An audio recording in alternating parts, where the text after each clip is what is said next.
Yo, what's up, guys?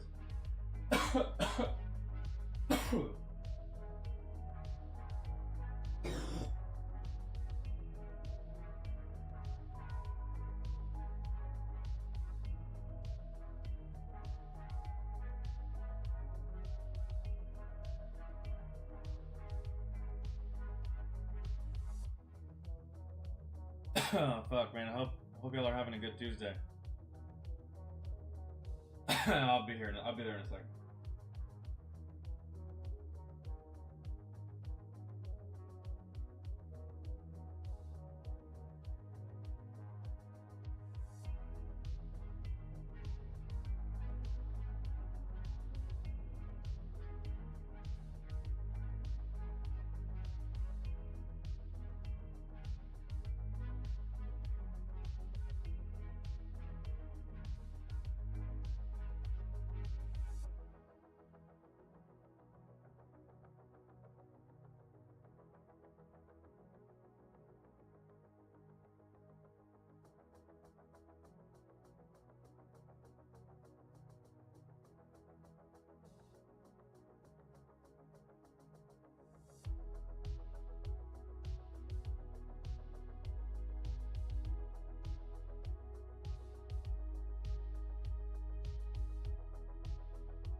Yo, John. Haven't seen.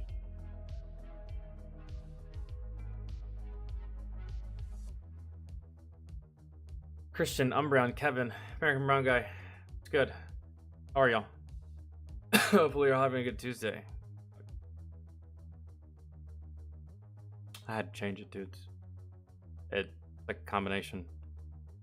Just the flag was getting on my nerves.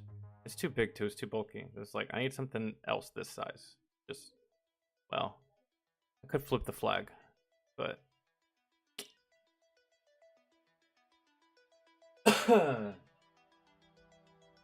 oh man.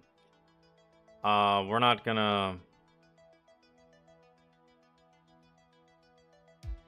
been busy with dad life. Do you have a kid? Or did you already have a kid? Or did you recently have a kid? Yo, Shoemaker, what's going on, man? How are you? Hopefully y'all are having a good week. There are gonna be 5 more layoffs first. Oh man, I can't. First or second shift. Oh, well, that sucks, man. I hope it is not. It is not you. I think you should be good though, right? Usually when they lay off people, they lay off like the least productive motherfuckers, or the ones who are like are always late and shit. I don't know.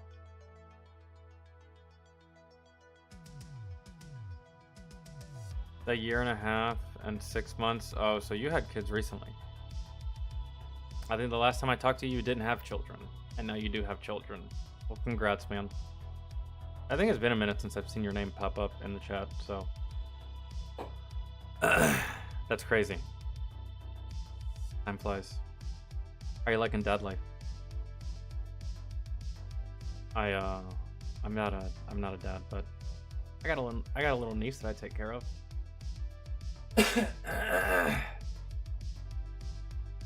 Got a little niece that I take care of. There's just like she's like 5 handfuls, not just one. You might see her here in a little while. She's gonna fucking bust through that door like fucking Kool-Aid man. All right. I think I'm just going at random today. I think I'm just doing whatever the fuck I want to do, really, until Astro gets here and does something with a list.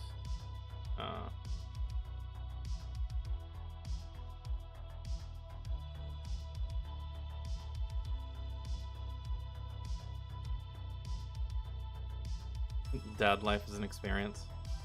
Yeah, I don't think I'm gonna experience that, guys. I have no, Gadai was good. I have no desire to experience that. I don't know. Just something in my bones. Something in, I don't know why. But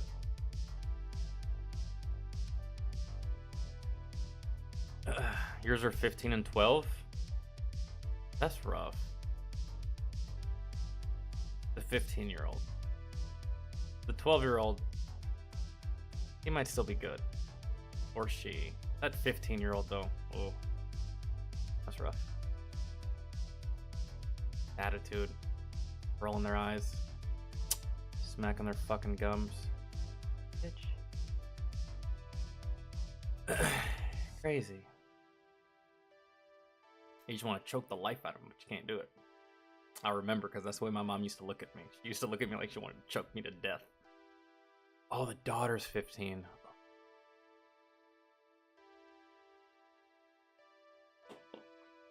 Ugh.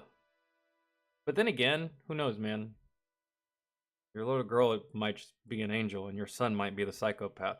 I don't know. It was backwards for me. Then again, backwards for me. I was a little psychopath terrorist, and my sisters were angels.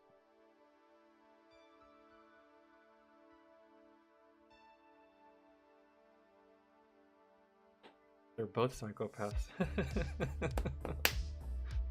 Well, the good thing about, I guess, I was telling somebody else this the other day, is the good thing about having two kids is they're gonna fight. It's only a matter of time. It's a guarantee. And if they're beating the shit out of each other, that's less ass whoopings you have to give out.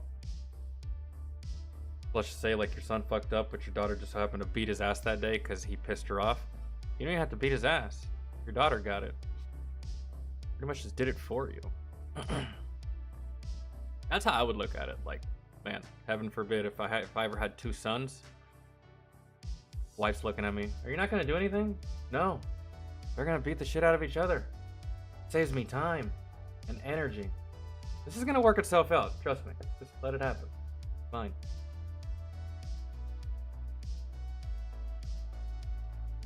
This is good for them. So they'll remember these times of just beating the shit out of each other. And hell, who knows? That shit might even carry into their adult years. I mean, you guys see my sister. She comes in my fucking room and screams like a crazy person.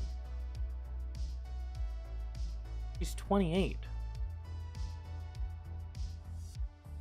When it comes to siblings, there is no such thing as growing up. You just get bigger physically. You don't grow up when it comes to your siblings. Y'all pretty much stay immature little brats your whole lives when it comes to one another. That's just... Ryan, man, Ryan, I haven't seen you in so long, I feel. Unless you also watch on Twitch, and I just haven't seen this screen name in a while. But Ryan with the 5.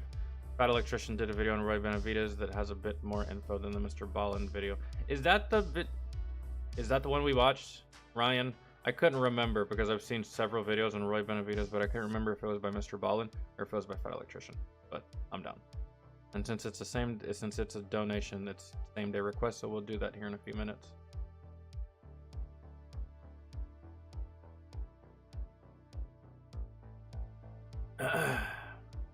My sister's 20 and she still runs to my dad crying when something. Oh. As the older sibling, you get told on for everything. They're just wah. But not so much with my sisters. They don't so much tell on me, bro. They retaliate. I can actually count a number on one hand how many times they've actually snitched on me. I think that's like one bro sister code that we always had. Usually a bro code, but like I didn't have any brothers. All I had was sisters, so I had to establish some kind of like, you know, code with them. And I think no snitching applies to fucking everybody. So, but they didn't snitch on me too much. On the times they did, I beat their ass. But yeah, they didn't snitch on me too much. Usually had my back. I had their back. It was like, didn't matter if we got in a fight or if someone started bleeding. What happened? We both would say, oh, I don't know. We were playing. Really? Sound like fighting. Sounds can be deceiving. Mother, we were just playing. Because we would both get in trouble if we fought and shit. And if I was caught by my dad, only I was getting in trouble. Sisters never got in trouble by my dad for any reason. We can, yeah, we can throw in some try not to laugh stuff. I'm glad y'all are actually throwing out fucking requests, because Astro's not here. There ain't shit on the list. And I was just gonna do random stuff, so. You have 7 sisters? Oh. I have 2. That sounds terrible. Maybe they will gain some knowledge on how to protect themselves from battling each other. My sisters did.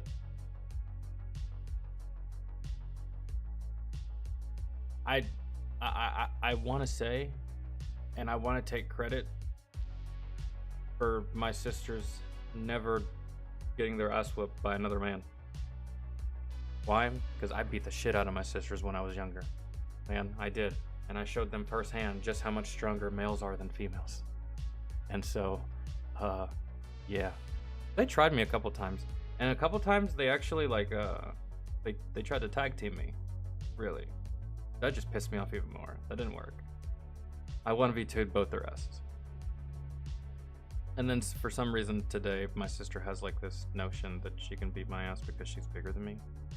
I'm like, girl, we're the same height and you just weigh a little bit more, but you ain't stronger. Like, I don't know what, is it? That uniform's got you gassed up. Girl, you know you're Air Force, right? I be telling her this all the time. You know you're Air Force, right? There's not a goddamn thing. Let's be serious.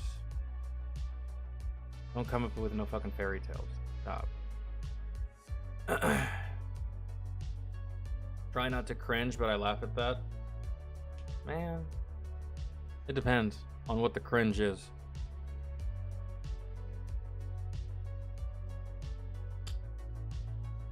Yeah, put it in the... Guys, for your request, put them in the Discord. Most of y'all are in Discord. And if you're not in Discord, feel free to join us on Discord. Someone's got the... Oh no, Astro has the Discord link. I don't fucking have it. God damn it.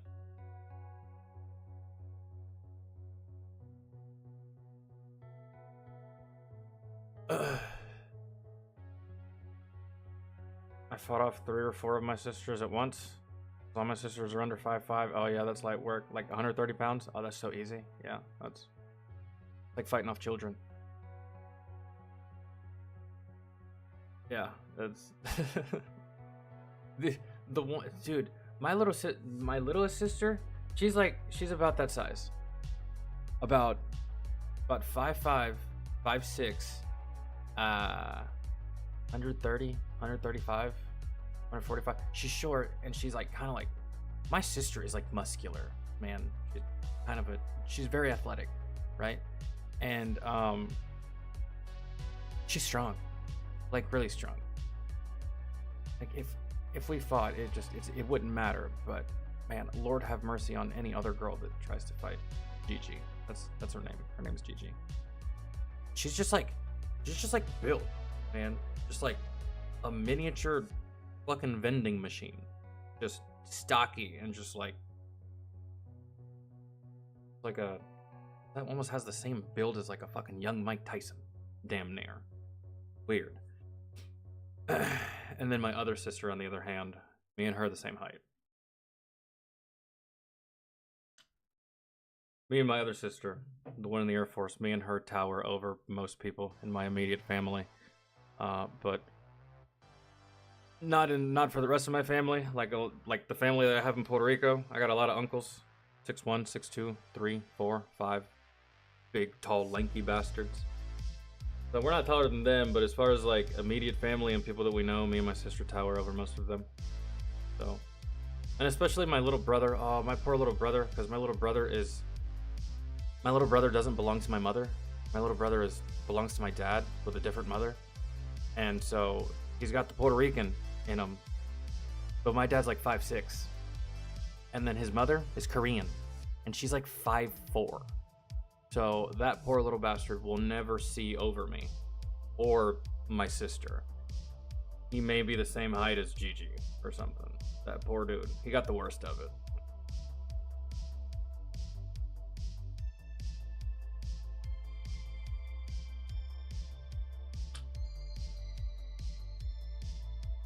You're the tallest in your whole family and you're only 6'1"? God damn.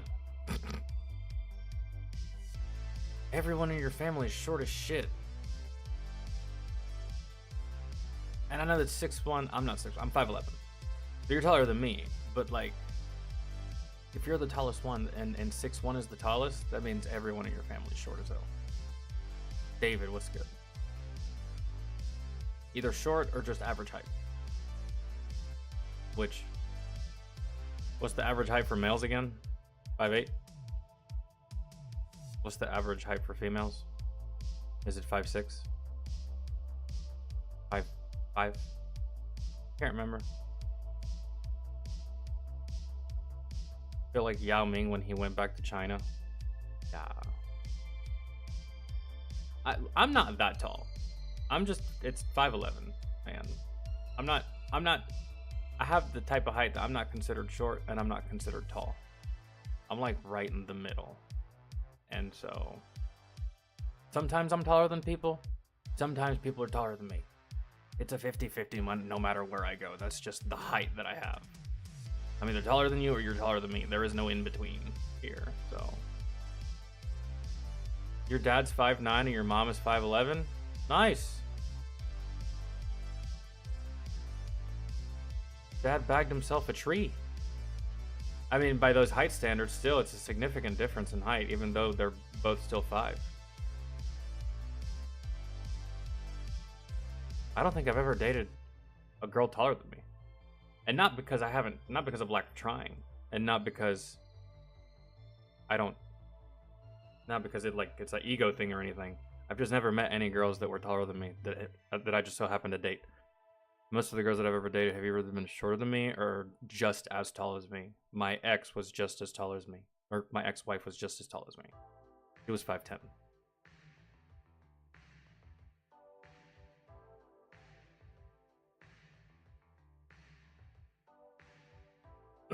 Country girl, what's good?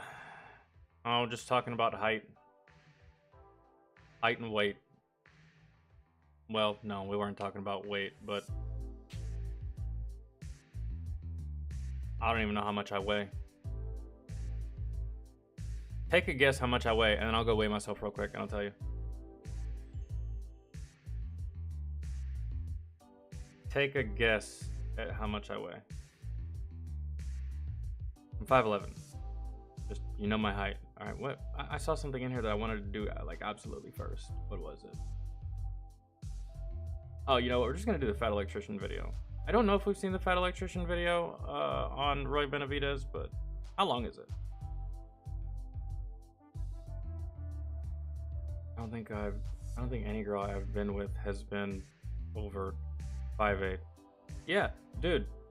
It's just like naturally most at least for me where I sit at 5'11", most women are shorter than me. Most of them.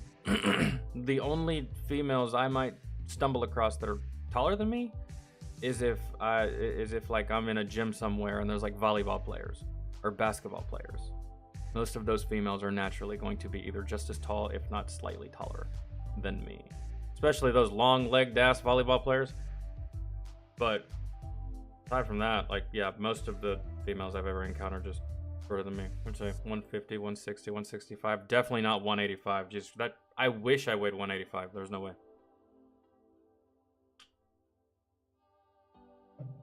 Let me go check. The scale's right outside.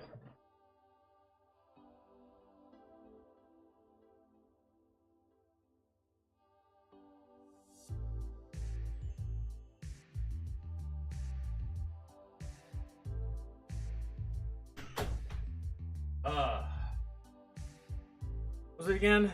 David, you were the absolute closest. Ashley, what's good? I haven't seen you in forever. 131? Nah, you undersold. 149.6. So, David was right. He said 150. He was the absolute closest. And if you want to round, he was dead accurate with his guests. Noelani, what's good?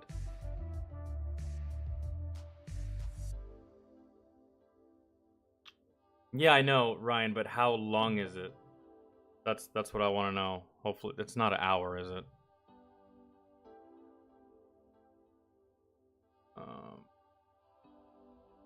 Let me just take this to.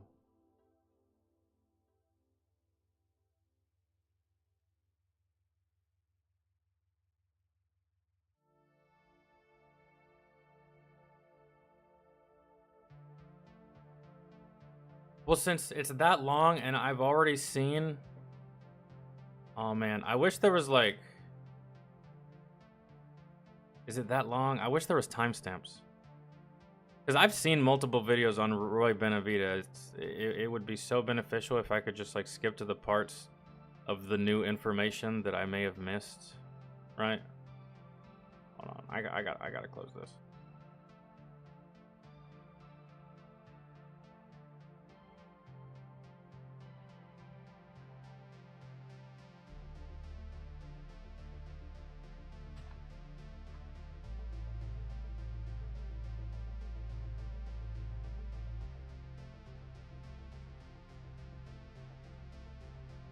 Oh no, this isn't it. That's a new video for sure, and that is 50 minutes. But this isn't about Roy. I think this might be an older video we're looking at, right? Sniper, Ace of Aces. We just recently watched this one, nuclear testing. Oh, here it is. It is 45 minutes. All right. Yeah, I believe I've watched like 2 or 3 videos on this guy. So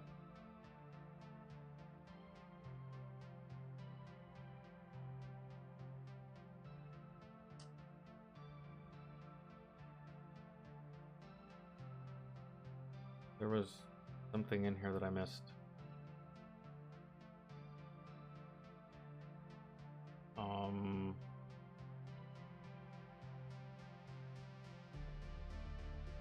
Fucking missed something, dog. Travis, what's going on, man? That's who I missed. What up, dude?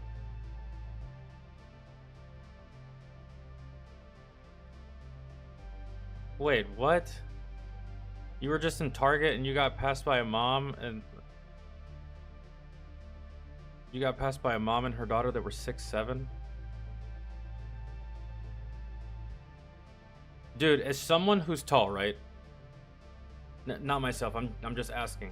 As a tall person, and I for me, from where I sit at 5'11", I consider tall to be 6'2", 6'3", 6'4", 6'2" and up.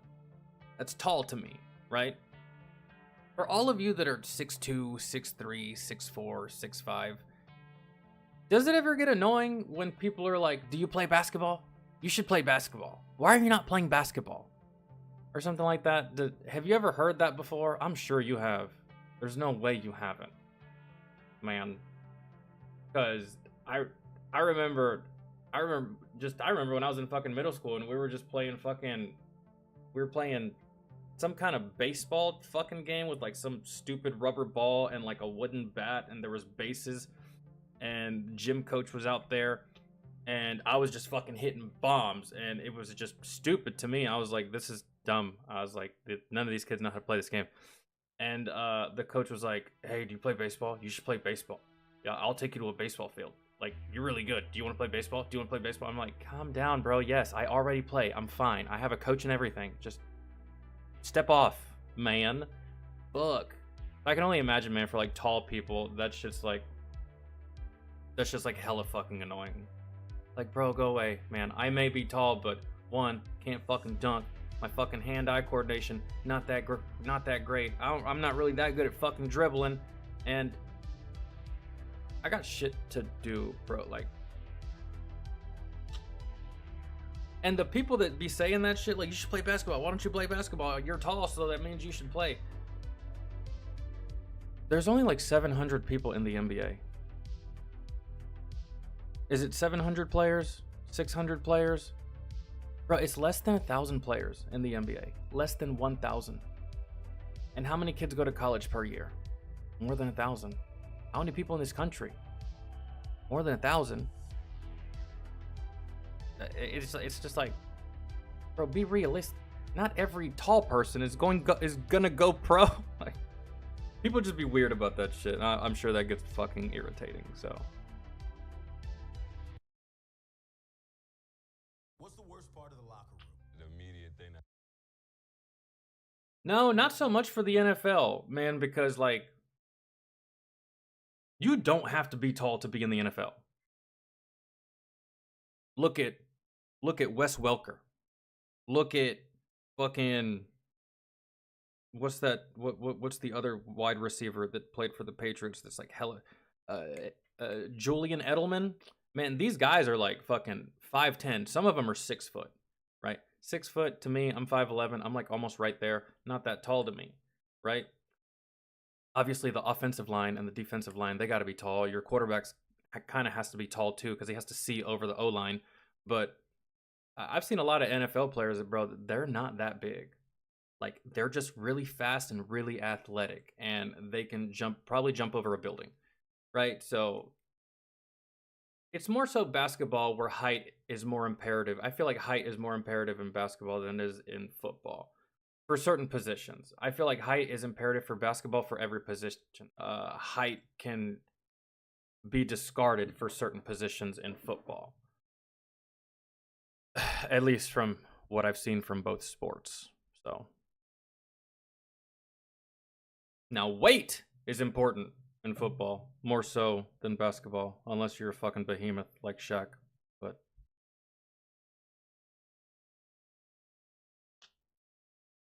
just because I'm tall doesn't mean I have good hand-eye coordination. Yeah, dude, I'm saying.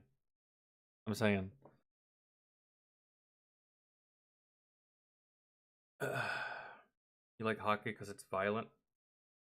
I like hockey too. I've only ever been to one hockey game. And the one hockey game I went to, the lady that was sitting, I was here, 1, 2, 2 rows in front of me, got hit in the face with a hockey puck. Yeah. I saw it and everything. I saw it come from the ice and like, bro, we were sitting like midway up. We weren't that high up, and we weren't all that close, and she just got drilled right in the forehead. I was like, damn! I was just a kid too, so I couldn't really process just how much pain she was going through because I didn't know how hard a hockey puck was at the time. It was my first game ever. I didn't even know the rules. I just know that this lady got fucking blasted.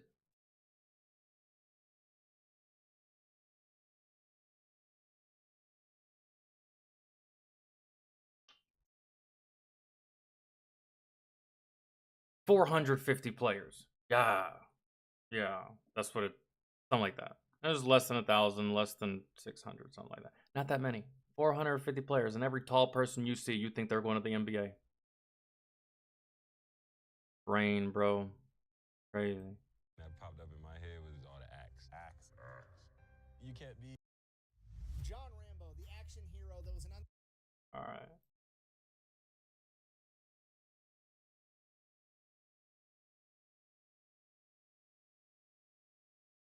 It's just a stereotype, really, is all.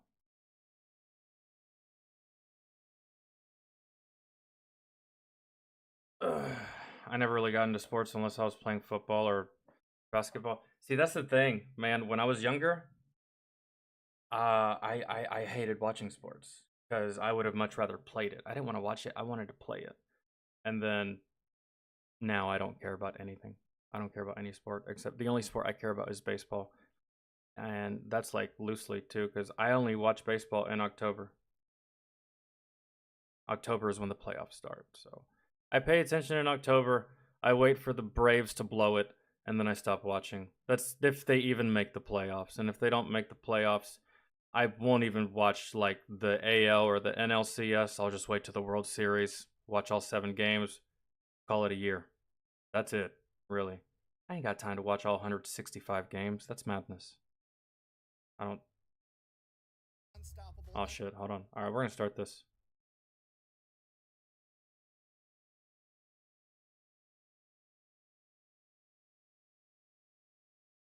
And not to mention, that's just expensive too. Like watching these, like watching all 165 games. There's some games that cost money, man. Either via the ESPN or the Sports Center app or whatever kind of bundle you find on DirecTV or some shit like that. Some of that shit ain't free, man.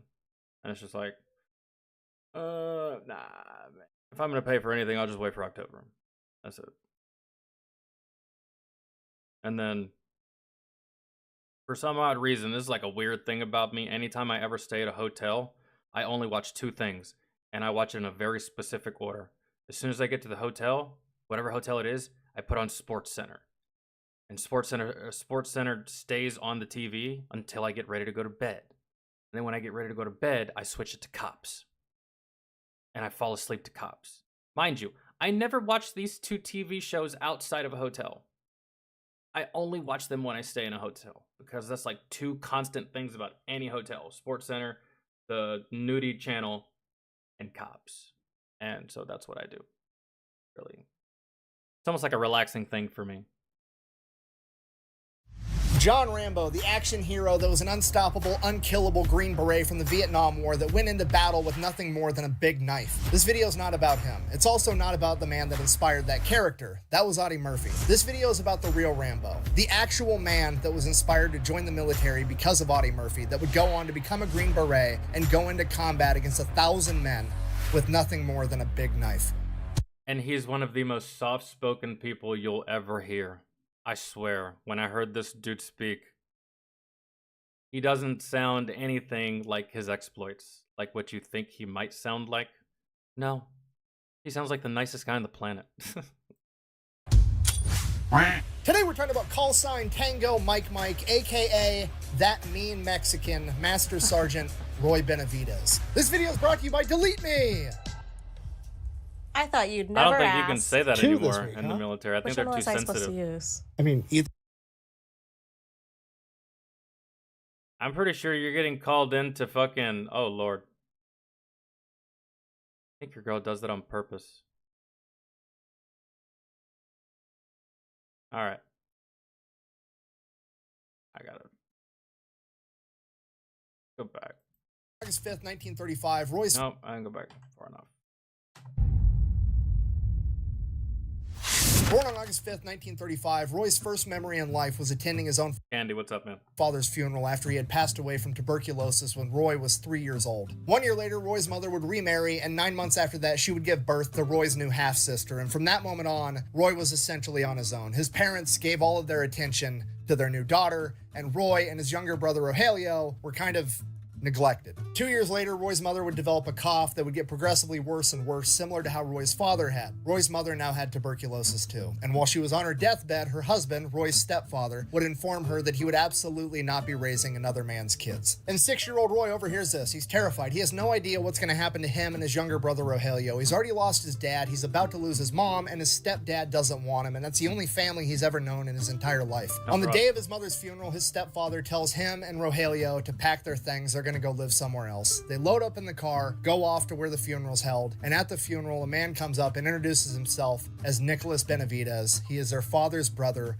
Roy and Rogelio's uncle, and they're gonna come live with him. After the funeral, they load up in Uncle Nicholas's car and they head off to El Campo, Texas, Roy and Rogelio's new home. Upon their arrival, they get to meet what is going to be their new immediate... Yeah, we really didn't need... I mentioned timestamps earlier, but we really don't need them. Because all of this information is like right here at the beginning of the video, and I've never heard this information before about good old Roy. The videos that I've watched about Roy, it's always been just combat related. Nothing about his personal life or his upbringing, shit like that. Family. They have their Uncle Nicholas, their Aunt Alexandria, their grandfather Salvador, and their 8 cousins. Roy is then informed that it is now going to be 7 boys sharing 4 beds, and that everyone in this family has to work to make this entire thing work because they don't have a lot of money. All the kids in the family are expected to go to school, get good grades, and then after school, they all have a job that they are expected to go out and do to help contribute to the family. And at the age of 7, Roy's first job was to go shine shoes to earn a little bit of extra money. Then in the summers or any other time the opportunity presented itself, they would all go out as a family and work in the fields picking crops. And this goes on for Roy's entire childhood, and his new family is incredible. His aunt, his uncle, his grandfather Salvador, they're the best. That's kind of how my dad grew up. it was 10 kids, 8 brothers, 2 sisters, and they used to work, man, from the time they were old enough to walk. They were working for their dad or their mom or doing jobs or just shit like that, like always. Always. That's pretty much how my parents grew up. Best people on the planet, but they're also being spread across their work and the 9 other kids in the house, so no kid gets a whole lot of attention. So between that, losing both of his parents, and being abandoned by his stepfather, he's kind of an angry kid, understandably so. So at a young age, he developed a pretty bad attitude, and he was not afraid to fight about it. One of his favorite things to do when he was 7, 8, 9, 10, 11, 12 years old was to go to the movie theater and watch the newsreels of all the different things that were happening in World War II, and he was inspired by the paratroopers. That's what he wanted to do. He wanted to be in the United States Army. But the problem with this pastime of going to the movie theater to watch all the newsreels was that you had to pay to get inside, and Roy didn't have any money. All his shoe shining money went back to the family. So Roy and a bunch of other kids would wait outside the movie theater for one of the previous showings to leave, and hopefully rich people would throw their pocket change out and let all the poor kids scramble and fight over it. It didn't take young Roy long to figure out that if he just beat up all the other kids, he would get all the money. Rich people do that? They just throw out their pocket change? I don't think I've ever seen a rich person just... God damn it. Fucking $100 bills are taking up space in my pocket for my fucking iPhone. Ugh, get out of here. I don't think I've ever seen that before. But surely it wasn't that much money. But I guess like spare change, maybe. I'm not rich, but I've been known to just like toss out pennies and dimes. Sorry. I'm the product of a first world country. My bad. And then he wouldn't have to run and dive for pocket change. The enemy cannot push a button if you disable his hand. And that's just the beginning of the fighting. It gets so much worse because as World War II progresses and all the young men go off to fight this war, there's a huge lack of manpower all across the United States. And to help alleviate that, one of the things the United States government does is basically opens up the southern border so that people can freely come into the United States and begin working. Because of that, there ends up being this huge misconception, especially in any state bordering Mexico, that any person of Hispanic descent wasn't even American, they were just some Mexican that was showing up to work in the fields. Oh shit. El accento, ¿dónde are you from? Scranton. Y before that, La Philadelphia. This leads to young Roy getting picked on at school. All the kids are calling him a dumb Mexican. They're telling him he's not American. They're calling him a pepper belly. And he's like 8, 9 years old. He has no idea what's going on. So he goes to his grandfather, Salvador. And Grandpa explains. I went through that shit too. So, I mean, it's not too much different in the times. Except the names for me were different. It was just like Spick, Wetback, Border Hopper. Go back to Mexico. I'm not Mexican. I'm Puerto Rican, which is a U.S. territory. So it never made any sense to me either. I was just like, what are you talking about? I was born in Texas. In America. Like, it's just like, yeah. There's nothing you can really do about it. Just whatever.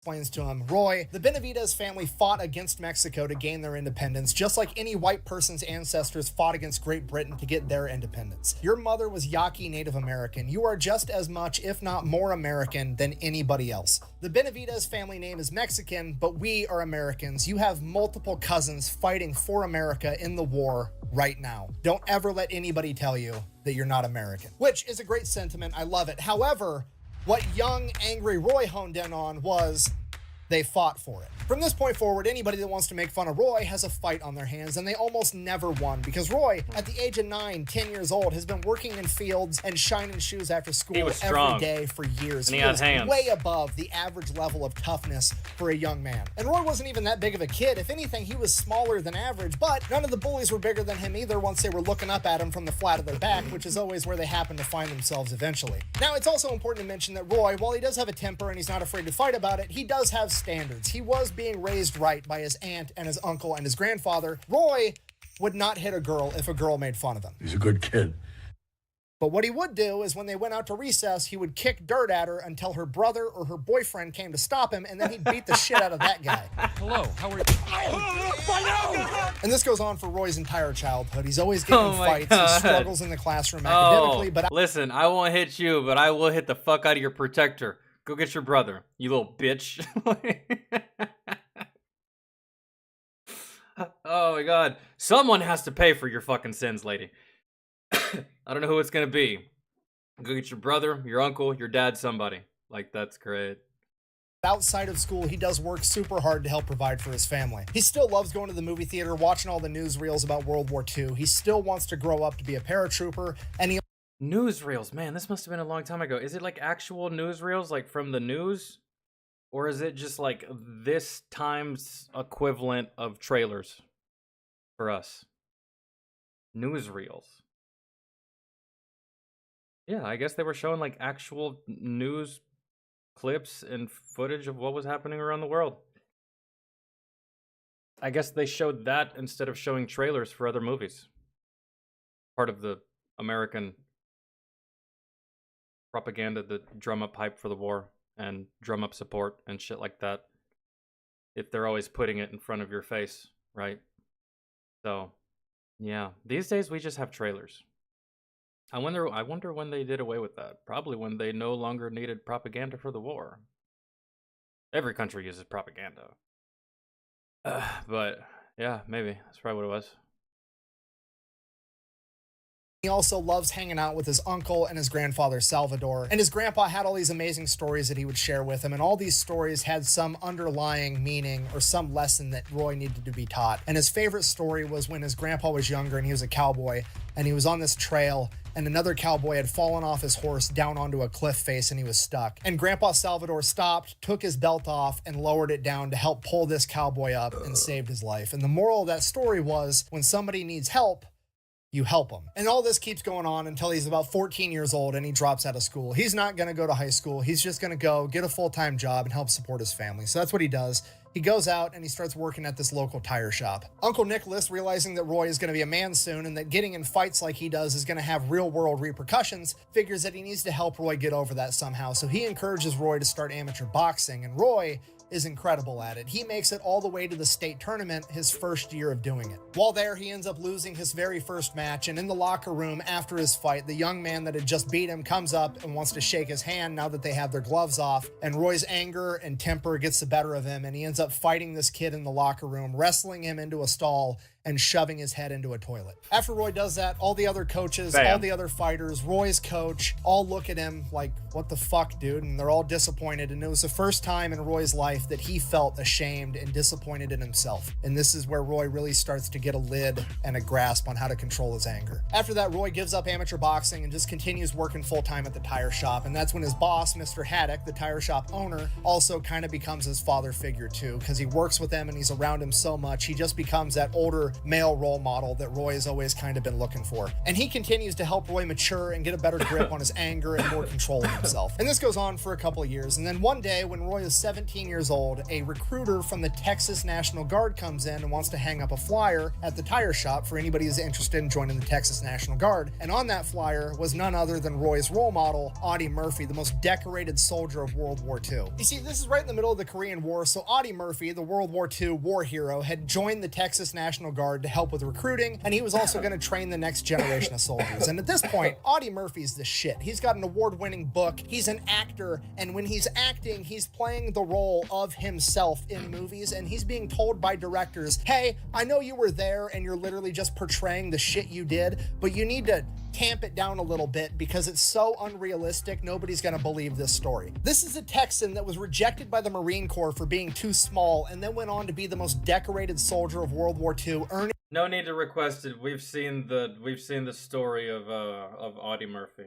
I think several times now, so. The Medal of Honor for going toe-to-toe with an entire German SS battalion by himself from the back of a flaming M10 tank destroyer with a 50 caliber machine gun. So Roy Benavidez figures if the Texas National Guard is good enough for Audie Murphy, then that's exactly where he wants to be. So he joins the Texas National Guard, he ships off, goes to basic training, ends up coming back, he's doing his weekends, he's doing his training in the summer. That goes on for a couple of years while he's still working at the tire shop with Mr. Haddock. Then one day he decides that he likes doing Army stuff a lot more than he likes changing tires, so he wants to go full-time Army. He goes over to the active duty recruiter's office. It's a shared office. They've got the Navy, the Marines, the Army, and the Air Force all right there in one building. Roy...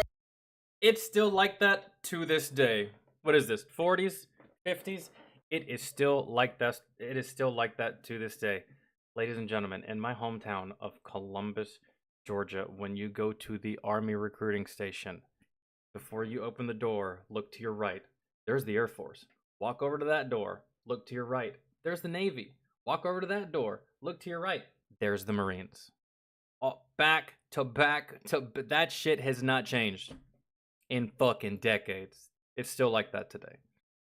Roy walks right past the Navy, walks right past the Marines, walks right past the Air Force, goes straight to the active duty Army recruiter, says, here's my guard papers, I'm a corporal, I want to be a paratrooper. I don't just want a normal contract, I want a contract that guarantees me airborne school. At this point, the Army recruiter looks at Roy, who's like 130 pounds soaking wet, and he's like, man, you're not big enough to be a paratrooper. At which point, I'm paraphrasing here, but Roy says something along the lines of, well, I could cut you down to my size and we'll see if you're good enough to be a paratrooper. Maybe that'll help you make your decision. At which point, the Marine recruiter overhears that and he comes walking over and is like, son, you should be a Marine. You've got the right attitude. I don't care how big you are. You should come be a devil dog with me. At which point, Roy's like, no, I don't want to be a Marine. I want to be in the Army, just like Audie Murphy was, which brings everything full circle because Audie Murphy was rejected from the Marines for being too small. And now Roy Benavidez is rejecting the Marines because he wants to be like Audie Murphy. Then the other Army recruiter, who's a captain, an officer, somebody that outranks the sergeant that thinks Roy's too small, comes in and he's like, no, we'll take him.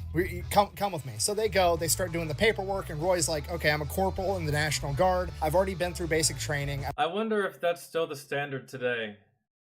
130 pounds? Being too small for airborne school? I know why they may think that, right? 130 pounds. That fucking pet, like, really strong gust of wind can just take you away, man. Gravity's not working the same on you like it's working on other people. So I wonder if that's still a thing today. I don't think so, man. I've been on Fort Benning several times, and that's the home of the infantry. And every time I've gone, man, I see some pretty small infantry guys. Whether they're airborne or not, I don't know, but one has to think that out of all the small dudes I've seen, a couple of them have to be airborne. At the time, I weighed 190. I wouldn't have had a problem with that fucking, that prerequisite, but I don't know. Interesting to know if it's still the same. I've already done through job training. You should just be able to send me straight to airborne school and then give me a duty station. And the recruiter's like, yeah, sure, whatever. Roy signs on the dotted line, he packs his shit, he gets on the bus, and he's off to the Army. And Roy then immediately finds out the hard way that recruiter was either not listening to him at all or he was lying to him because they sent Roy straight to basic training again. And to add insult to injury, he is also not awarded an airborne slot after that, so he's not going to be a paratrooper like he always wanted to. After he gets done with training, he immediately gets sent over to Korea, where he is going to be there right after the Korean War ended, and he's going to be manning the DMZ, the demilitarized zone, between what is now North and South Korea. He's in Korea for a year, then he comes back home for a little bit stateside, then they ship him out to Germany, and while he's there, he learns how to speak German, and in Roy's own words, he becomes the first Hispanic American that could speak German with a Southern accent. Correcto. He gets done in Germany, he comes back home, he goes to military police school, becomes an MP, and he gets assigned to basically being a glorified chauffeur for high-ranking military officers, generals, colonels, etc. And then randomly, one day, a couple months out from his contract being up with the Army, he's trying to decide whether or not he wants to re-enlist, and this General Westmoreland, asks him, you ever thought about being a paratrooper? And Roy's like, yeah, actually, that's the only reason I'm here. I wanted to do that. I kind of got screwed out of it. I'm thinking about re-enlisting, and if I re-enlist, I really want to be able to become a paratrooper. To which the general kind of like doesn't even really continue the conversation. He's just like, huh, well, that's neat. Anyways, we're at the airport now. I gotta go, bye. And then Roy never sees this guy ever again. A couple months later, Roy's contract is about to be up. He has to decide if he's gonna re-enlist or if he's gonna get out. And his potential re-enlistment contract, there's an airborne packet courtesy of General Westmoreland. If he decides to re-enlist, he will get to go to airborne school and he will get to become a paratrooper. Damn, that general remembered him. New Dove Men Body Wash gives you 24 hours of nourishing micro moisture. That means your skin still... So it wasn't all bad. It's just, oh man, I would hate that job. Just being like just a driver, which, good God, given the MOS that I chose whenever I was in the military, I'm surprised that my negative misfortunes and my bad luck didn't lead me down that route of just being someone's bitch and just driving them around all day. Because that was my MOS, man. That was my job, to drive. I didn't drive. I could shoot better than I could drive, which is not true. I could drive really good. It's just I could shoot really good, right? So How much driving? Stay in the gun.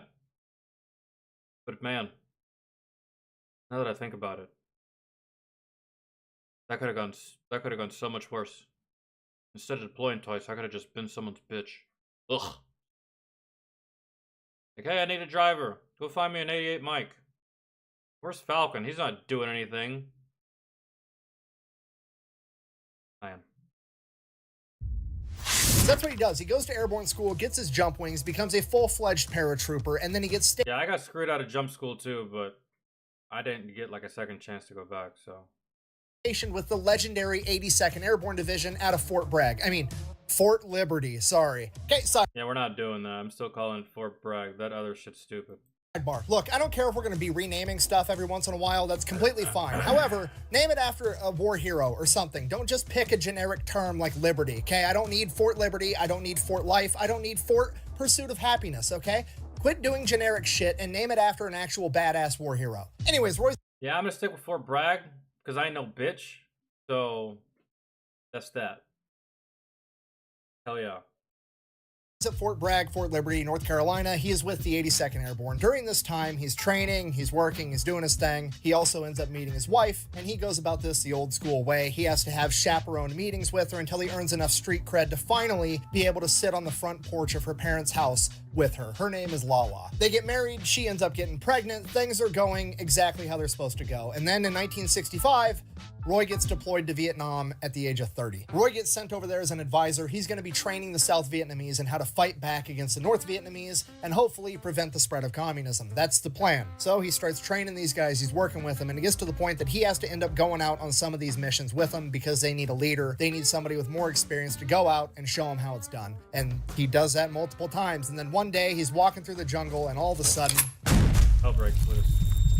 Roy has no idea what's going on. 1 second, he's in South Vietnam on a mission. The next second, he's in a hospital in the Philippines, and everything goes by in a blur. And before he knows it, he's in San Antonio at the Fort Sam Houston Medical Center. At this point, Roy still has no idea what's going on. Doctors and nurses are coming and going. There's some pregnant woman named Lala that's trying to hang out with him all day long, and he's just not comprehending anything that's happening to him. Roy's wife, Lala, would be informed that Roy had stepped on a landmine in South Vietnam during one of their patrols, and they don't know how he survived, but the going theory was that it was some type of defect with the landmine, that when it exploded, the entire landmine didn't fragment, but the top of it stayed intact as one solid metal plate, and when he stepped on it, it detonated it, and the landmine plate shot up and smacked him on the ass so hard that it broke his back and jolted his brain so severely that they don't think he'll ever regain his memory. In addition to that, due to his broken back, he would almost certainly never be able to walk again, even if he did come to mentally. And this goes on for weeks of Lala showing him pictures, telling him stories, trying to remind him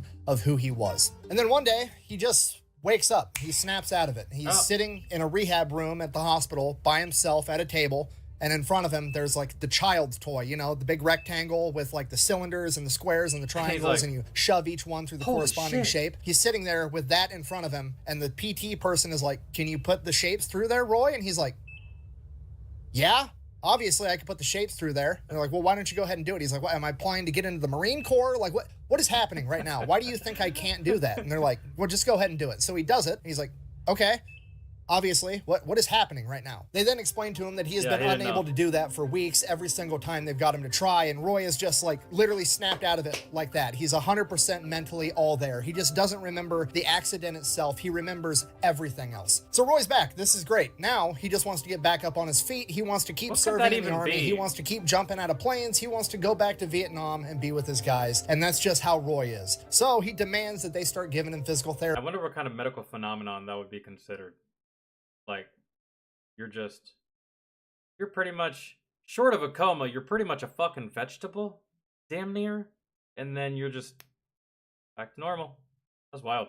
As soon as possible, and that's what he does. And over the course of a couple weeks, he comes to the painful realization that these physical therapists aren't getting him ready to walk and run and be in the army again. They're getting him mentally ready to spend the rest of his life in a wheelchair. The doctors are telling him he's never going to walk again. He's going to spend the rest of his life in a wheelchair, and he needs to accept that. But Roy's not buying it. If they're not going to push him to get the results that he wants, he's going to push himself. The night nurses come in, they catch him, they give him a pill, they knock him out, they put him to sleep. He wakes up the next morning, his hip hurts from where he fell out of bed, and his leg muscles are sore from bearing weight for the first time in months. But The plus side, his hip hurts and his legs are sore, so obviously they're gonna work if he just keeps building them up stronger and stronger. Yeah. So that's what he does every night. He rolls out of bed, he drags himself across the floor, lifts himself up, and puts as much weight on his legs as he possibly can. Sometimes the nurses All this stuff I think I already know, but we're gonna keep going. catch him and try to put him back to sleep. The nurses are getting pissed off at him because he keeps doing this, but his legs keep getting stronger and stronger, and he's able to make it over to the nightstand faster and faster. And it gets to the point where all the other guys in this medical bay realize what he's doing and they start cheering him on at night. Nobody's ratting him out. They're trying to distract the nurses to get Roy the time that he needs to be able to do his version of physical therapy. And this goes on for months. During the day, they're getting him ready for his life in a wheelchair. He's begging them just more time for more PT and he'll be able to walk again. They're not buying it. They're doing the paperwork in the background to get him med boarded out of the US Army. They know that he's done. But Roy never gives up on himself and he keeps training every single night. Then, after having been in the hospital for 5 months, the doctor walks in with Roy's discharge papers. Roy begs and he pleads not to discharge him out of the Army, and the doctor finally says, Roy, even if we continue doing PT, at best, maybe you'll be able to stand up one day. You're never going to be able to walk again. At that point, Roy hops up out of the bed, stands directly in front of the doctor, and takes one step towards him. And it was one of the most excruciating pains that he's ever felt in his entire life. He's got tears in his eyes, but he's looking this doctor right in his face. And the doctor, shocked that Roy hopped out of bed and took a step towards him, says, Benavidez, if you can walk out of this room, I'll tear these papers up. So Roy walked out of that room. Oh, bang! Hold on now, hold on. Oh, that hurt. Walk it off. Hey, man, you can walk. Shortly after that, he walked out of that hospital and went back to Fort Bragg.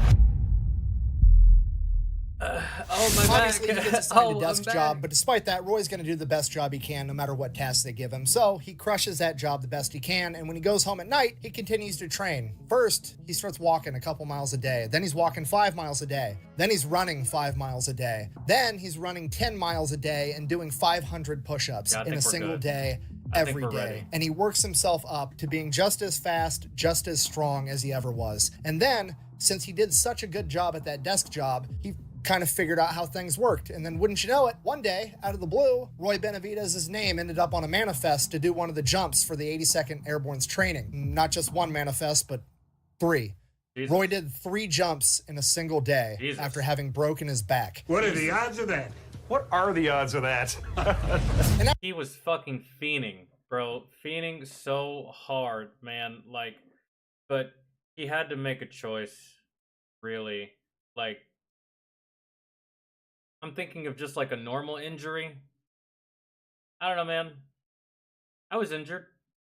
Not to that extent and not nearly that bad and not even the same kind of caliber of injury, but I was injured. Been a week and a half in the hospital and then went right back to work. Really. But it wasn't this hard. I didn't have to put in this much effort. I didn't really have to put in this much determination and sweat to recover. And looking back on it, I don't know if faced with this very same thing, I don't know if I'd do it. I don't know if I'd do it, man. I don't know if one thing is for sure. One thing is certain. My heart was not in the military as much as Roy Benavidez's heart was in the military. So if faced with the same conundrum, same predicament that he's in right now, I'm just getting out. Really. For the most part. Like, that is just a huge mountain to fucking climb, only to go back where? Vietnam, man. You have to love it.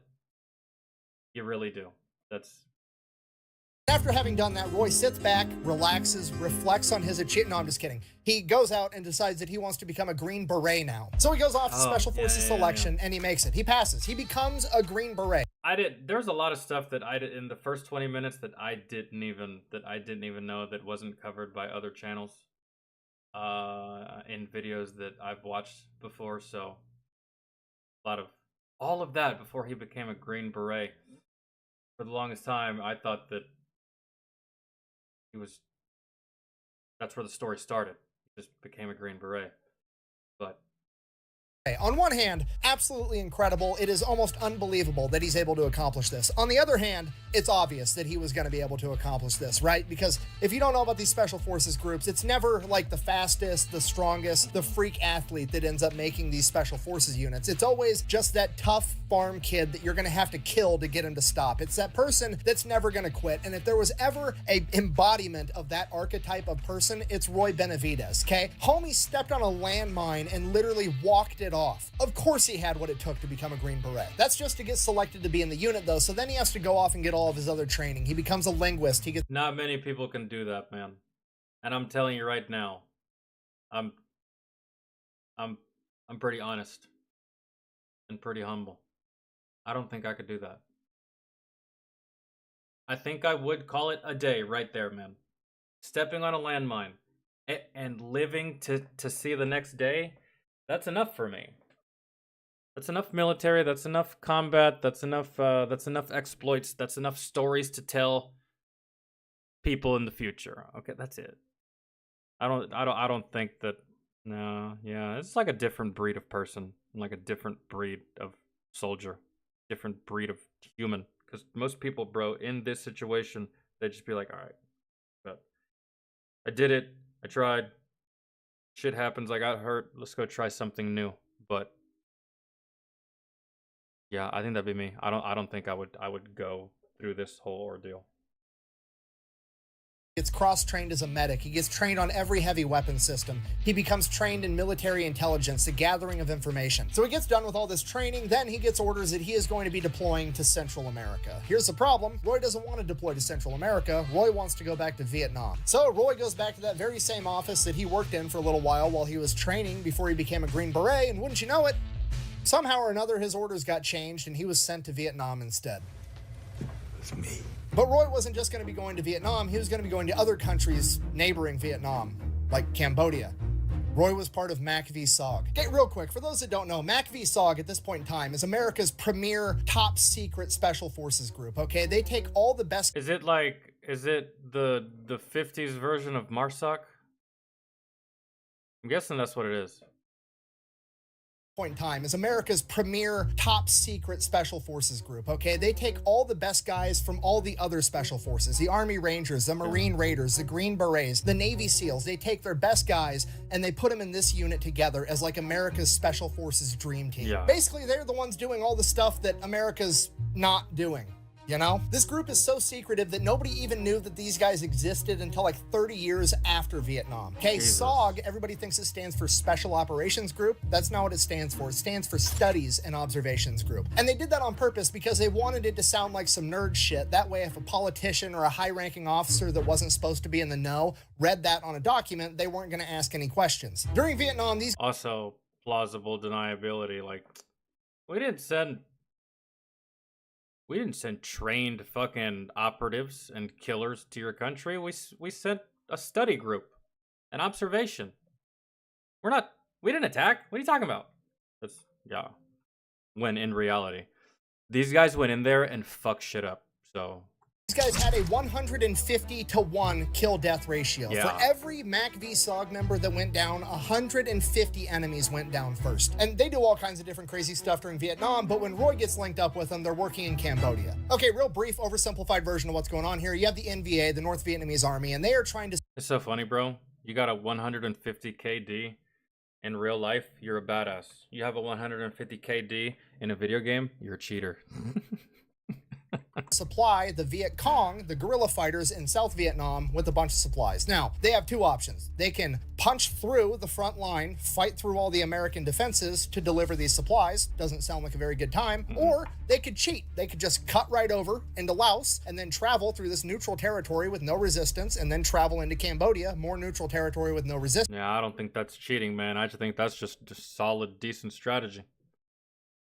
Penetrate way past all the American front lines, deep into South Vietnam, and then cut back in and drop off all the supplies. Okay, and to be fair, that's a brilliant plan because there's not a whole lot America can do to stop it, right? Because the only thing America really can do is to send their troops into Cambodia and Laos, and that's not going to be a very popular idea considering that most of America's mad that they're in Vietnam in the first place. They're definitely not going to support invading 2 more countries. So if America wants to stop this, the only thing they can do is to send their own guys into this neutral territory where they're not supposed to be to cut off this supply line. And then, even if they do run into each other in this neutral territory, it just turns into the Spider-Man meme, right? Hey, you're not supposed to be here. No, you're not supposed to be here. And then everybody's just as guilty of breaking the same rules. It's a really good plan on their part. Okay, but here's the problem with this whole thing. America cares a lot more about not getting caught in these neutral territories than the North Vietnamese do. Because of this, the Americans are only sending in very, very small groups of men, like 12 guys or less, whereas the North Vietnamese are sending in entire companies. They're sending in hundreds of guys. So this makes it impossible for the Americans to directly confront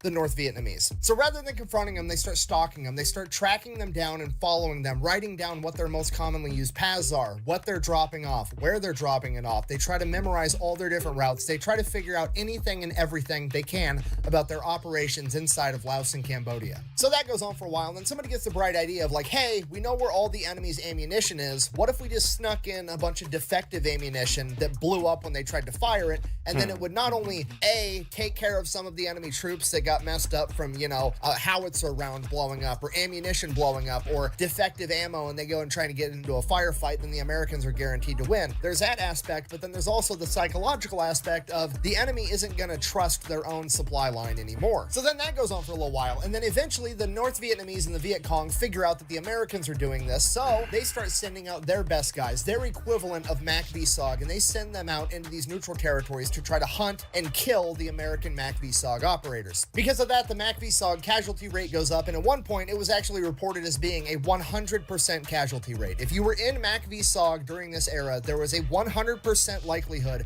that you were going to get injured or killed in the line of duty. A Purple Heart to these guys was just a rite of passage. So Mac VSOG starts taking more casualties. They realize they're being hunted. Then they start doing countermeasures to prevent from being caught. They're having helicopters go in and pretend to drop off a bunch of operators when they're actually not doing it, basically spamming them. That way, when they actually do go behind the line, the enemy's not gonna know whether that was a fake drop-off or a real drop-off. Yeah. So that's what's happening. There's like this shadow war going on in the neutral territories of Cambodia and Laos, and this is what's happening when Roy shows up. So 2 weeks into being there, Roy goes out on a mission, and one of the guys, if he's with, ends up getting shot up, and they have to get this guy medevaced, but they're still being attacked, so they can't go out in the open so a helicopter can land. So the helicopter has to drop what's called a McGuire rig. It's basically just a rope that these guys are going to hook onto, and they're going to pull them straight up out of the canopy of the jungle and fly off with them dangling underneath the helicopter like some badass Pinocchio. Yeah. Now, usually when you do this, like you can see in this picture, you're stacked on top of one another on the same nylon rope. But for some reason on this day, they dropped 2 nylon ropes. Roy hooked the other guy that's injured up to one, and he hooked himself up to the other. And Roy probably didn't even realize that there was 2 ropes. He just saw a bunch of nylon rope everywhere. He hooked both of them up, and they were going to take off. So they get pulled up out of the canopy. They take off headed towards camp, but because they're each on a different rope, the ropes end up getting crossed, and the nylon ropes start rubbing together. And when nylon rubs up against nylon, it melts because it's plastic. So these ropes are going to end up snapping, and Roy and his buddy are both going to fall to their death unless they can land and get this figured out. And they can't land because they're The pilots don't even know what's happening. still being shot at. Now, luckily for Roy and the other guy, the belly man in that helicopter was another one of Roy's friends, a sergeant by the name of Leroy Wright. Never mind, this guy knows, but he's gonna have to relay that shit fast. And he noticed what was going on, and he ties himself off to a 3rd rope and lowers himself out of the helicopter in between the other 2 nylon ropes, allowing his body weight to untangle the ropes as he lowered himself down, saving all 3 of them. That dude, that whole scene right there looked that whole story of what just happened in that helicopter seems like something like right out of a fucking Mission Impossible movie. Like I can literally see Tom Cruise right now.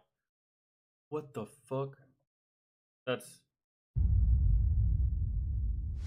2 days after that, Roy wakes up in his cot. Time to go get breakfast. He heads off towards the chow hall.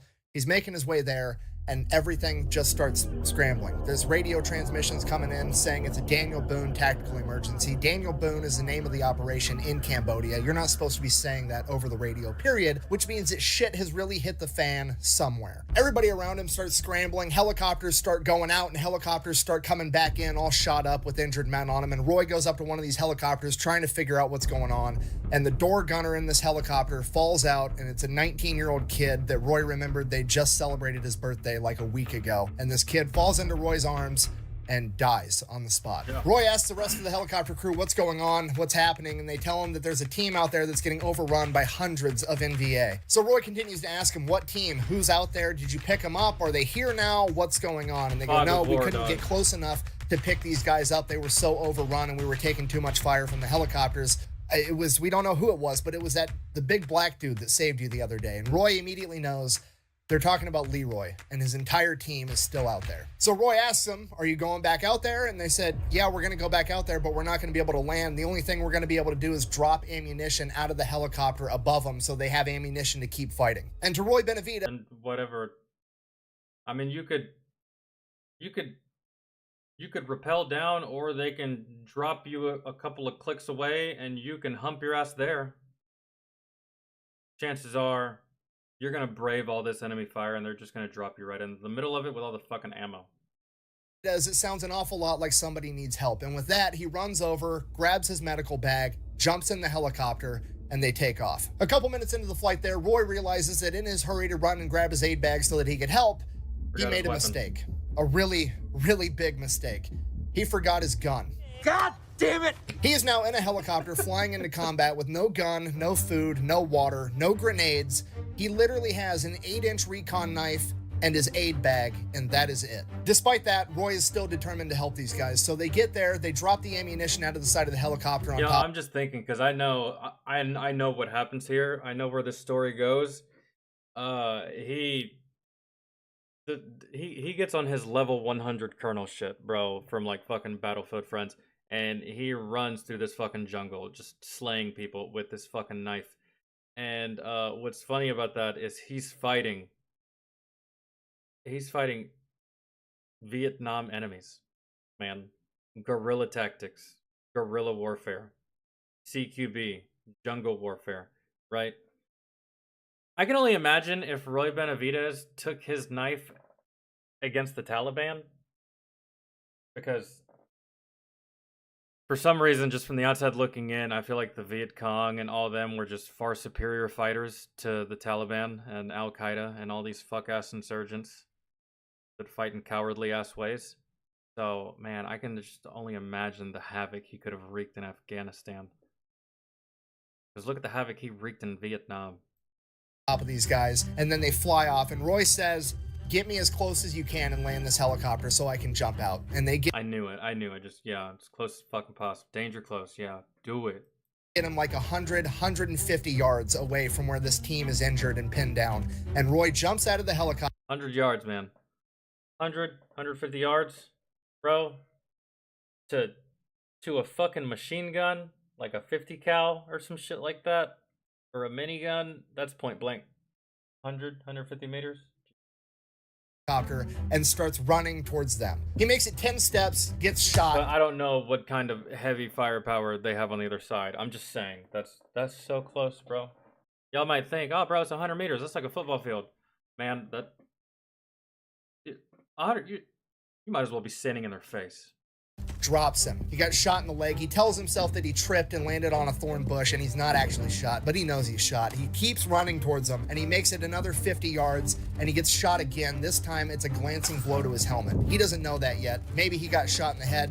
Maybe he didn't. Maybe it was shrapnel. He has no idea. He'll figure it out later if he makes it. So he just keeps running to the team, and he finally ends up making it to him. So he makes it to where the team is pinned down. They're all spread out, way too far out. They're not in a defensive position. They're running out of ammunition. Every single person there is shot, blown up. everybody is in horrible shape. So Roy gets to work. He picks up an AK-47 off a dead NVA soldier as he runs to each individual team member, giving them morphine, whatever medical aid he can, and then dragging them over to this anthill, this big pile of dirt, to get them in this defensive position where they're actually semi-close together and they can start fighting back. Roy ends up making it to the guy with the radio, and he's like, this is Tango. Mike, I've still got men on the ground. I need to get these guys medevaced.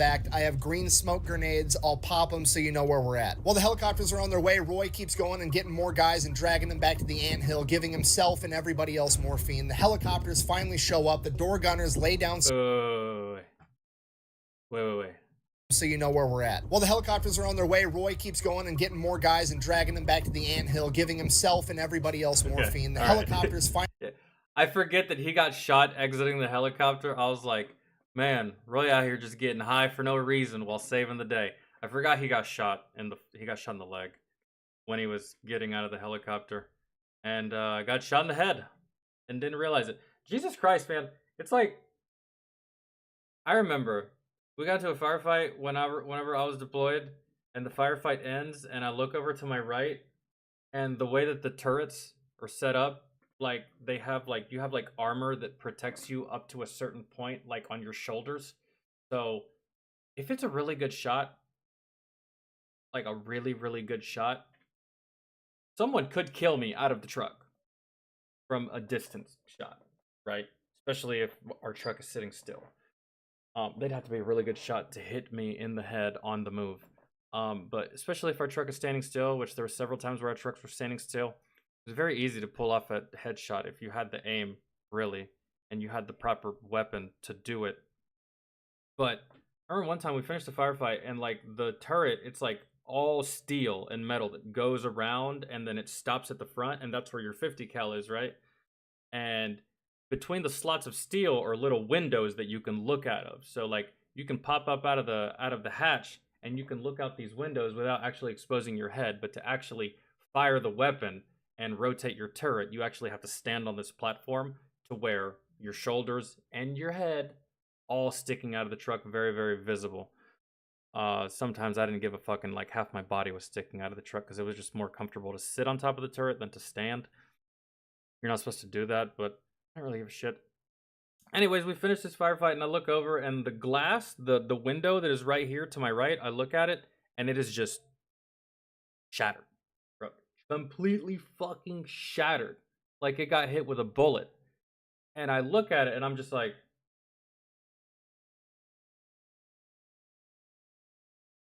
hello? Fucking take off my helmet. I look at my helmet. I'm fucking okay. And that was it. But like, this is so much worse. In that moment, I was scared. I was like, I don't know where that came from. I don't know when that happened. That could have been it. I don't know. I don't know how many bullets. I don't know how many more bullets that can take. And I was just like, am I fine? I was just checking everything. It was just like, but this dude doesn't have time to do any of that shit, bro. It's just, I couldn't be here. Man. I just finally show up. The door gunners lay down suppressing fire, and Roy starts loading up the guys at the anthill onto the helicopter, but he still has more men out towards the bush line that he hasn't been able to make it to yet. So he gets all the guys on the helicopter, and then he tells the door gunner, hey, we still have men over there, cover me. And Roy takes off running next to the helicopter as the helicopter is gliding next to him, and him and the door gunner are returning fire into the wood line, trying to make it to the other men. So Roy and the helicopter is gliding off the ground. And you're running side by side the helicopter while the door gunner returns fire and you return fire. And you're essentially using this helicopter as like your own little companion while you run through a combat zone, shooting at people.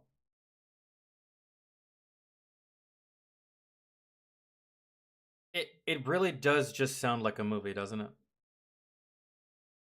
Doesn't it sound like a movie? Doesn't it sound like some wild, ridiculous shit that, like, I don't know, fucking Michael Bay would do? But no, it's not. It's a real thing that actually happened.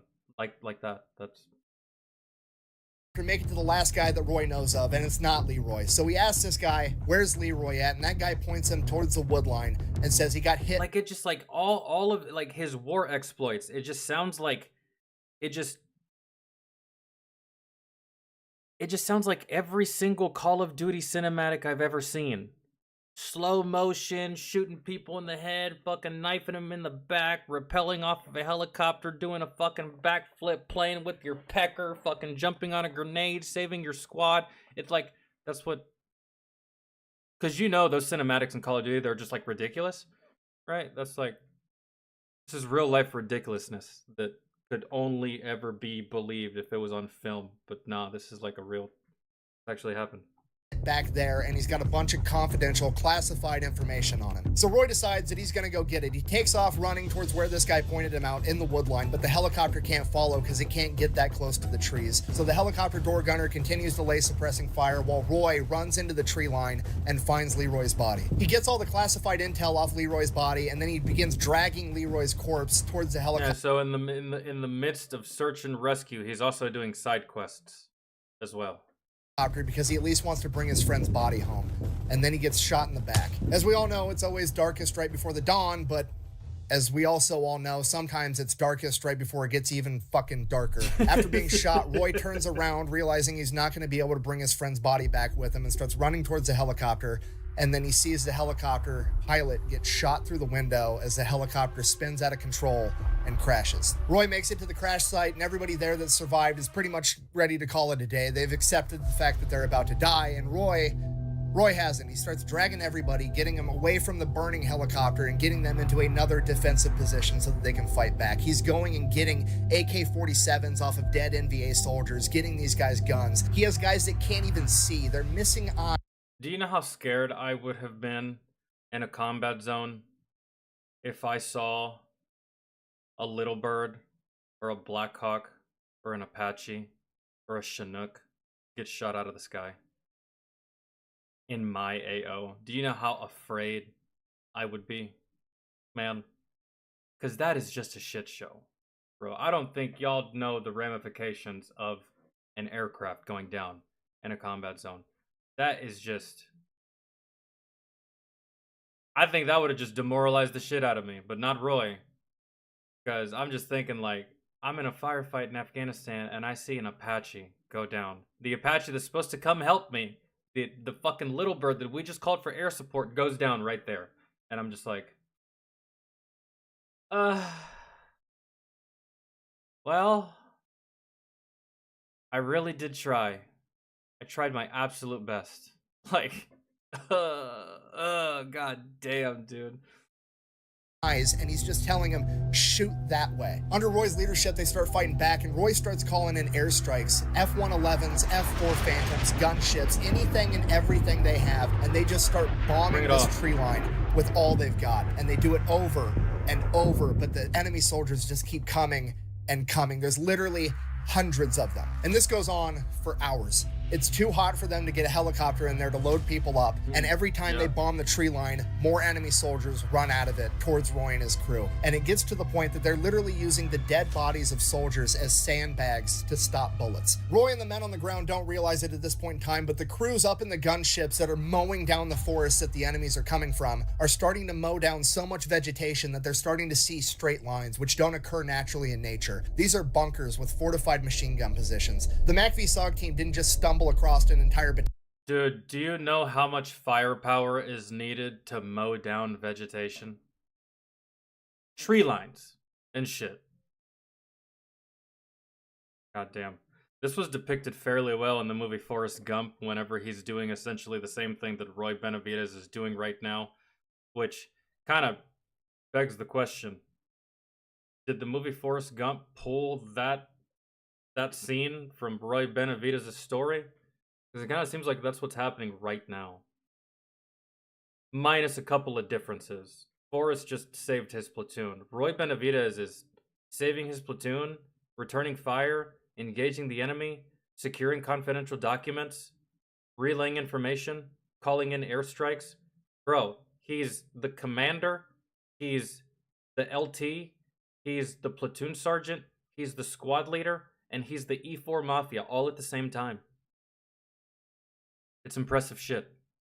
Battalion of men, they walked right into an entire NVA base inside of Cambodia. Eventually, the air crews come to the realization that with this base there's got to be at least 1,000 men, an entire battalion there, and there's a road where they can bus in even more men for reinforcements. Bomb the base, unless it's underground. Is it underground?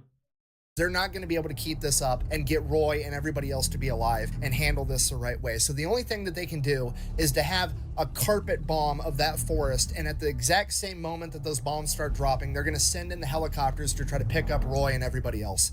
That's madness. That is madness. Do you know how hellacious of an extraction that is? Extractions on their own are already stressful. But an extraction during a combat situation is even more stressful. An extraction during a combat situation, and you're operating danger close, and you're dropping heavy ordnance, and you're carpet bombing against an enemy that reaches the thousands in numbers. And you're doing all of this in a confined area.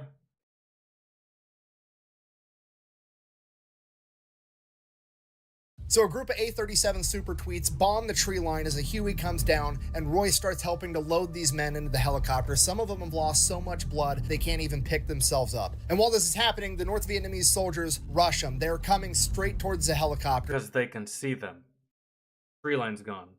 They're firing. Roy's trying to load the men on while firing back. The door gunner's returning fire, and one of them ends up making it to Roy, and for some reason, whether he was out of ammo or whether he was trying to take an American alive, he hits Roy in the back of the head with the buttstock of his rifle. Roy falls down, and then he swings it again at Roy's face, dislocating his jaw. Roy, somehow still conscious, gets up, starts trying to wrestle this guy to the ground. He lost his gun. All he has is his recon knife. Yeah, dude, yeah, I forget. Roy has that fucking steel jaw. Yeah, I got dislocated, but remember, Roy was a boxer. He's probably taken several shots to the fucking face and the jaw. He probably just fucking shook that off.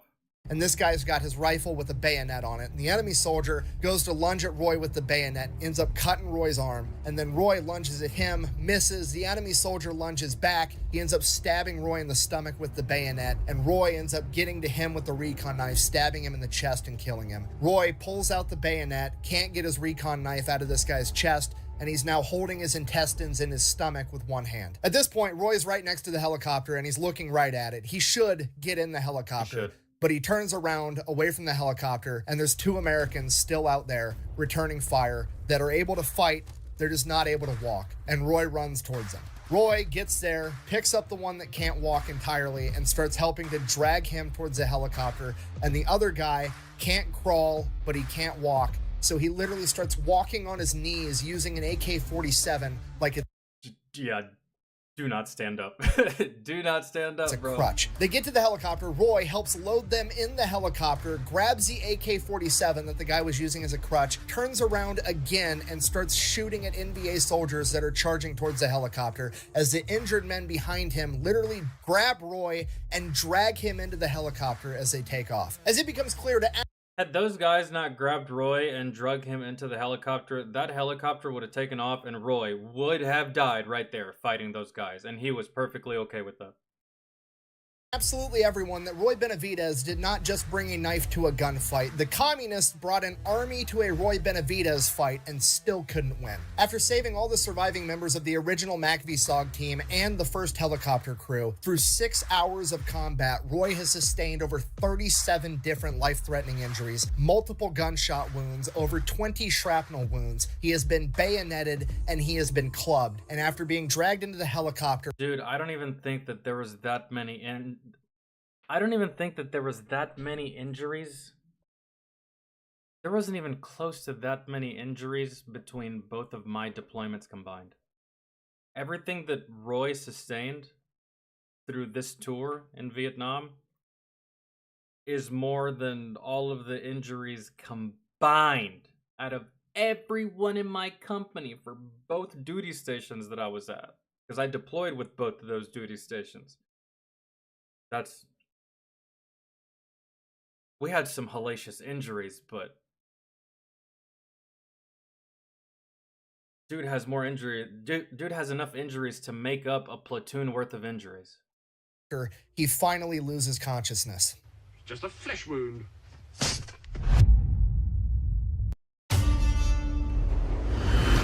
Here's what's gonna happen. Whoever controls the streets controls. Oh, did you guys see this? Do you guys know that there's a Penguin movie? Or a Penguin TV series? Because there's going to be another Batman movie, right? With Robert Pattinson, I believe. So, you know, do this TV series and this. Hopefully they weave this into the movie. That'd be cool, right? Maybe? I don't know. I like the portrayal of Penguin by Colin Farrell. His next memory is being literally waist deep inside of a body bag as an American medic is zipping it up. His eyes are caked with blood and he can't open them. He can't talk to the medic because his jaw is dislocated and he's lost so much blood that he can't move. And from the medic's perspective, he doesn't even realize that Roy's an American because he's Hispanic, he's got the same skin tone as a North Vietnamese, and Roy's body is literally laying on top of 3 dead NVA soldiers that in Roy's fog of morphine and adrenaline, he loaded into the helicopter because he didn't want to leave anybody behind. Roy can literally feel the teeth on the zipper closing as it gets closer and closer to his head. And once the zipper reaches his neck, somebody stops the medic and says, "Hold on, that's Benavidez." And he instructs the medic to double check and make sure that Roy is actually dead. And the medic argues with him, and Roy's buddy says, "I don't care, double check." And the medic zips down the body bag a little bit and puts his hand on Roy's chest and leans forward to listen and see if he can hear breathing. And at this moment, Roy takes what he describes as the best shot he's ever made in his entire life. He spits directly in that medic's face. Give him that hawk. And with that, they get Roy out of the body bag, they get him in the aid station, and they start trying to do everything they can for him, but they're almost positive that is the best way to prove that you're alive. Spitting in someone's face, yes. Is guaranteed to work 10 out of 10 times. He's not going to make it. After his chain of command figured out everything that had happened and that Roy was pretty much the only reason that the 8 other men that survived made it out of there alive. My niece is calling me. Immediately got him signed up to receive the Distinguished Service Cross. The only reason they didn't try to get him the Medal of Honor on the spot was because they didn't think Roy was going to survive, and they wanted to get him an award that they could give him in the field so that he could receive it before he passed away. But Roy Benavidez... You can still give him the Medal of Honor, just give it to him posthumously. Benavidez had other plans. But he lived, so. He doesn't pass away. Instead, he recovers. And not only does he recover, he yet again refuses to get med boarded out of the army into a medical retirement and continues to... I swear, dude, I think that Roy Benavidez is the only service member that has ever successfully declined a med board. Like, hey, you got injured, we can no longer use you, we're gonna put you out of the army. And Roy said, "No, thank you." And they said, "Well, okay then. You have a good rest of your day." That's crazy. Serve in addition. It's not something you can say no to, guys. You get injured, you go to rehab, and if the rehab proves that you're no longer of value and or service to the armed forces, you're out. You got no say so, bro. You're a liability. But Roy said, "No, thank you. I'm good. That doesn't apply to me. Do you know who I am?" 10 years in the United States Army. And during that time, they try to get him awarded the Medal of Honor because if anybody deserves it, it's this guy, right? But for some reason or another, it always ends up getting rejected, and it gets rejected again and again and over. They just keep rejecting. Bro, I think I said this the first time I watched a video about Roy Benavidez, but if Roy gets rejected, who the fuck does deserve a Medal of Honor? That's my whole logic on it. If Roy doesn't deserve one, who does? Like, holy...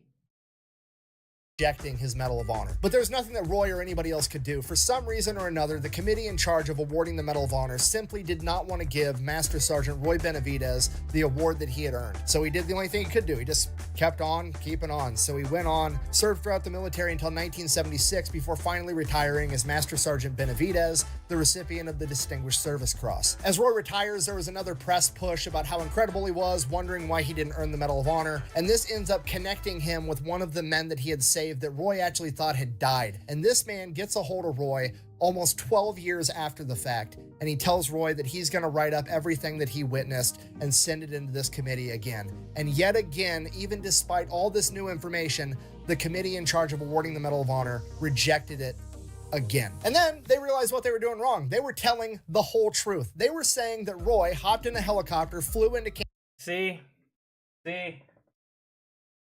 You're probably thinking, man, fuck this committee. They're pieces of shit. They weren't there. They don't know what Roy went through. And normally I'd agree with you. I'd agree with you. But again, think back to what I said earlier. This is one of those cases where the committee was like, no, we hear you. Yeah, helicopters, running next to a helicopter, saving multiple people, bringing a knife to a gunfight and killing people, and yeah. See, but here's the thing. That doesn't seem true. That seems made up. Like a director or a writer in Hollywood wrote that. So come back when you have something more believable. I think that was the committee's problem. Was it didn't seem real. They were like, there's no fucking way this man did all of that. Sorry. But yeah, he did do all of that and then some. So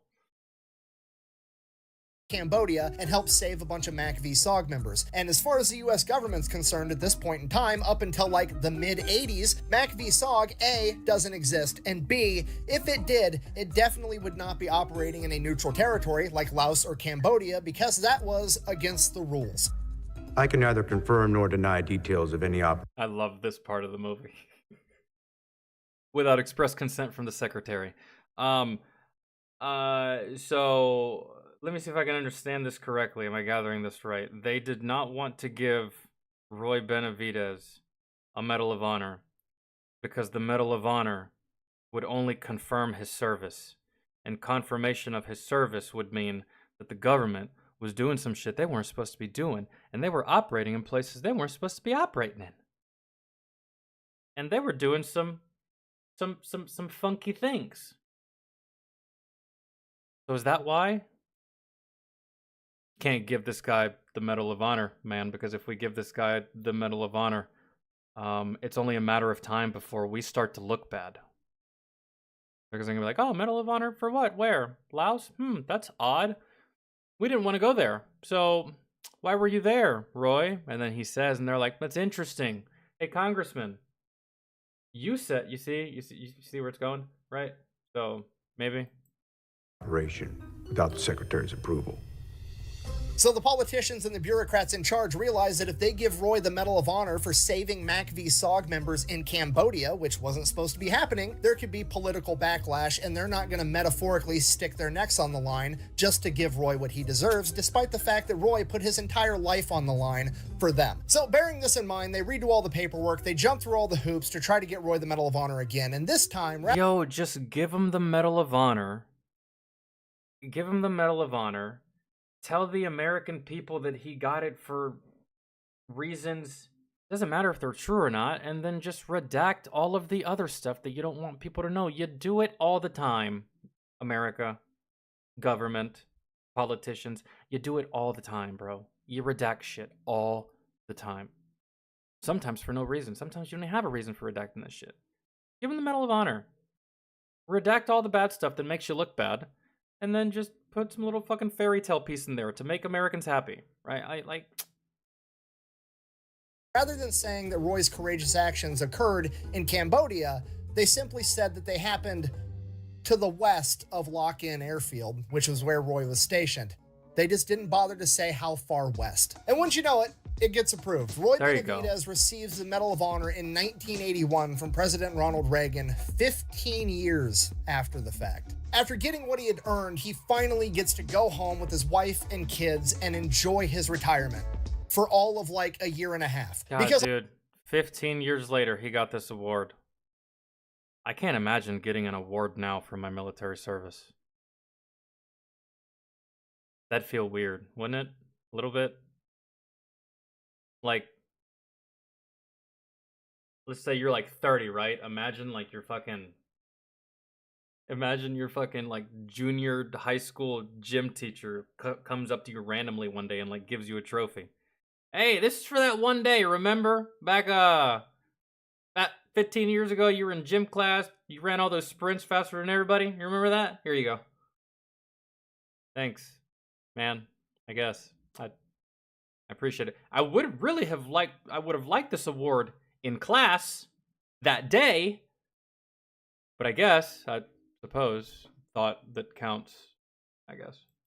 On a random day in 1983, he receives a letter in the mail from the U.S. government informing him that he would not continue to receive his veterans' disability benefits from his injuries that he sustained during the war. And Roy's not having it. He goes straight to the media, starts putting out press releases and giving interviews talking about how ridiculous this is and putting political pressure right back on the politicians. And wouldn't you know it, a couple weeks later, the U.S. government comes out with a statement of like, oh, hey, we're sorry that we're doing this. We haven't been handling it appropriately. We're going to continue to do it, but we're going to do it in a more humane way for everybody involved. And while I can't prove this, I'm willing to guarantee that Roy Benavidez got the notification of like, oh, sorry you got that letter. Obviously, this doesn't apply to such a high-profile person that's got enough leverage to be a pain in our ass. Here's your benefits, but we're going to go ahead and fuck everybody else. And Roy wasn't going to allow it. He came out and said that if they can try to do this to him, he can't imagine what they're going to try to do to everybody else. So he keeps fighting for not only himself, but for the other 350,000 veterans that were getting their benefits cut, right? Because they need help too, and Roy's gonna help them. So he keeps pushing and putting more pressure on the US government. Basically just comes out and says, hey, the same Ronald Reagan administration that gave me my Medal of Honor is now telling me and a bunch of other veterans that we're not good enough for the benefits that we earned. And with that, he finally gets to testify in front of the House Senate committee in charge of this entire operation, and they end up shutting the entire thing down, preserving the benefits for 350,000 veterans. Great. And with that, Roy Benavidez could finally go home, enjoy his retirement, and live happily ever after. So, in conclusion, when somebody needs help, you help them. And for the love of God, the fact that somebody renamed Fort Bragg Fort Liberty and not Fort Benavidez instead is borderline criminal. Thank you for watching. I would have been okay with Fort Benavidez. I really would have. I would have gone for that. But Fort Liberty? Fort Liberty sounds like a bullshit name of a military installation in a movie. Because you know how lots of times, a lot of movies, they'll do this thing where they won't use the real name of places. So, like, Walmart will be Wally World, and, like, fucking Sprint will be, like, fucking Jog, or something like that. T-Mobile will be, like, fucking V-Mobile, or some shit, right? Nothing's ever really the same in the movies. And so, like, Fort Liberty just sounds like something made up, like in a movie. Like, y'all ever seen the movie Battle LA? Y'all ever seen that movie? It's alright. Anyways, that's what I'm talking about. Fort Liberty seems like a military base in the movie Battle LA, or it seems like a military base in like the Transformers movie. Like, yeah, Optimus Prime is held up at Fort Liberty. It just seems so fucking lame and cringe and just lacks any kind of thought as to military. But Liberty sounds star-spangled awesome, doesn't it? I guess, I suppose. It's just stupid. You ask me. Fucking lame. I'm still gonna call it Fort Bragg.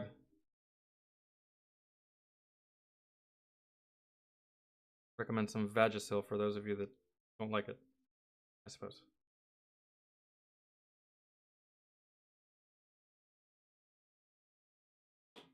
Do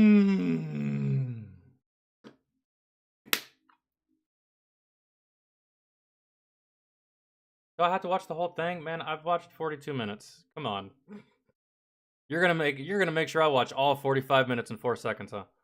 Watching. Best way to support the channel is to buy some merch over at thefatelectrician.com. Quack bang out. Oh hey, real quick. If you guys wanted more, I don't care where he gets the sources. I just wanted to listen to what the source said. I don't care where it came from. Is that what he's talking about? If that's what he's talking about, I don't care. I'm stopping it. I'm fine. the sources aren't important to me.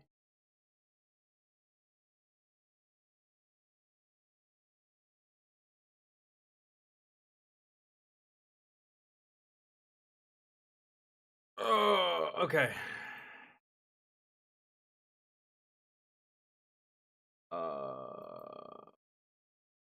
Okay, so that being said, guys, no more videos about Roy Benavides. That should be it, right? Like, a year from now, I don't want to watch another video talking about, oh, there's new information. I like the information that we just heard, but surely that's it, right? Like, because I'm sure the only information we have left to know about Roy is, I guess, what brand of underwear he wears. Gotta go. Yeah. Wait, where is it?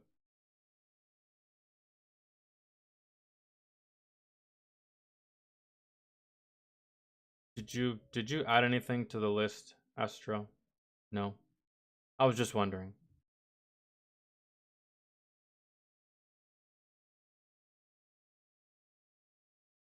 I'll need to be here. I need to go here. Get the little ones here.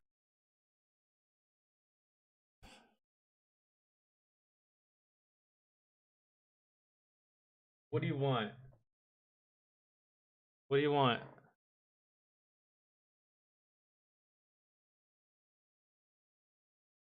Okay, variety stream.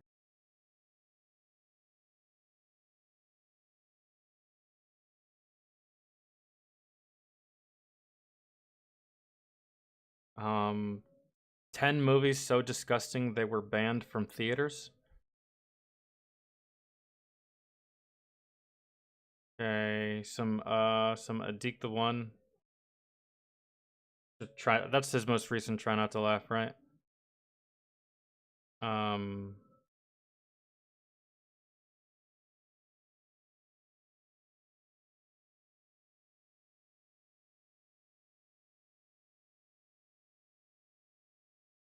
I think we did that Idiots in Cars, Umbreon, or is that a recent addition? I can't ever really... Hey! What are you doing? Is that what you wore to school today? Huh? How was school? Come here. Oh! Oh! Oh! Can you stop being weird? Little cone face. Alright, so I'm down to watch Mojo. 10 movies so disgusting they were banned.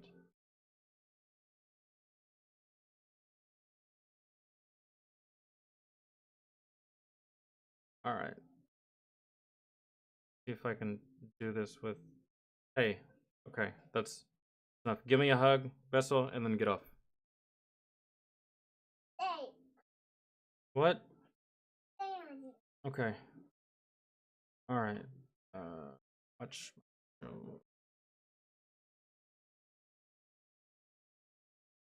you silly? No, you're silly. Hey, the Transformers movie comes out in a couple of days. Do you want to watch it? You want to go to the movies? We're not watching Coco Melon at the movies. Yeah, well, you're the only one. Would you get out of my Kool-Aid? Huh? No.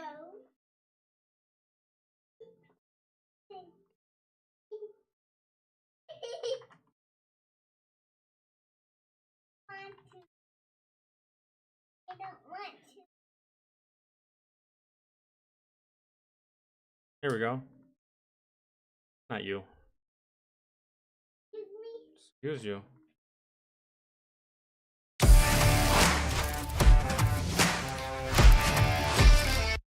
Okay.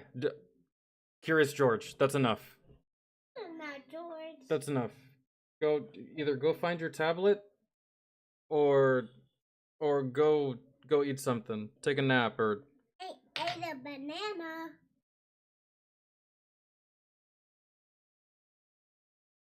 Okay. Sorry, dude. So it's just only a matter of time before she came in here, and she kind of like owns everything.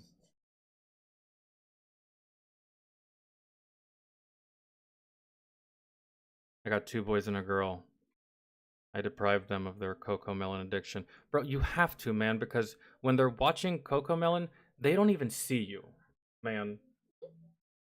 Yeah, you don't even pay attention to what I say to you. I'm just like, Nelly, would you don't stop. It's like they get tunnel vision. They don't see you, they don't hear you, they ignore you flat out, and it's just like, all right, this is a problem. What? Yeah, you did. So you know what you should do? You should go get your tablet so I can put it there for you. Get rid of that stink face. My hair is growing. My hair is growing, I know. Do you want me to grow my beard back? Or do you want me to keep shaving? You want me to grow it again? You want me to grow my beard? Yeah. It's really soft. Yeah.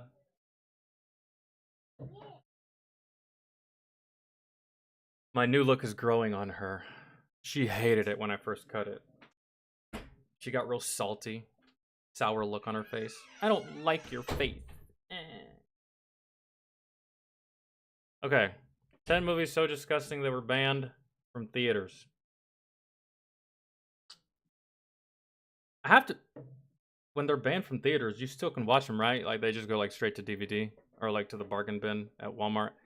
I believe that one movie that was probably banned from theaters was probably, like, The Human Centipede. And Teeth. Teeth wasn't disgusting. It was just... Well, no, it was disgusting. But it was just disgusting for men. It wasn't disgusting for women. If you don't know what I'm talking about, then don't worry about it. But I could see that. I could see a movie about a vagina biting off dicks not being conducive for a movie theater. Let's see. Welcome to Watch Mojo. And today we're examining 10 movies so disgusting they were banned from theaters. How disgusting! Get this table soaking wet! For this list, we'll be looking at the most visually revolting films that were prohibited from being shown theatrically. Have you managed to stomach any of these movies? Let us know in the comments below. The Devils. Written and directed by... Never seen it. 1971. I wasn't even a thought yet. Oh, that movie got banned? Mysterious? That's a good movie. That's a good movie. If you can stomach the rape scenes, it's a good movie. Because then after the rape scenes, it's nothing but fucking badassery from this fucking girl. This girl is my goddamn hero, bro. She killed... I'm not gonna spoil it, but... I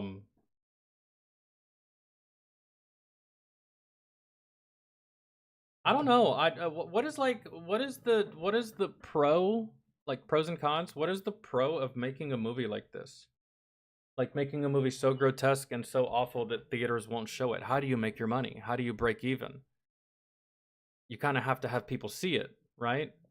Or do they just make it thinking that it's going to be okay, and then the box office is like, nah, and they're like, well, shit, I overextended myself making this film, so what do I do now? I'm gonna have to file for bankruptcy. I wonder how it goes for these types of films and the people that direct these types of films. Because you have to imagine that there's directors out there that direct films like this with the sole purpose of just being awful, of just being disgusting, of just being grotesque, and like the shock factor, right? So,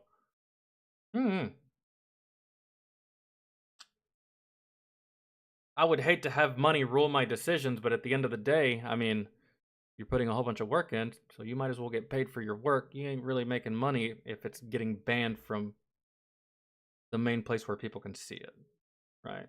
So.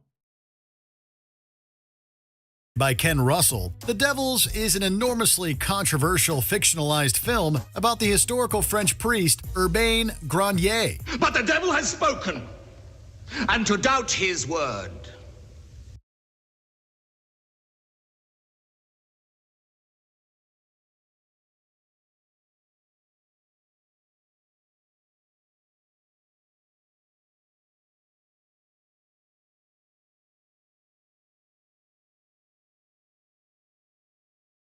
What religion is this?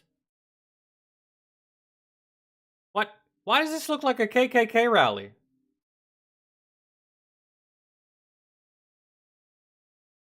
I must have not learned about this religion. Maybe that's just what they wear. Catholic priests be wearing all white and shit like that too. But I mean, bro, the fucking hoods are just overkill. Really, I don't know what time period we're in right now. Catholics, yeah, I'm Catholic too. My priest was always wearing all kinds of white. The hood's over the top, bro. He just wore like a little. Actually, my priest didn't wear anything at all. Just wore the white robes, nothing on his head. Now, like at the Vatican and shit, they wear like some wild, intricate shit. But that's crazy, bro. Crazy. Is sacrilege. Granier was executed in the 17th century due to accusations of witchcraft. The Devils is filled with explicit violence, including scenes of self-harm and Christ being nailed to the cross. This, combined with the movie's overt and offensive sexual imagery, riled censors around the world. What? I mean, dude, isn't that funny? It's always tickled me how, you know, graphic images of religion and graphic images of Christianity, graphic depictions of Jesus Christ. But that's what it is. Those times were graphic. Those times were barbaric. Those times were sinister. Those times were crazy. So, I mean, it almost seems like you want motherfuckers to sugarcoat shit for you. Like, no, man, like it was ugly. There was nothing pretty about it. There was nothing pretty about those times. About ancient times and the times of gods and stuff. Like it wasn't pretty. It wasn't nice. It wasn't so like when people see depictions, it's like, what do you think you're gonna see, man? It's not supposed to make you feel all happy inside. It's supposed to draw that kind of emotion out of you because of the subject matter. I don't know. I've always just thought like, well, you can preach about it, but the second you have to see it, it's too much. Like that's the way it was, man. It's like, I don't know. Why don't you offer up your pain to God? You live by your senses. Obviously, you can die by them. The Devils was heavily edited and rated X in the US and UK. It was also outright banned in Finland. But at the same time, bro, this was 1971. The world was a little bit different in the 70s as opposed now. I feel like this movie could come out now and no one would bat an eye. Matter of fact, I feel like this movie would come out and people would be like, "Oh, that was trash. I was hoping for something better." Right? I don't really feel like this movie would offend people these days. 70s, right? So in the latter country weren't able to not offend. People get offended for everything, but I don't think this movie would be banned in theaters today. See the movie until 2001, 3 decades after its release. If they are not driven out, your devils might, by their infernal arts, prevent the torture from being as excruciating as it should be. And then you would never confess, and your soul would be damned for eternity. The Texas Chainsaw Massacre. That shit just looks boring to me, really. That's why I wouldn't watch it. And just most movies about religion don't interest me.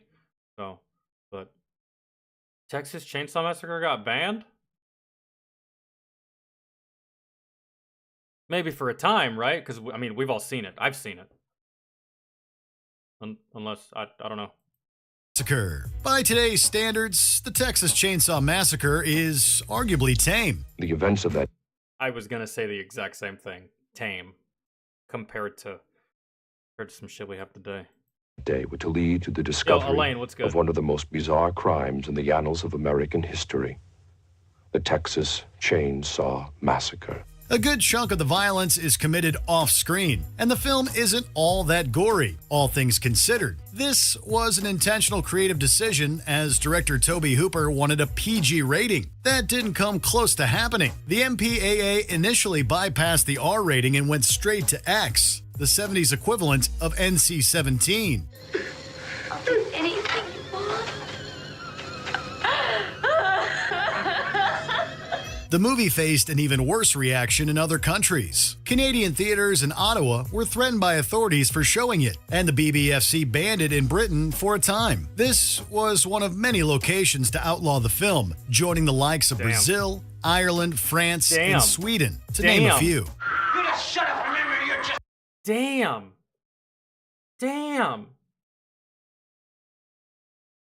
But hey, they got the last laugh because this is still regarded as one of the most iconic horror films. Even to this day, people still talk about this film. People still watch this film.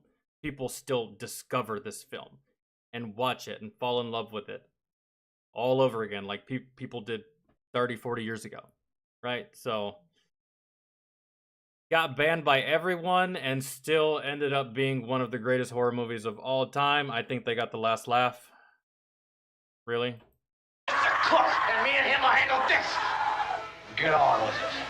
I won't have this. The Bush Guide, cold and smooth survival. Trying to think of what the next one's gonna be. The original Exorcist had to have been banned, right? Right? With the creepy looking fucking girl, the fucking right, all that shit. Like, that's got to be on this list. If Texas Chainsaw Massacre is on this list, bro, fucking, I think Exorcist is definitely on here. Maniac, I've never seen this.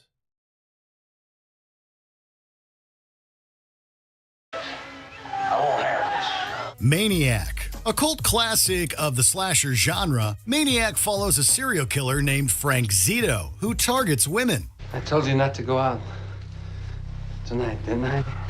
Every time you go out, this kind of thing happens. The movie initially received poor reviews and was heavily criticized for its violence. Indeed, the killings in Maniac are shown in explicit and graphic detail, which doesn't always make for comfortable viewing. To me, you know, things change. People die. But in a painting or a picture, they're yours forever. The film came out without a rating in the United States, and the BBFC refused to pass it in the UK. This resulted in a de facto ban, and its release was prohibited. Dude.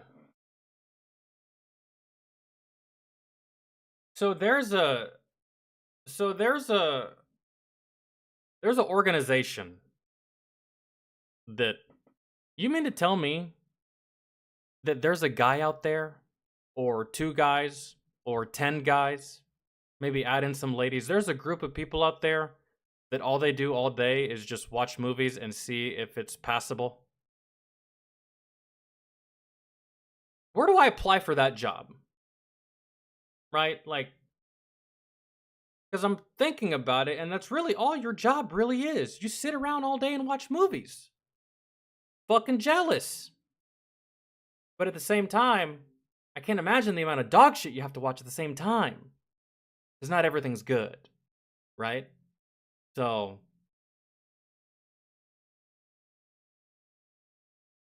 the MPAA. So, y'all sit around all day and watch all these movies, and y'all give it a rating on whether it's okay for general public viewing. How much do y'all get paid for your employment? Because this is just now dawning on me. Like, what other responsibility? I'm just curious. I'm not even being condescending. What other responsibilities do you have? Because from the outside looking in, it just really seems like you just watch movies all day. I don't know, man. For over 20 years. It was finally passed in 2002 with edits, but it didn't see a full, uncensored release in the country until 2022. No, Jeff. Unfortunately, there's no organization that's just gonna ban a movie for being bad. If that was the case, I'd be the CEO of this goddamn organization, and that's not the case, so... I won't ever. But then again, man, who would want that job? Who would want that job? Your job is to find all the bad movies and ban them for being bad? That means your job is to only watch bad movies. I smell suicide. Is what I smell in your future. You're only watching bad movies. Let them take. 72 to 200K is how much they make, roughly. Bro, that's good. That's good. Really. For reviewing films and making sure that they're okay for general viewing, I feel like they're getting overpaid, to be honest. There's got to be more to their daily responsibilities than just watching films, right? There's just got to be. That's a lot of money for just watching movies and saying, hey, this is okay, this isn't. You away from me. Hostel Part 2. The first Hostel... Yeah, I can see this, actually. It didn't bother me. These types of movies don't gross me out. They don't make me feel a certain kind of way. Some of the things I see sometimes make me cringe.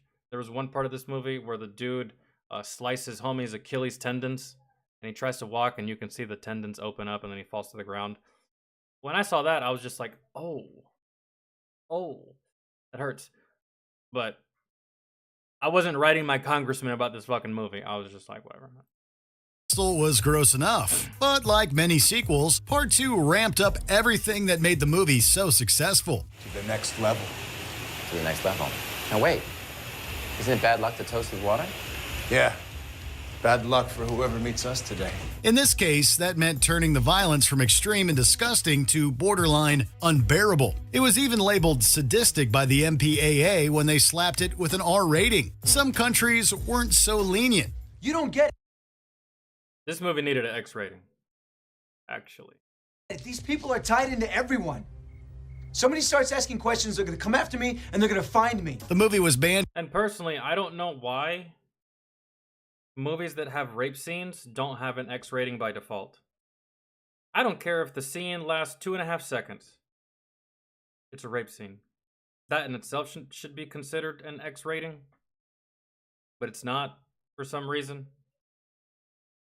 I don't know. And in New Zealand, as the necessary edits to eliminate the problematic content weren't made. I've seen this too, David. Hostel 1, Hostel 2, all that shit. All these weird fucking super crazy horror murder movies, I've seen most of them, unfortunately. It was also heavily censored in Germany. The so-called extended version has been outlawed in the country, and the film's distribution has... It's because it takes place in Germany. I think that's why Germans were a little upset, maybe. Like, hey man, we don't do this to people. I don't think we have anybody in this country that does this to fucking people, man. We just like beer. Has been made illegal. Any idea what you're gonna do in there?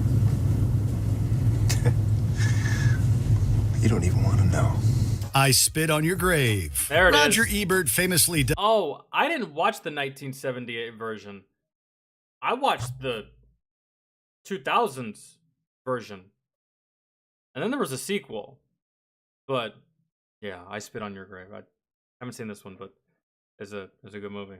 Dubbed this movie a vile bag of garbage, and many censorship boards would agree with him. I Spit on Your Grave is an exploitative revenge film in which Jennifer Hills hunts and kills those who've hurt her. To this day, the movie is extremely hard. Long story short, guys, the movie is the version that I saw, not this one, the one in the 2000s.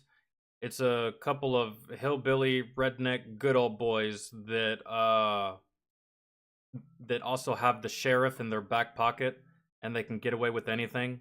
And then these group of dudes and the sheriff rape this girl and beat the fuck out of her, throw her in the river and leave her for dead, except she doesn't die.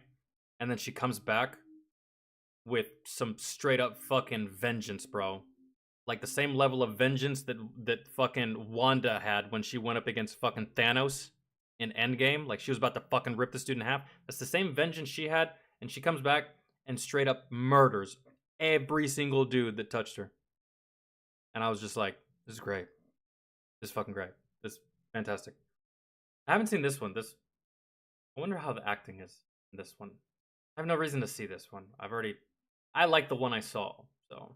Stomach, with lengthy scenes of overt sexual violence. In fact, the producer tried making the movie as revolting as possible. I got a family, A nice-looking wife, 2 beautiful kids, and you don't care?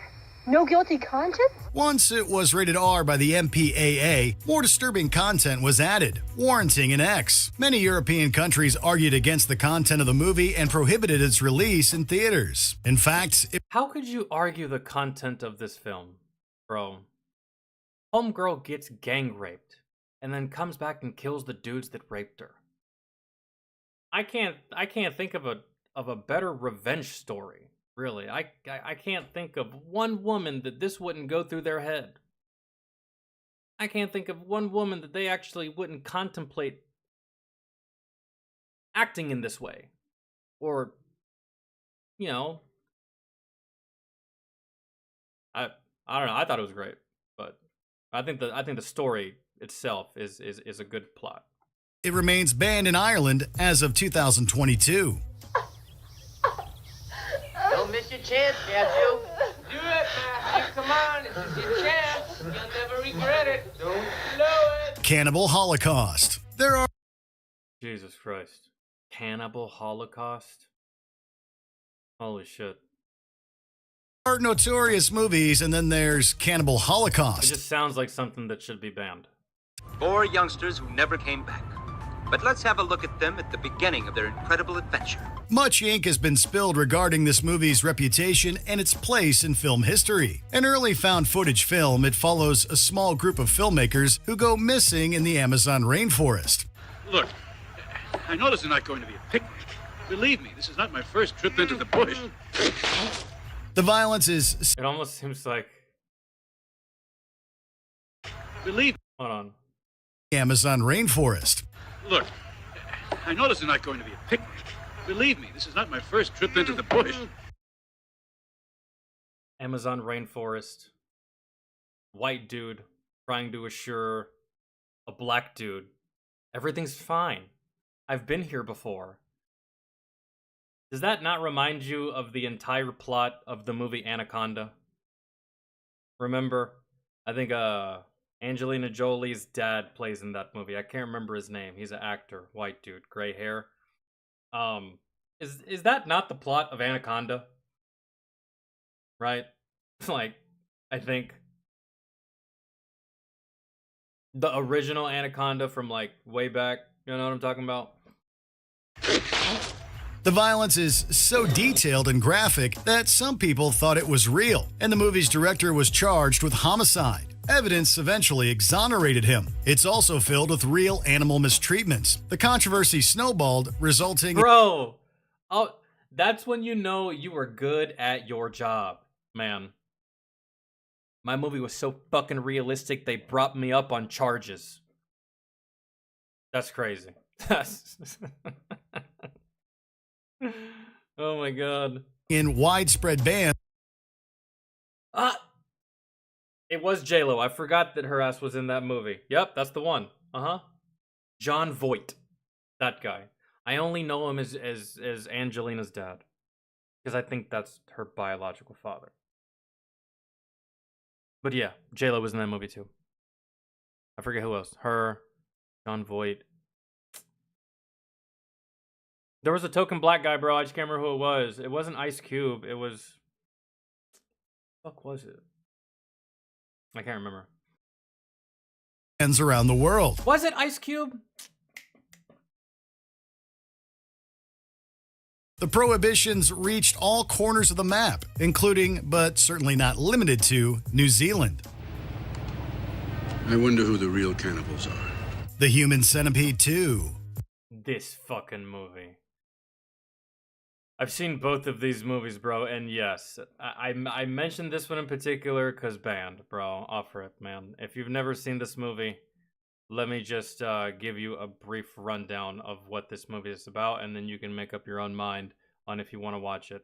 The movie is about a doctor slash surgeon slash medical professional that is a fucking psychopath. And he kidnaps human beings. Sometimes he kidnaps dudes, sometimes he kidnaps women. It doesn't matter. And the experiments that he does, he first started doing it with animals, dogs, cats. What he does is he takes 2 or more people and he sews them together. Now you're probably thinking, oh, what? Does he sew their arms together? No. He sews their legs together? No. Oh, maybe he's really sadistic. And he sews their heads together, right? No. He removes their jaw. He removes the jaw of one person, sews their mouth to the asshole of another person, and then that person, he removes their jaw, and sews their face to the asshole of that other person, and now you have a centipede. You have 3 people that are connected. And eventually, this first person, this is what he does. He wanted to see what would happen. Eventually, the first person, he feeds the first person. He feeds them an enormous amount of food over and over and over again. And eventually, what is this person going to have to do? This person's going to have to shit. Except there's a person attached to their ass. So this person eats the shit. The person in the middle eats the shit. And that person eventually has to take a shit. They shit. And it goes into the last person's mouth. And then that person shits. And it goes on the floor. And eventually, they all fucking die. But it's like the slowest, most disgusting death you will ever see. That's the movie. Nothing more, nothing less. That's what you're getting into watching this shit, so have fun. It's the most extreme version of ass to mouth that I've ever seen, man. Pornhub can't compete. Full sequence. Society has arguably become more accepting of movie violence throughout the years. I'm sorry. I'm going to have to go. There's nothing to worry about. I'm sure it's just a passing phase. What passes as mainstream horror today would struggle to be accepted just a few decades ago. The Human Centipede 2, Full Sequence, is a rare exception because it's just that graphic. This infamous film was met with backlash for its horrifying visuals and sick story. I was really drawn to the film because of the medical aspect of it. If you were a surgeon, you could actually perform that surgery. It's just so scary. It was initially banned by the BBFC, who even argued that it was an obscene film that might defy a national act of parliament. It was eventually passed following some significant edits. A similar series of events occurred in Australia, and the movie was essentially outlawed in New Zealand. It was never released at theaters, and even the DVD is banned there. This music is driving me crazy. Oh, that's the video. Good lord. I thought someone was beating on my door.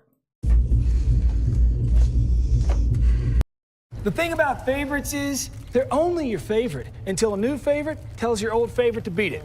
Introducing Aaron Rodgers. I know you're not Aaron Rodgers. Stand this anymore. Pink Flamingos. John Waters. Okay, this I've never seen. I don't know what this is. Is one of the most popular cult filmmakers of all time, and Pink Flamingos may be his masterpiece. Watch, as Divine proves that not only is she the filthiest person in the world, she is also the filthiest actress in the world. But the Midnight Movie certainly isn't for everyone. The entire film calls itself an exercise in poor taste, with Jesus Christ. Why does this broad look like the fucking demon pig from Spawn? You remember Spawn? You remember the fat little fucking demon piggy that's always fucking with him, asking him to do shit and go here and do that and I own you and all this shit? Good lord, man. I've never seen someone that if they were forced to fucking render a salute, they'd have to do like this. That's crazy, bro. Like, oh, man. Drag queen Divine playing the so-called filthiest person alive. It's beautiful mobile home you see before you is the current Looking hideout like you smell like athlete's foot and dirty Q-tips. of the notorious Beauty Divine, the filthiest person alive. The MPAA gave the movie an NC-17 rating in 1997, citing a wide range of perversions, which is an apt description. The ending alone, which involves dog feces, is definitely not for the faint of heart. This would be one of the few times that I wouldn't want to work for the MPAA. That organization, bro, is like hit or miss as far as like a good day at work. You might go to work and be like, okay, you're watching this, you're watching this, you're watching this, you're gonna watch the new Extraction movie. Fuck yeah, such a good movie, I'm down. Right? First one was so good, I'm down to watch this. But then, you know, fast forward like 2 days, and it's just like, you're watching this, you're watching this, you're watching this, and you're watching Moonfall. Fuck, bro. Anybody got any weed? Or meth? Or a gun? No? Nobody? Fuck. Perhaps not surprisingly, the movie garnered quite the reputation and was banned in multiple countries, including Switzerland, parts of Norway, and Australia. A little gross, but I liked it. Well, it was really the grossest film I'd seen. A Serbian film. Perhaps the most Oh, that's the name of it? A Serbian film? I've never seen this. What is this about? notorious movie of our time, a Serbian film. 2010? I wasn't really all that busy in, well, yeah, I really wasn't all that busy in 2010. I was kind of just chilling. I don't know. Doesn't strike me as a movie that, I see a lot of trailers all the time, and I see tons of movies pop up on my feed, or just like when I'm scrolling through Amazon or Netflix or something like that. And there's a lot of movies, bro, that I just have no intention on watching. I look at it, I read the name, and I'm just like, nope. It's like, I don't know my process on choosing movies, but like, for instance, a Serbian film. I can already tell you without a shadow of a doubt right now, I don't know what this is about, but just going off of the name and what I'm looking at right here, it's not enticing enough to get me to watch it. So naturally, I would see this, whether it be like on my feed or on my tablet, and instantaneously, I'm just like, nope. I don't know how or why. And sometimes that has caused me to pass up on good films, but a majority of the time, it's me passing up on shit films that I just know are shit because I have intuition, I feel, really. So, a Serbian film, probably would not watch this movie.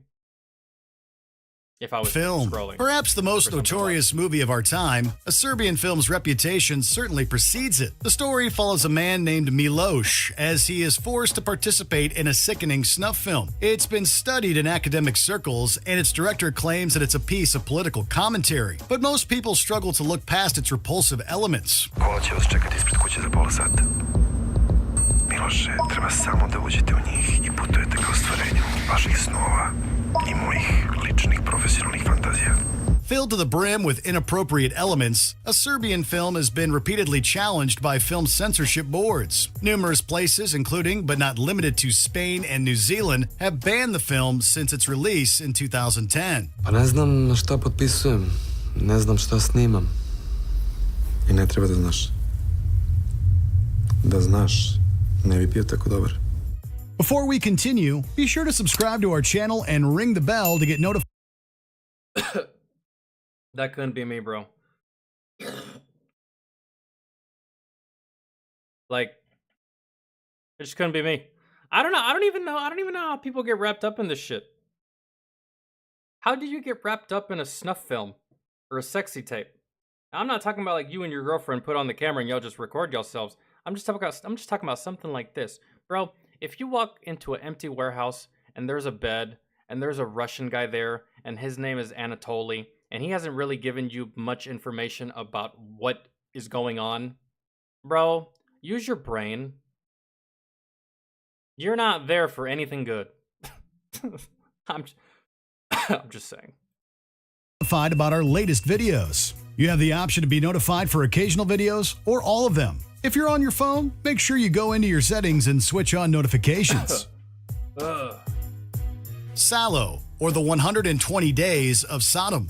For many, Salò, or the 120 Days of Sodom, exists as the ultimate intersection between art and tasteless perversion. Now it'll take an hour till I can overcome that disgusting image and get excited. The film explores many intense themes. It's 1975, bro. I haven't seen it. Probably don't have really any intention on seeing it. And takes cues from some classic works of art. Even its filmmaking is generally well regarded, and some consider it a classic piece of cinema. But others can't ignore the depravity at the center of the movie, with the story revolving around the mistreatment of teenagers at the hands of libertines. Listen, you insignificant, wretched nothings. You are here solely for our pleasure. Expect none of the kindness you knew in the outside world, like liberty or the ridiculous idea of showing pity to others. A slew of countries took umbrage with the content and banned it from theaters, including the United Kingdom, Australia, and New Zealand. Even today, Salò, or the 120 Days of Sodom, makes for a supremely challenging watch. The purpose of these stories is to inflame the imagination. Again, another film that just seems completely fucking boring to me. Oh no. And any form of lust will be permitted.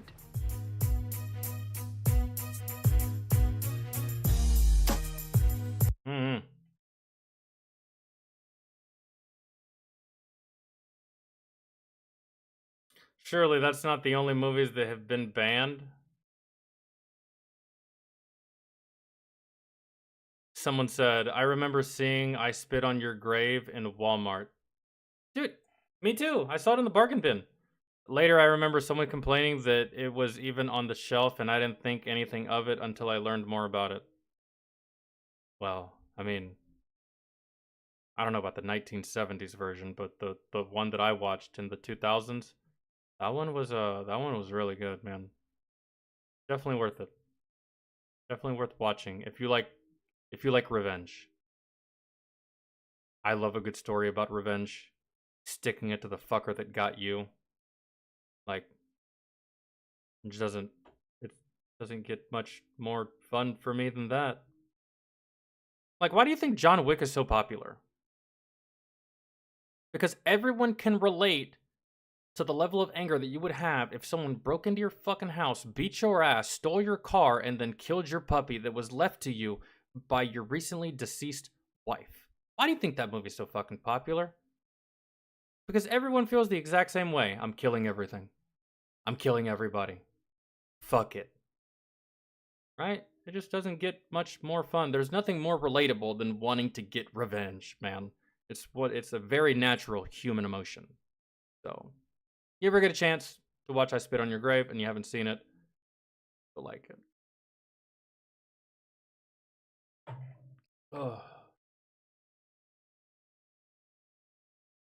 Oh.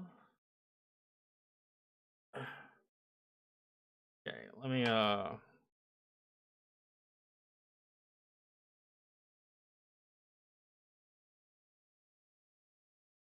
What are y'all talking about? Debate for what?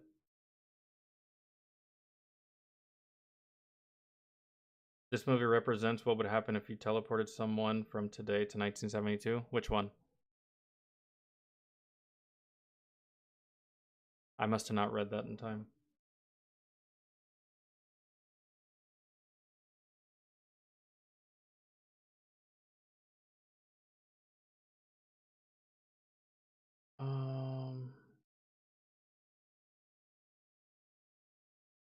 Yeah, I know, David, but Two Girls, One Cup was not a movie.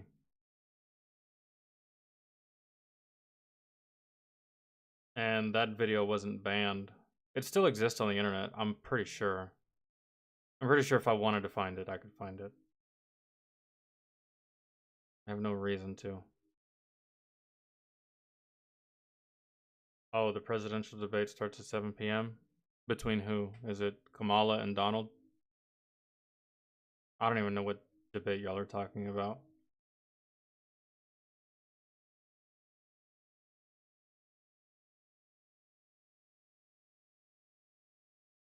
Where can you watch it?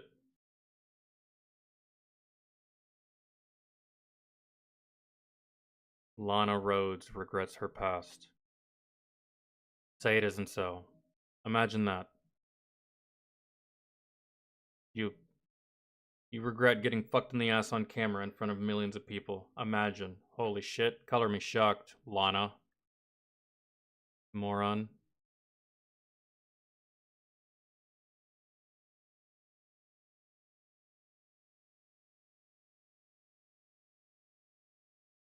Oh, there's a whole bunch of shit here. Can we watch the debate live?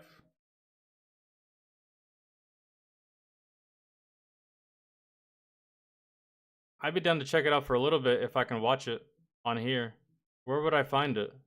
You said it starts at 7? That's in like 12 minutes.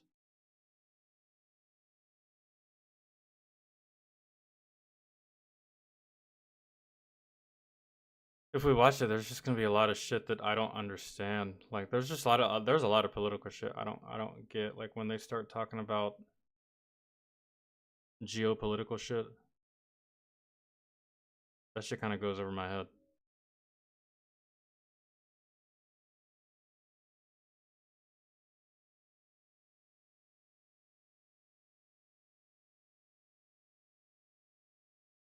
ABC.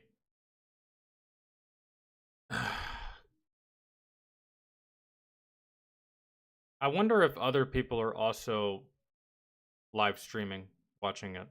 Surely, right?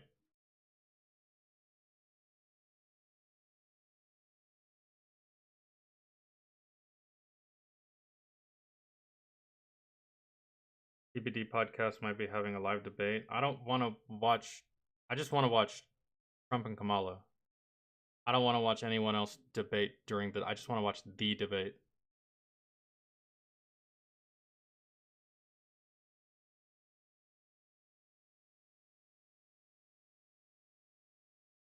Yeah, I know. That's what I was thinking. If it's ABC, I don't. But that's the thing, man. Like, there's other people that I swear, like, it's funny because like I want to watch it, but then like I also don't want them to cut the stream. But I guarantee that there's gonna be so many other people that stream it and they'll be fine. Kind of annoying. Like a watch party.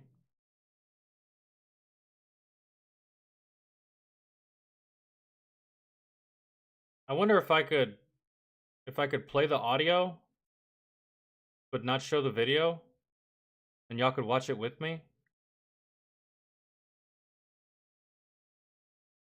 You think that would work? I think audio would still trigger copyright. Or I don't care if it triggers copyright. I just don't want them to cut the stream or block it. You know what I mean? Oh no.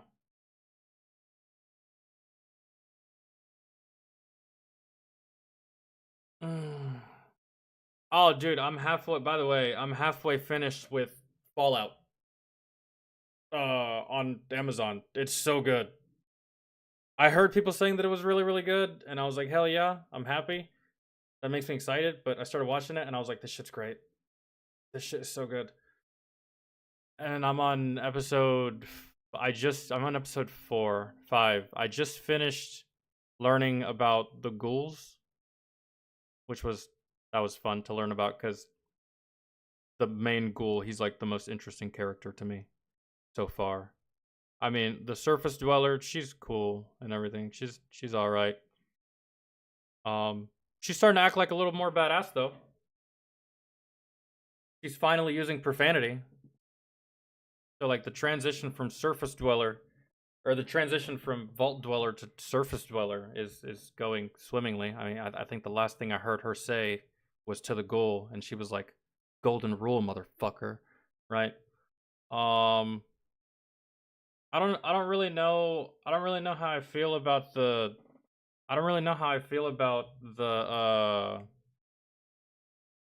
No, Brainiac. Music is tomorrow on Twitch. We do music on Twitch. We do whatchamacallit. We do variety stuff here. The only person I'm still unsure of, really, is Maximus. The guy with the power armor. Like, I understand that, like, you know, your mentor and like your borderline hero was being a dick to you and being mean to you, but and I understand homie fucking blamed you when it was his idea to fucking get out of the goddamn helicopter to begin with, right? I'd be a little upset, but like homie flat out just like killed his fucking his lord, right? Lords and squires, just murders this dude and just takes the power armor. Like, I can understand, but at the same time, dog, where are you gonna go? Huh? And now he's in the process of, like, he's got a new squire. He doesn't want to do anything that's gonna get him in trouble with the clerics. Because he's an idiot. He fucked up and said that my squire died, so he's pretending to be someone that he's not. And he's still alive, claiming he's dead. Like, I don't know about that guy. Everything else so far, though, is, like, really, really good. I think the next episode, I'll figure out who the fuck Moldaver is. And so, yeah. Kevin, I've seen you. Yes, we're gonna do it, dog. Jay, what's going on? I'm just not in any kind of rush, Kevin. Whatever we do, and whatever we don't, we'll get on another stream.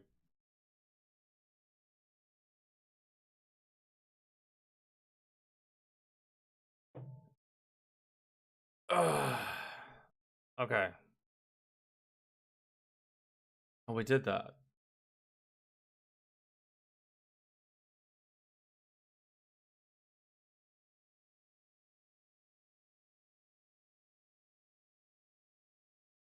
Umbreon, did you ever let me know if that Idiots in Cars video was a new one or if we've already done that one?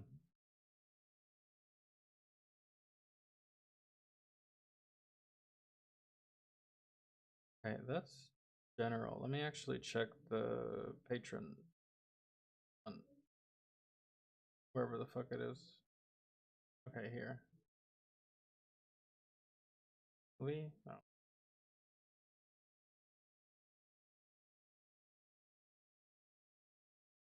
Oh no, okay. I was looking at the wrong one, but yeah, that is Idiots in Cars. Okay, got it. And we'll do this one, and then we are gonna do that. Try not to laugh, Kevin. It's fine. We're good. We'll do it. I promise.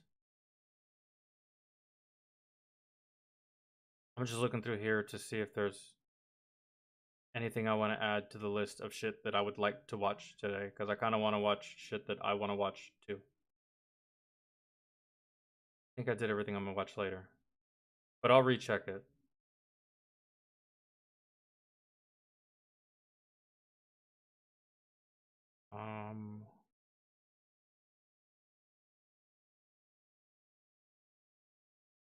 Yeah, that's kind of. I think that's it. I think I'm gonna stop scrolling and go back up.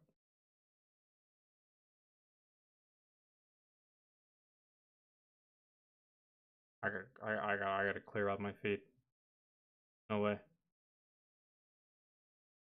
Oh, did we ever watch this? The B Team? Angry Drill Sergeant versus Horrible Rifle Shooting? I think we watched this. Yeah, we did.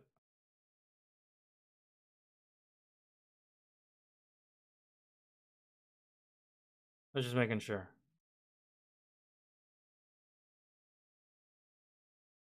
Wait, what does that say? IG versus reality?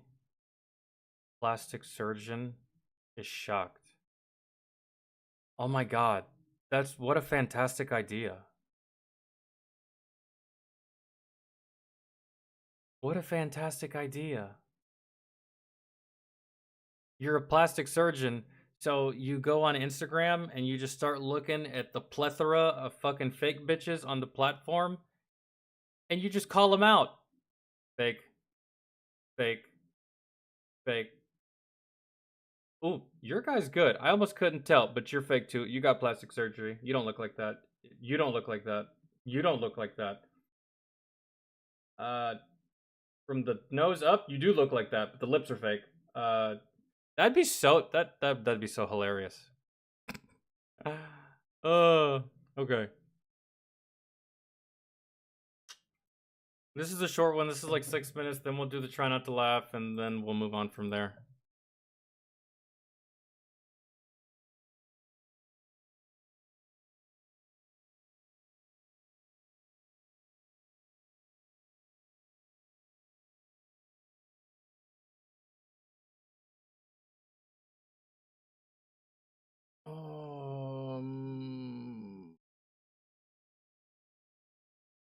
Nah, dude, Elaine's older than me. I don't know who the oldest person in here is, but I'm not the oldest in here, but I'm definitely not the youngest either. So. That'd be Country Girl. She's still 15.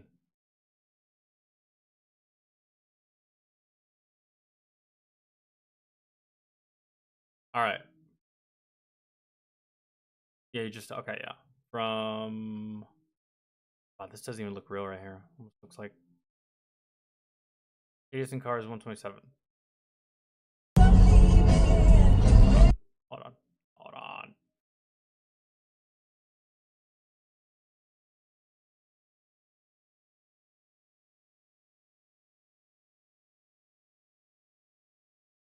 Oh, Idiots in Cars. I didn't see any idiots on the road the last time I went anywhere. Last place I went was to the mall. And bro, getting to the mall from where I live is such a bitch. It is such a bitch. I have to, you know those highways that when you look at it on a map, it almost looks like a butterfly because it has like the two looped ramps that are like off ramps that go up and over the bridges, or sometimes maybe under the bridges, right? You know what I'm talking about? It's hard to explain. When I go to the mall, bro, I gotta hit 2 of them bitches. I gotta do one big ass loop, and the exit is obscure as fuck.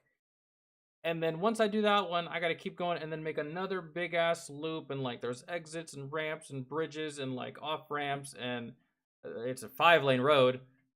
And I'm just like, oh, I don't like this. I don't like this at all. I don't like driving in this. This is terrible.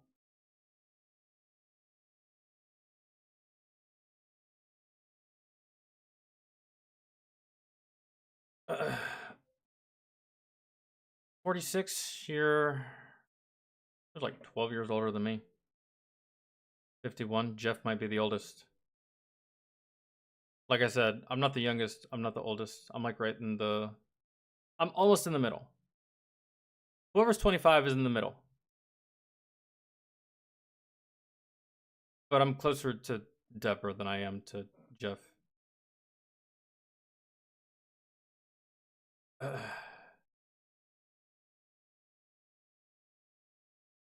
don't drive anyways. Driving's annoying, really. I can drive. I know how. I don't like it. If I can avoid driving anywhere, I will. You can drive, it's fine. I was in the passenger seat.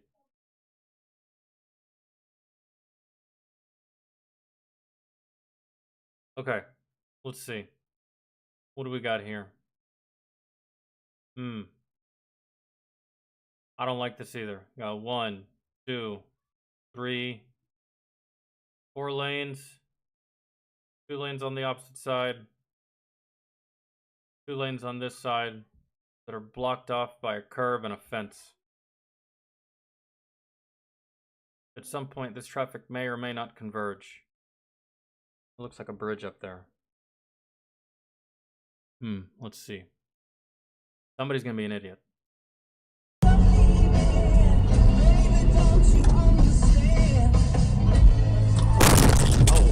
god damn, that scared me. Okay, Garmin. Oh, this is Canada.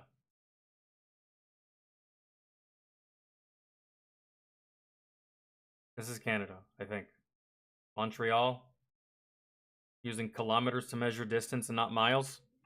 Canada. Save video.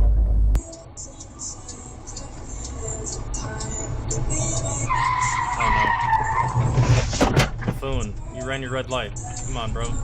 Not this guy. That guy. Not me.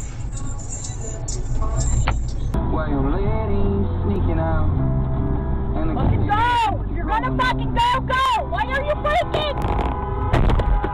Why did you hit the car? Why didn't you slow down? This lady's so pissed. Take a shit or get off the toilet.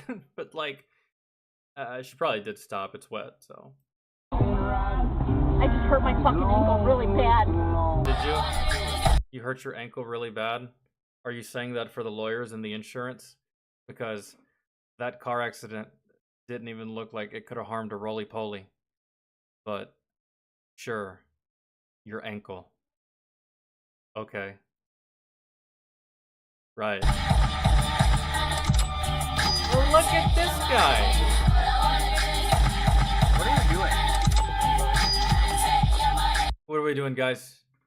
What are we doing? Ladies and gentlemen, what are we doing? Are we hitting him?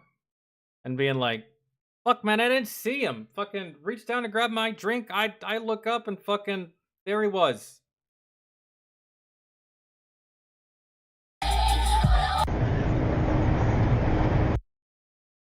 And on top of that, who runs in the street like that and stands in the middle of an oncoming car if they're not trying to visit heaven? Right? What other reason would you have for doing that? Officer shows up. Yo, why'd you keep going? Looked like he was trying to go to the other side. I helped him out, man. I don't fucking know. I wasn't just gonna stop. Crazy. I'm not gonna roll my vehicle for this guy either. So weird.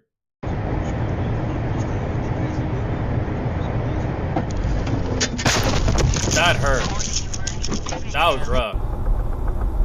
I'm stressed out. What do you want from me? I'm not even. Yeah, what do you mean, what the fuck? This car fucking hit me, man. Oh, no, wait. No, yeah, it's that car's fault. See? See? These are the lanes I'm talking about. So many accidents happen on these turns where two cars have to turn at the same time, parallel to one another. I see so many accidents happen on this type of road every single time. Jesus Christ, what a fucking cluster. Look at all these street lights. 1, 2, 3, 4, 5, 6, 7, 8, probably 9. Can't see it because of the sign. What a hellacious intersection this is. Fuck, man! Look, Mom, I had it. All right, fuck this. With an activist flash support group called New South Wales. What are you doing? Illegal U-turn.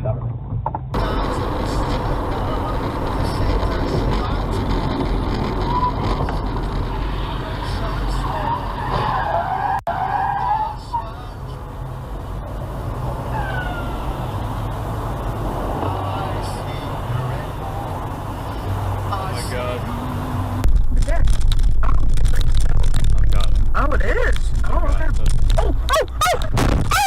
what the fuck?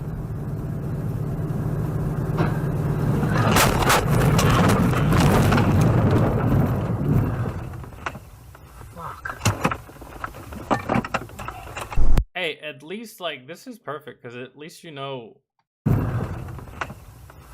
At least you know exactly where you are, so when you call the cops, it won't take you long. Sir, where's your location? Old Masonville Drive. Quick, easy.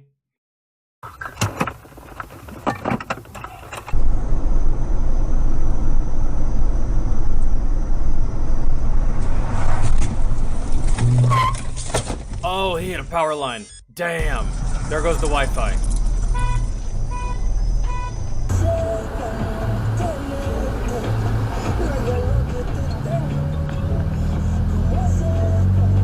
My guy, how much space do you need to make? What are you doing?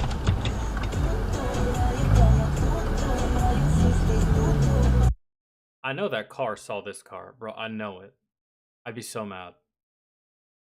Some accidents are just accidents I can understand. Bro, you're being ignorant. I know you saw this car. I know you saw it. He was turning at the same time you were turning.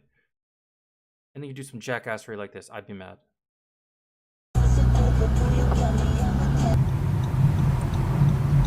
Dark and brooding music here for your sunny Friday morning by Jean Sibelius. The wonderful romance and book. Stop really changing lane. To Robert Salt, who conducted the Guildhall Spirits Ensemble.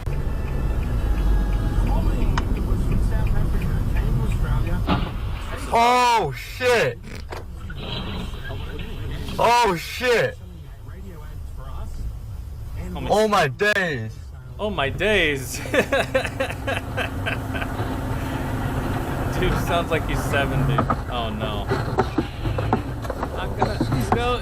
Right. Do it. It's alright. It's okay. I'd rather have damage to my bumper than damage from a goddamn truck bed from a fucking 18-wheeler. Oh no. Is that the bat symbol on your fucking hood of your car?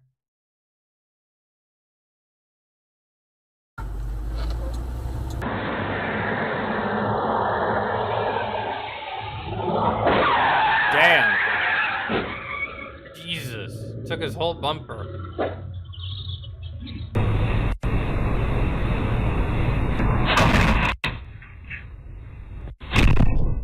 I'm sorry. My brain didn't calibrate exactly what the fuck just happened here. What?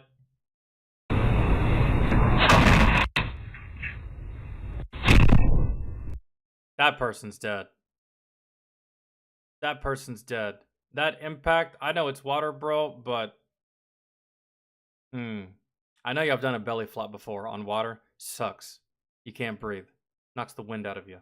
And just imagine, you're knocked out here. You're knocked out, you drown, you're dead. That's fucking insane. Some divers are gonna find you about 20 years from now.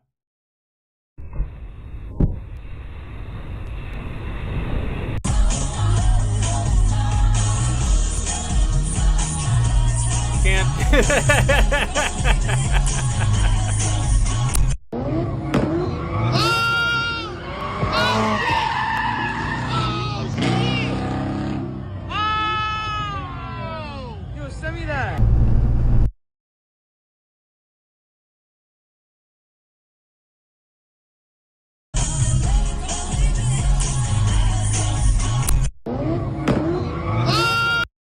I knew that was a cop.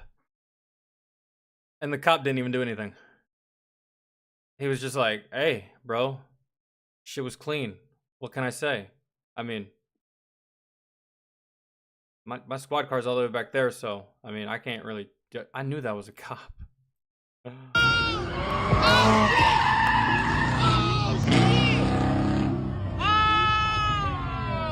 Yo, send me that. You only get lucky so many times, guys. Yes, that was badass. And in that moment, he's king.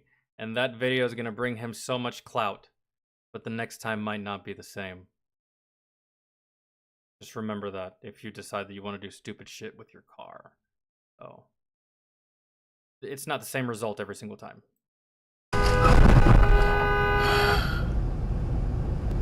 Go! Go!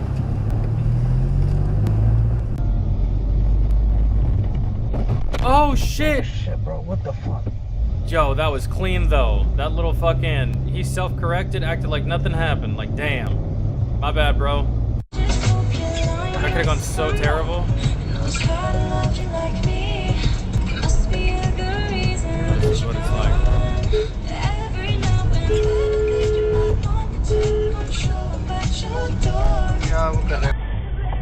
I want to say that, like, dude, I've been to several different countries before, man, where like their roads and their traffic laws are non-existent. Traffic lights are non-existent. I've been to places like this before. Some could call these people idiot drivers. This is just the way it is over there.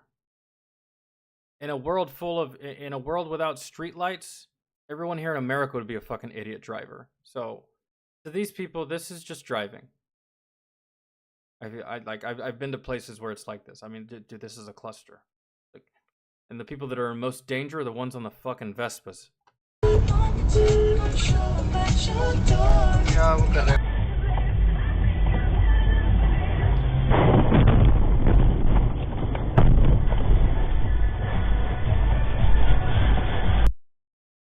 They don't really teach much these days, do they?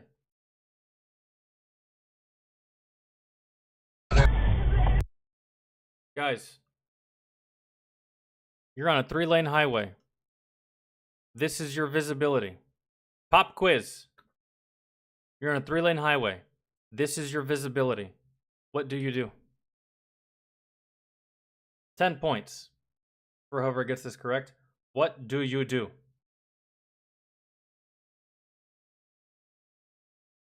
If your guess is to pull over to the side of the fucking road and turn your hazards on and wait it out, then you guessed correctly. Holy shit, man. They really don't be teaching anything anymore at the DMV. That's wild. Even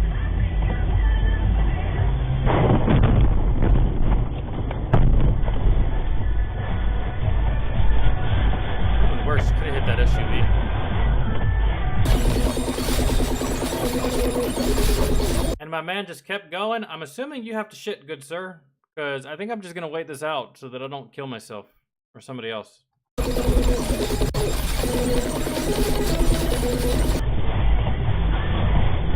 can't see anything. You can't see anything, though. No.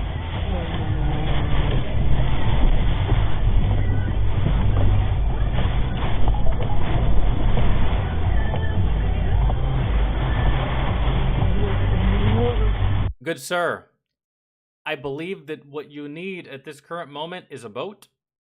You don't have one, so pull over, put the hazards on, but I'm all turned around. I don't even know where he's going now. I don't even see street lines.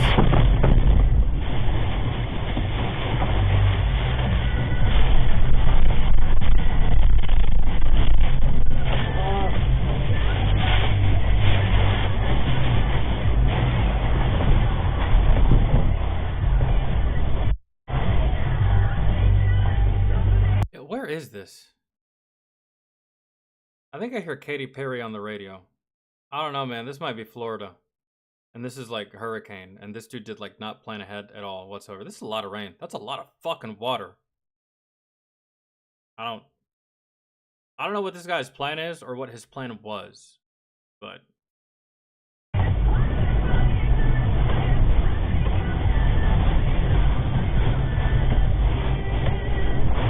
I've seen my fair share of flash floods before, man, but this is fucking redonkulous.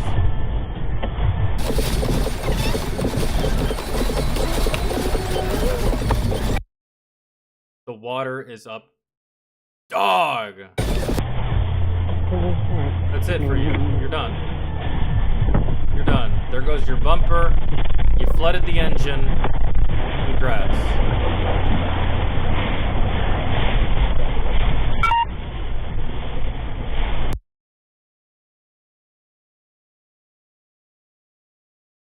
That's rough. Pull over, man. Pull over. There's nothing you can do. Mother Nature said, chill the fuck out, and you said, nah, there you go. I don't know what else to tell you, man. Get out, put your hazards on. It's not worth it.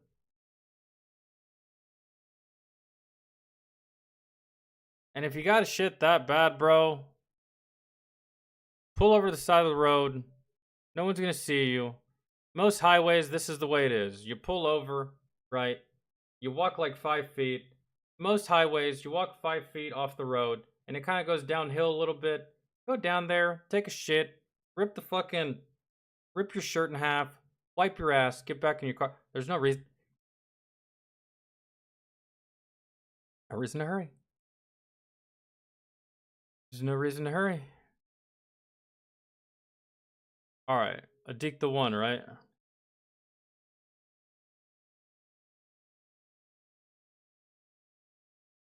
Alright.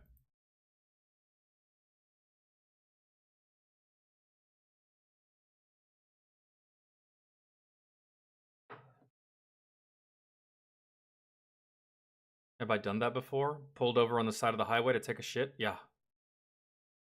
Yeah, bro. I was driving through Texas, and I didn't see any signs that led to any gas stations for fucking miles. And then I did finally see a sign that said, gas station so-and-so, blah, blah, blah, 42 miles. And I was like, I'm not making it 42 miles, bro. I had to shit 4 hours ago.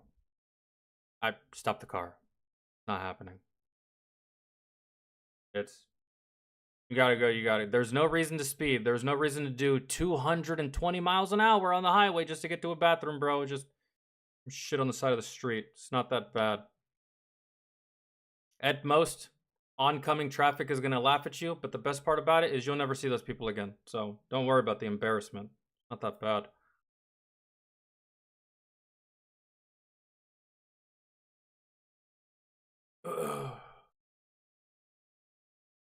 Because there's two things you want to avoid. Speeding because you have to shit and getting in an accident, and then shitting on yourself in your car. And then the rest of the ride really is going to be bad. Just pull over, man. Alright.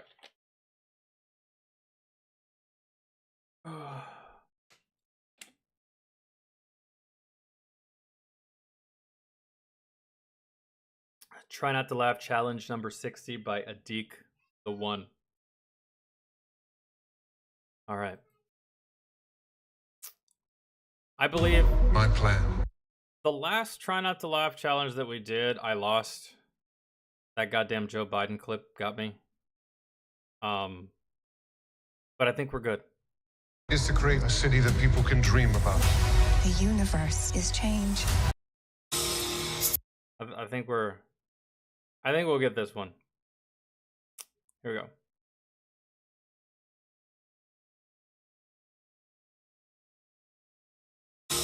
It's time to play the game. Time to play the game.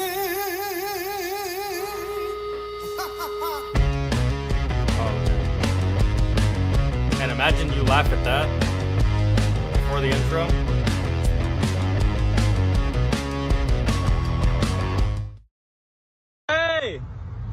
Hey, you can't park there. You can't park there. Are you a male or female? I love that clip. An email. Email, yeah. Morning. Mom? Did someone say KFC? I don't care. I don't get that one. What the fuck, dude? Wait. Oh, wait. Hi. Hi. Yo, what the fuck? Hi. What the fuck? Polish is easy. All you need to know is that SZ is pronounced szy, RZ is pronounced ży, CZ is pronounced czy, and CH is pronounced ch. And then you can easily say w Szczebrzeszynie chrząszcz brzmi w Trzcinie. That's not confusing at all. You love chocolate? Yeah, man, but I'm diabetic. What? Oh my God. So you're not American? How it feels to chew 5 gum.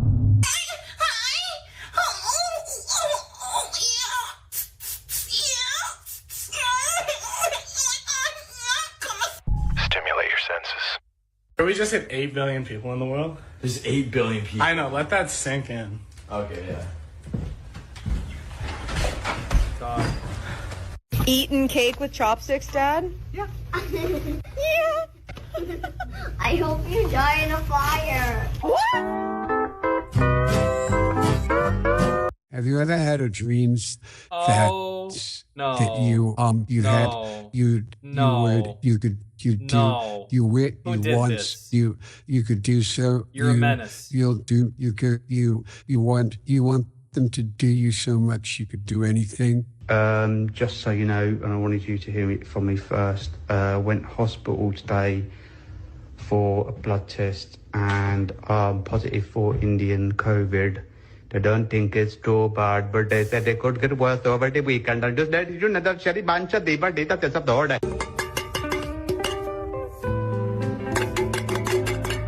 Some of these are top tier, man. Oh. There's 4 billion women on Earth. Why isn't it clean yet? Just something to think about. I'm really about to show y'all why we need to move out of America. I'm stealing Look that at joke. this. They're selling lion chops. They're taking exotic animals and cutting them up and putting them in our local grocery stores. Look, I'm in Safeway. They're putting lion meat in the fucking grocery stores. Lion meat. Call this painting You're a not in dolphin. Safeway, It's a bitch. You dolphin need to be with in my Arkham face on Asylum. it, What? Which makes it a dolphin. My mom died from laughter after seeing this. Yesterday was her funeral. Wonderful news, Adolf. Wonderful. It means she won't be giving birth to people like you anymore. What? I can't believe such talentless people still exist. And you want to get into our art school with this terrible painting? It looks like it was made in Microsoft Paint or something. What is Microsoft Paint? It's a paint in my ass. No! Oh my God. Please let me see the end of that.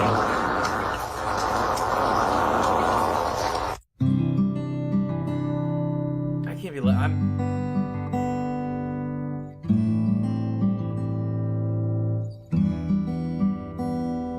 with a guy who literally stalks her.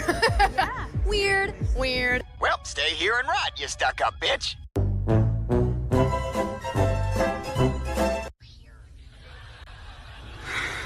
I'm bored. Take your pants off. What? Take your pants off. Okay. It's glowing blue. It normally only glows blue when there's orcs around. Looks like meat's back on the menu, boys.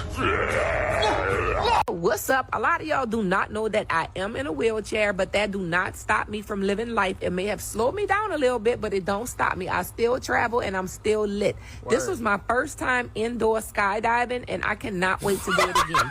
My legs were going everywhere, y'all. But keep in mind, I don't have no...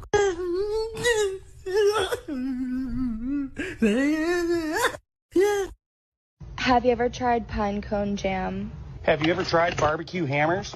What do you do for work? I'm a stand-up comedian. No. Gender reveal gone wrong. Wait, what does yellow mean?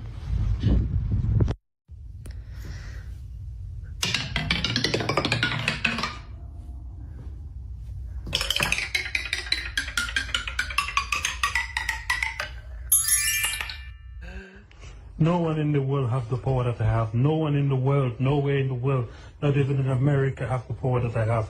And if you don't think I have that power, in Jesus' name, God strike me. Hallelujah. When you in someone else's house and the poop won't go away.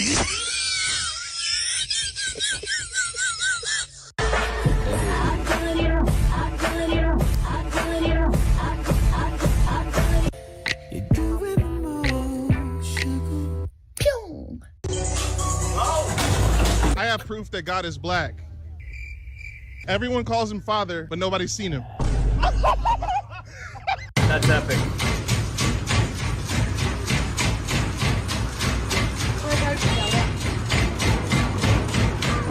What's the difference between toilet paper and a curtain? I was gonna say the same thing. So it was you! How many times do I have to tell you?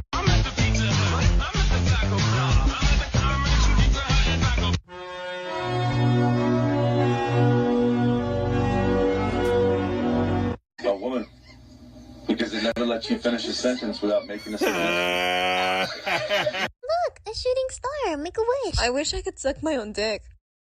What? Gonna break it. Dad, which flavor hemorrhoid cream did you want me to get you again? Dad, which size condoms did you want me to get you?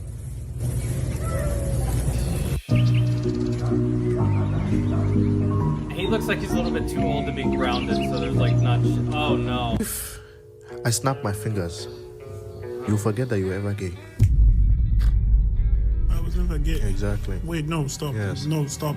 You can't. I was never gay. Okay. No, I was never gay. Sure.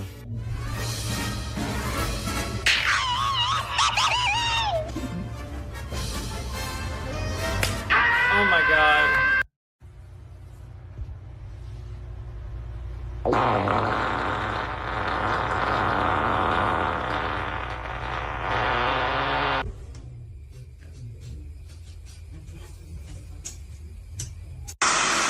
Oh, AI ain't even AI for real. You know what it is? What is it? Oh my God! A tornado is forming! Bye! I'm gonna be productive today. I'm gonna go out. I'm gonna go to the gym. I'm gonna get shit done. It's pouring rain. Fuck this. I'm getting drunk. Oh, man. Go and I was a catcher home. There was somebody used to know. Did you not call me yet? Me call it come never happen me never really need your love, but you treat me like a changer.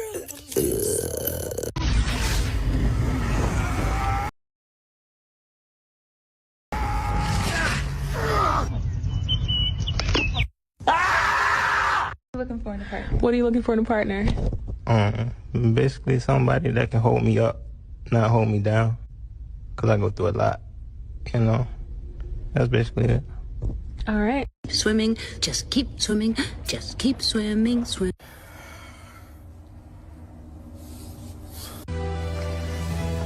Bésame la voz.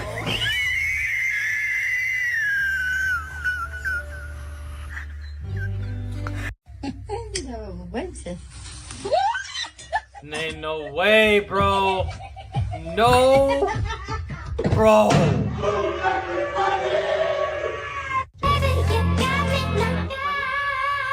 Mazda CX-50. So if you're gonna play football, we really got to get you out here. You got to stop being scared to play with dudes too. Hey, Dad. Just because they been. Yes, Junior. What year were you born? I was born in 1984. 1984. Yes, sir. Some of the best years in life. So you gotta get up there. You can't be scared to play with these dudes. And How would you be in the sled? Little one. Sit back, Joey. I created this personalized air filter for people that really care about the air that they breathe. I rarely ever stop during Try Not to Laughs, but he knows. He's in the wrong year, man. Yo, even the brother was trying not to laugh. He was just like, kids say the darndest things, don't they? And you just can't hold it against them because they're children. Breaths of fresh air. In the future, with one purchase of one of these air filters, comes a free armband that says, "I'm the solution." Bro, you guys don't see what he's doing?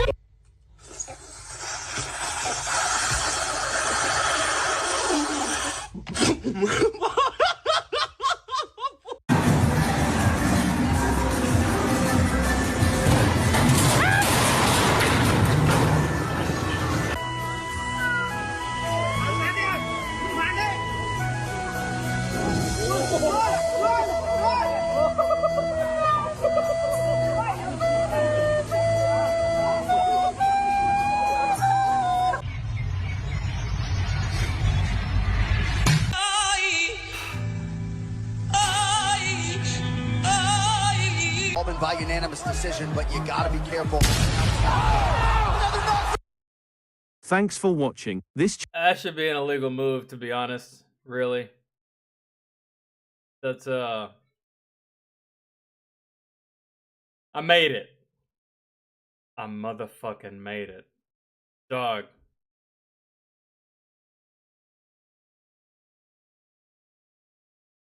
There's some good stuff in here.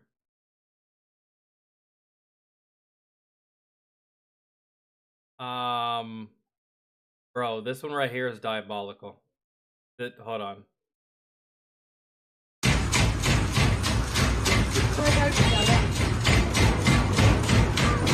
What's the difference between toilet paper? I was literally gonna say the same thing. I was literally gonna say, goddamn, bro, a blowjob from her must be death. Or a hand job. Oh my god. Jesus. Would get this girl the next arm wrestling competition. Killing everybody. Holy. Alright.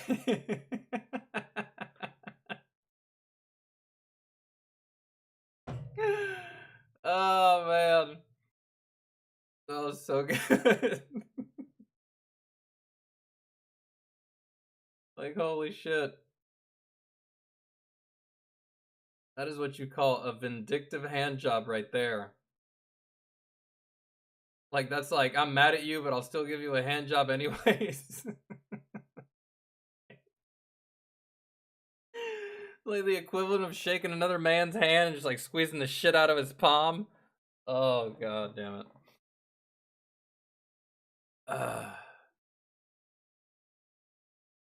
Okay.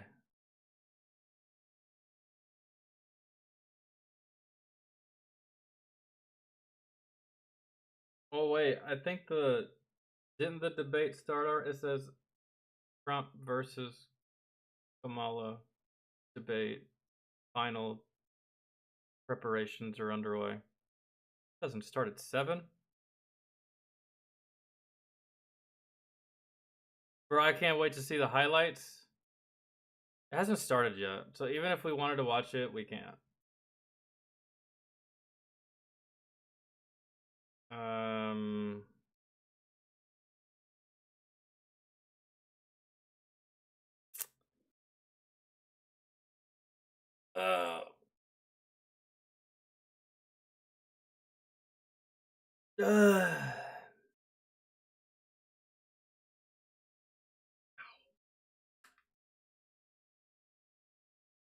Let's see. Oh, this is what I didn't want that to happen, but best fails of the week, too much caffeine. Let's just look at this real quick. So there's nothing I missed.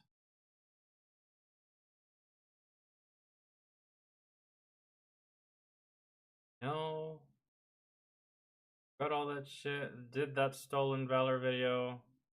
Biggest idiots ever. Nah, I think we've seen all this.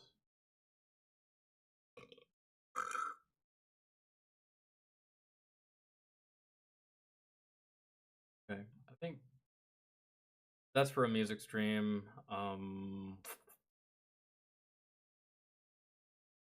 have to be here. Why did I go home? No, I did not want to do that.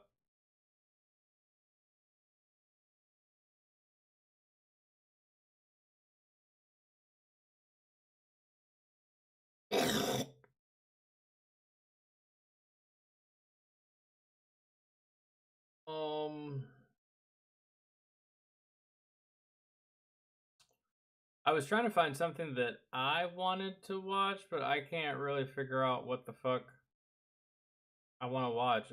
It's just so much easier to find shit that I want to watch on my phone for some reason. My feed on my phone looks so much different than the feed on my computer. Kind of annoying.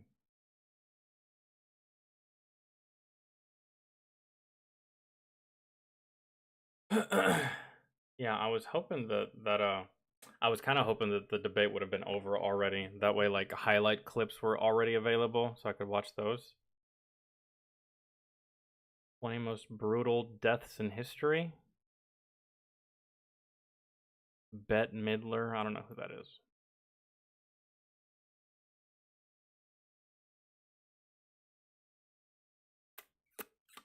Hey, yo, Nick is live. Nice.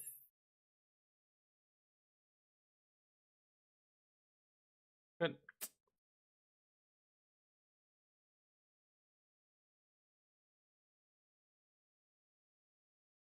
Going terribly. Girlfriend meltdown. Boyfriend takes it silently. Oh, Lord.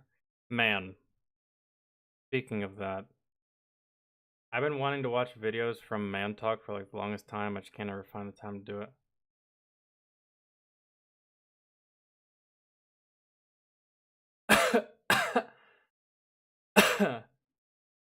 Disney Star Wars meltdown. Normal.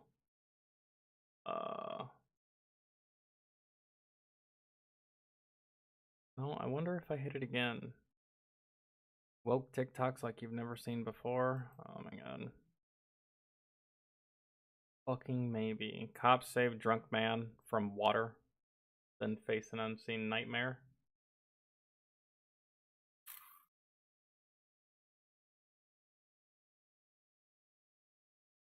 I don't think we watched this Clown World video. Maybe? I don't know.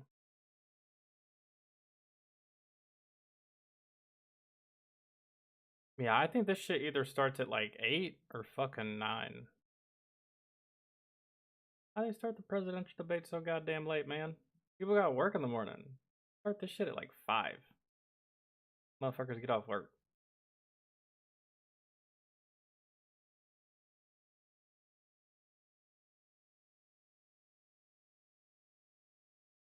Try not to laugh, Hood Vines. Big. That one's getting saved for the music stream. I'm sorry. I didn't have chat pulled up.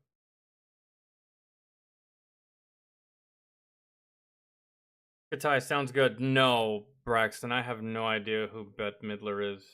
I didn't even recognize her face either. Or her face either. Maybe I know who it is. Oh, you know what? We haven't seen this video by Angry Cops.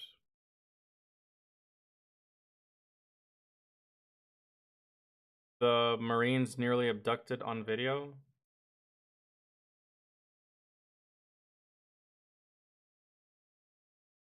It's only 3 minutes. I kind of want to see what it's about because I don't know who.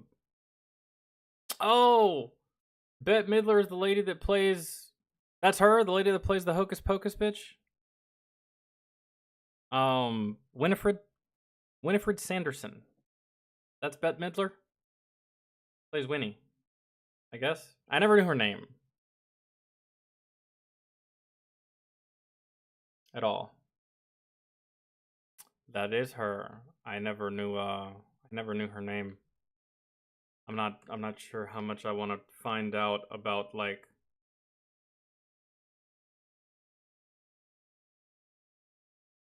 I'm not gonna watch it. I'm not watching that. Because it's just like I'm kind of already over this whole, like, phase of society where it's like, oh my god, did you hear what they said on Twitter? No. They said something very mean. You should come with me so that we can go talk shit to this person and try to cancel them and just cry about what they said. I'm kind of over that. But society's not over that yet. I'm kind of over it. Because when you say it out loud, doesn't it sound like a whole bunch of fucking dumb, retarded sophomore cheerleaders? Did you see her tweet?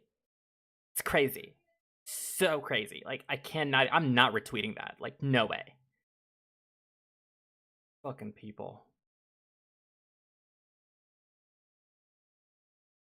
Fucking people and their fake little bullshit.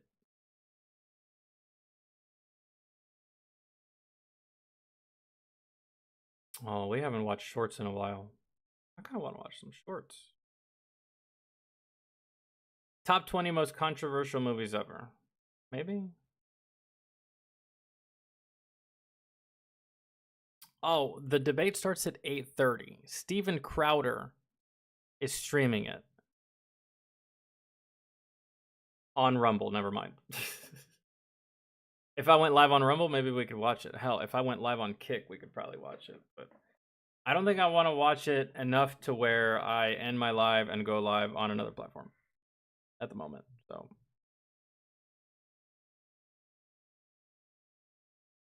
oh.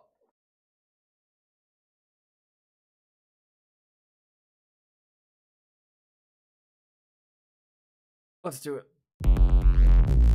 Have you ever dreamt of a better version of yourself? For this list, we'll be looking at any films that attracted major controversy for their apparently objectionable content or production methods. These movies shocked audiences enough. Oh my god, Pink Flamingo again? To provoke vicious critiques, protests, and or hopefully it's different movies than what we saw in the banned movies, because just because it's controversial doesn't mean it's gonna be banned. Complete bans. Did we forget one of your favorite contentious films? Let us know in the comments below. Number 20, The Interview. Yes. Nobody would have guessed that a James Franco and Seth Rogen comedy was about to attract so much controversy. The duo play journalists that try to interview North Korean leader Kim Jong-un, later being courted to assassinate the leader. The CIA would love it if you two could take him out. Are you honey dicking me? What is that? What is it? She's fucking honey potting me, man. Take him out. Like for drinks? No. Take him out. Take out. While it's unsurprising that the non-fiction target took offense, it was unprecedented that the dictator's government directly threatened the US. A North Korean group named Guardians of Peace hacked Sony in response and later prompted theaters to decide against a full rollout. You've heard the stories, huh? In the chaos of the moment, the studio put the film out for digital release instead. This marks one of the first and hopefully last times that a foreign nation influenced a movie's fate. Number 19, Reservoir Dogs. The movie was so In 1992, fire. Quentin Tarantino released his first film, and Oh, the dude, fun fact. I've never seen this movie. Reservoir Dogs? industry was never the same. Reservoir Dogs started a grand tradition of highly referential dialogue and graphic violence. Like a Virgin's not about some sensitive girl who meets a nice fella. That's what True Blue's about. No, granted, no argument about that. What's True Blue? His colourful team of robbers botched their heist, leading to some gritty escape scenes and a tense standoff in a warehouse. The sequence that attracted the most controversy featured Michael Madsen's Mr. Blonde torturing a police officer to the tune of Stealers Wheel. Clowns to the left of me, jokers to the right, here I am, stuck in the middle with you. Prompting walkouts for its sometimes bloody and grisly moments, the movie also conquered the Sundance Film Festival and ushered in a new era of American cinema. Number 18, American Sniper. Among the most successful releases of This movie, dog. This movie got criticism because they used a fake baby. I think that's the only thing. I think that was the only criticism, and I thought it was like the dumbest shit. Like, Doug, maybe they just couldn't find a real life baby. You know how hard it is to do that? Really? To get a real live infant for your movie? At the end of the day, it's just a fucking movie, and I'm not gonna be like, oh, the movie sucks, man, the baby was fake. Fucking dumb. I think that's the whole thing with this one. Of its year, Clint Eastwood's American Sniper tells the story of Navy SEAL marksman Chris Kyle. You ever think that you might have seen things or done some things over there that you wish you hadn't? Oh, that's not me, no. What's not you? I was just protecting my guys. They were trying to kill our soldiers, and I'm willing to meet my creator and answer for every shot that I took. His life and military service are explored through various episodes in Iraq. Owing to the controversy surrounding US foreign policy, some critics pointed out the film's use of negative stereotypes for Iraqi citizens. Others felt that the film didn't do enough to take a clear point of view on the war or Kyle's more controversial aspects. This doesn't include other questionable... That's such a stupid thing. Take a more clear point on the war. This movie is told through war movies are through the perspective of the soldier, bro. Fuck the politics, fuck the reasons, fuck why we're there. That's all that matters. But what a stupid ass thing to get mad about. Like, oh, we didn't explore the political ramifications and why we're there and what we were doing. Like, bro, that's not the point of the movie, you buffoon. If they made that the point of the movie would have sucked. That's why you don't get. That's why you're not in charge of making decisions for this kind of shit. You shouldn't be. In US foreign policy, some critics pointed out the film's use of negative stereotypes for Iraqi citizens. Not negative stereotypes, it's the way it is. The way it is. I don't understand, but you know, a whole bunch of lame-ass fairy fucking sympathizers, so. Others felt that the film didn't do enough to take a clear point of view on the war or Kyle's more controversial aspects. This doesn't include other questionable elements of the movie, such as its use of a noticeable prop baby. If you think this war isn't changing you, you're wrong. You can only circle the flame so long. At a certain point, the film's box office success took on... I told you it was about a fake fucking baby. I was like, bro, who cares? On a more political meaning, as conservatives rallied behind it and liberals decried it. Number 17, Crash. No stranger to dark. That's because liberals have this stupid brain-dead fairy-ass idea that when you go to combat, no one is supposed to die or get injured or get harmed or get tortured or get maimed or lose a life or bleed or none of that stuff. Christ. What a garbage world we would actually live in if y'all were in charge of everything. And Twisted Stories, David Cronenberg's Crash? Did I see Crash? Crash explores a controversial subculture with an intriguing premise. The central story follows a film producer that gets into a car accident, later starting an affair with a woman he hit in the collision. Were you badly hurt? I think we saw each other at the hospital. No, I've never seen this movie. I don't want the car. In fact, I was appalled to find that I have to pay to have it scrapped. This leads the characters into the world of symphorophilia, or the sexual attraction to disasters, including car crashes. Given the Range. Let me hear that one more time. I was appalled to find that I have to pay to have it scrapped. This leads the characters into the world of symphorophilia, or the sexual attraction to disasters. Sexual attraction to disaster. I gotta tell you, man, that's the kind of ladies I avoid. To be honest, I don't. Maybe it's in a different way, but that just seems toxic. Hey. Including car crashes. Given the plot details and other sequences of explicit sex, the movie was released to divisive reactions at the Cannes Film Festival. You'll notice that we're not wearing helmets or safety padding of any kind. Our cars are not equipped with roll cages or seat belts.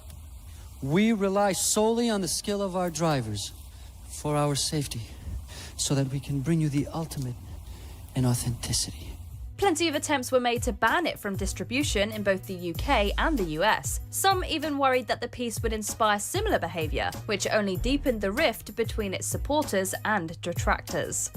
What did they think it was gonna inspire exactly?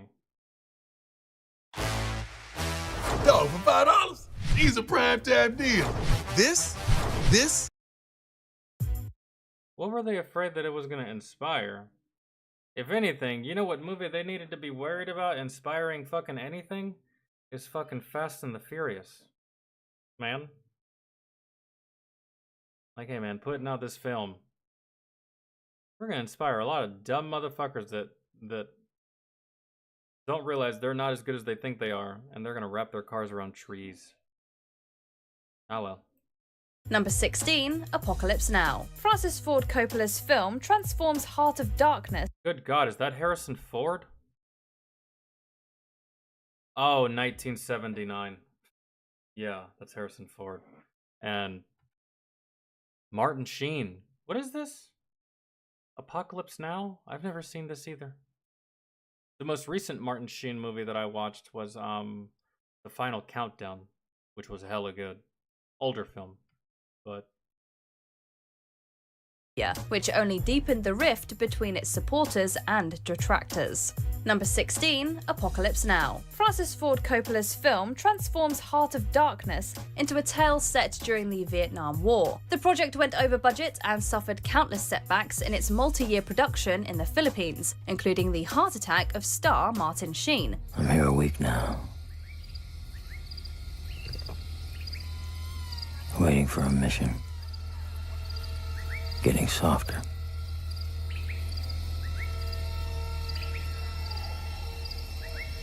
Every minute I stay in this room, I get weaker.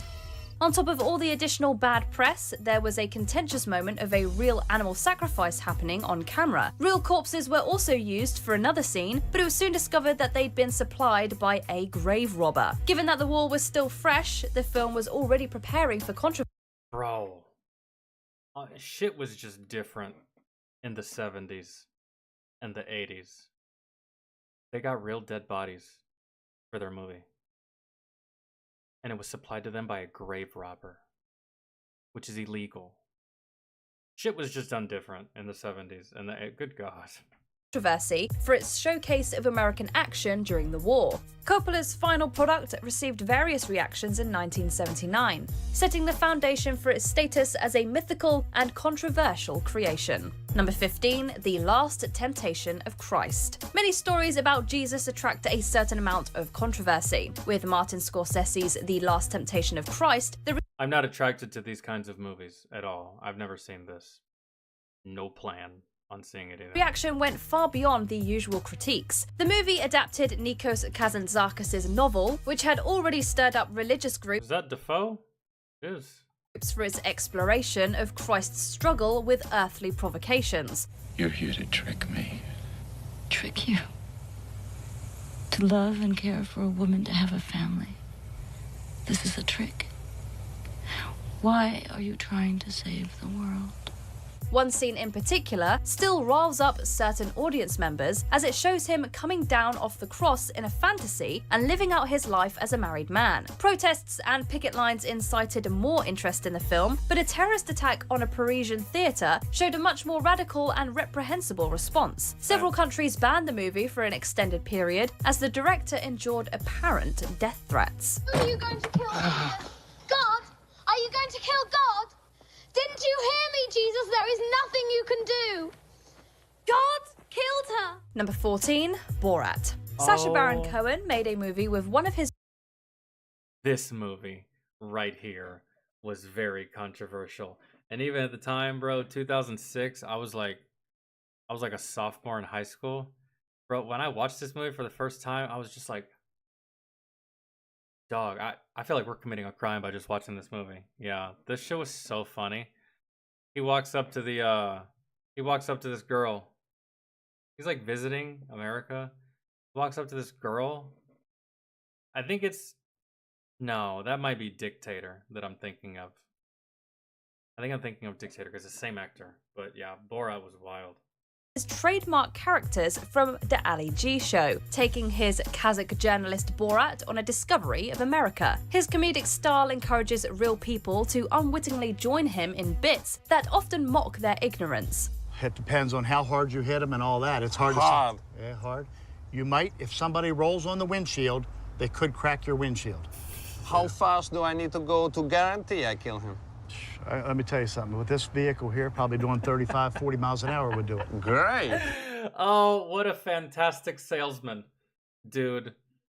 What a fantastic salesman. That's well, I don't know about 45, but this bad boy right here can get up to like $130. That's enough to kill a man. Like, good lord. Cohen's depiction of Kazakhstan didn't please the actual country, but that was the least of his worries. Several people ended up suing the filmmakers for tricking them into starring in the project, showing them in an unflattering light, or claiming defamation as a result. Shave that dadgum mustache off so you're not so conspicuous, so you look like maybe an Italian or something, as far as from people looking at you. Luckily for the studio and the star, most of these lawsuits were dismissed. Oh, I remember this. This is when he's supposed to sing the national anthem, but instead he sings his own country's national anthem, and then the fucking person on the horse with the American flag falls off the horse, and it's just like it's just a disgrace, bro. Like, oh my god, it's so funny. And the comedy went on to become a pop culture phenomenon. Number 13, Last Tango in Paris. Whether it's controversial or erotic, Last Tango in Paris captures two wayward souls. I guess country movies don't exist anymore, man. All these were from like the fucking 70s and 80s. I haven't seen one post 2010. At a Parisian apartment for an intense affair. Marlon Brando and Maria Schneider. I mean, Django could be considered a controversial movie, right? What do y'all think? Really? Tombstone, definitely a controversial movie. But that one is from like the 70s, 80s.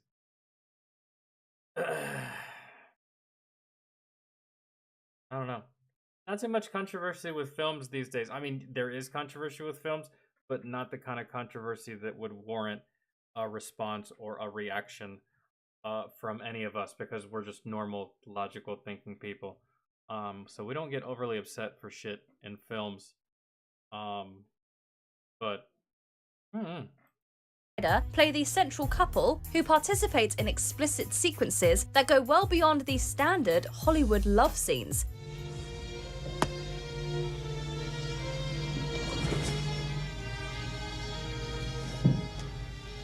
Man, you know what would have been hella controversial, Elaine? I don't know if you follow comics or if you follow like superheroes and all that world, that genre, but you know what would have been hella controversial is back in 2001, remember when the towers fell? Well, I think it was some time after the towers fell, like recent. There was a Spider-Man movie that was coming out. Tobey Maguire was still like running the show with Spider-Man and stuff like that. And there was supposed to be a scene in the next Spider-Man movie that was going to come out not too long after 9/11, and one of the scenes had the Twin Towers in it. And one of the scenes showed Spider-Man trapping a helicopter in between the Twin Towers with some spider webs.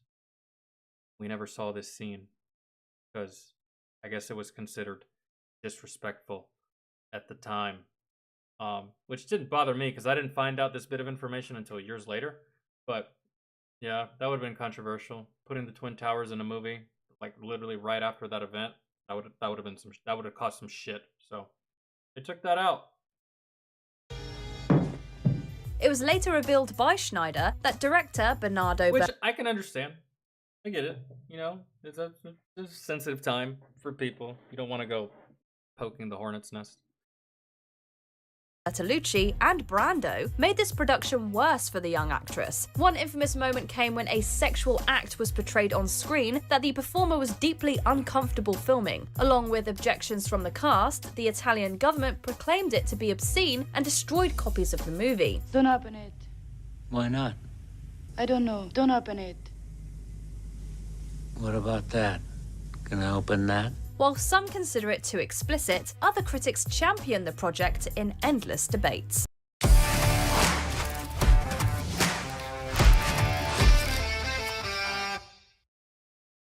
Number 12, Antichrist. Lars von Trier's films fly in the face of convention. There's the first one that's somewhat reads 2009. Antichrist. Haven't seen it at all. And his psychological horror. I'm noticing a trend, man. A lot of controversial shit revolves around religion. Shocker.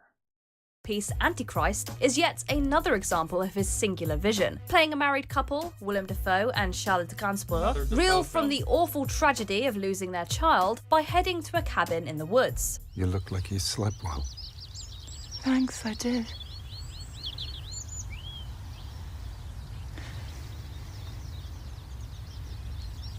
I just wanted to say how happy I am that you're here. Their stay takes a dramatic turn as hostile forces seem to haunt their characters and eventually push Gainsbourg into a violent rage. Next to several. Is this the movie that inspired House in a Cabin or Cabin in the Woods? You know, that horror thriller movie? That kind of sounds like what this is. Sex scenes. What was it called again? I wasn't even paying attention. I may be dumb. That might be what this is. Realistic sequences of mutilation also raised calls for potential censorship. The literature that you used in your research was about evil things committed against women, but you read it as proof of the evil of women? You were supposed to be critical of those texts. That was your thesis. Instead, you're embracing it. The movie was met. Modern day feminism right there. Different topic in the movie, but it still holds. That's how they behave. Like, I thought you were doing this, but now you're embracing what you fought against. All that doesn't make no sense. Last place you want to be is in a dark cabin in the woods with a fucking feminist. Ugh. Met with a polarizing reaction at festivals and was released uncut without a proper rating in multiple countries. Number 11, Monty Python's Life of Brian. Monty Python. Hey, I saw a clip from this. I haven't seen the whole thing, but I saw a small little clip. It was like 10 minutes long from this years ago, actually. Python's second feature focuses on a contemporary of Jesus who accidentally finds himself living a parallel life with the prophet. Show us another miracle! Do not tempt him, shallow ones! Is not the miracle of the juniper bushes enough? The comedy troupe questions and ridicules religion in one of their finest efforts, but it wasn't greeted with all laughs. Accusations of blasphemy encouraged protests, and a few countries to even... you know what, one movie that we haven't seen on this list yet that we're definitely gonna see? I was about to say it. Yup, Passion of the Christ. Banned screenings altogether. I'm surprised that, y'all ever seen that movie, This Is the End? James Franco, Seth Rogen, all the actors, they play themselves, stuff like that. Y'all ever seen that movie? I'm surprised that movie wasn't more controversial. Or maybe it was and I just wasn't paying attention. But that movie had a lot of religious aspects to it, even though it was a comedy, and even though, like, it was just like these dudes trying to survive an apocalypse or whatever. But yeah, I don't know. With few people misunderstanding the ultimate message of the story. They also found moments like the final crucifixion sequence to be in poor taste, ending the film with a musical number on crosses. For life is quite absurd. Ew. Oh. Yeah. No. If there's anything I fucking hate, it's a fucking musical number. And you gonna pull out a musical number during a crucifixion? Bro, I'm not even religious, but shame on you. That is in poor taste. My word. That's good. Yeah, that is controversial. Yep, holy. And death's the final word. You must always face the curtain with a bow. You better be ready for backlash. I mean, yeah, it's probably like funny parody type shit, but yeah, you're gonna get backlash regardless. This is the way it goes. Ballsy move, Cotton. Various attempts to deter viewership only increased interest in the movie over time. I fucking hate musicals, so that's why I wouldn't even be offended about the whole thing. I would be more so mad about the fact that there's a musical happening now, and now I have to sit through a musical. I don't like musicals. Even if I was super religious, I would rather you offend me by my religion than make me watch a musical. I take more offense to the musical than I would ever take to anything you have to say about my would-be religion, if I cared enough to claim one. You know what I'm saying? Like, don't play with me. Number 10, Kids. Kids is far from a typical coming-of-age film in its relentless quest for gritty authenticity. I don't know about controversial, but Boondock Saints, I'm surprised they didn't have PETA up their ass when they killed that cat. That shit was... I fell out. I fell out. And I remember specifically because I didn't watch Boondock Saints until I was deployed. And I remember it was like 2:45 in the morning. And I just fucking bursted out cackling, dying, crying, couldn't breathe laughing when that fucking cat exploded all over the wall. And I woke some of my battle buddies up from like out of a dead sleep.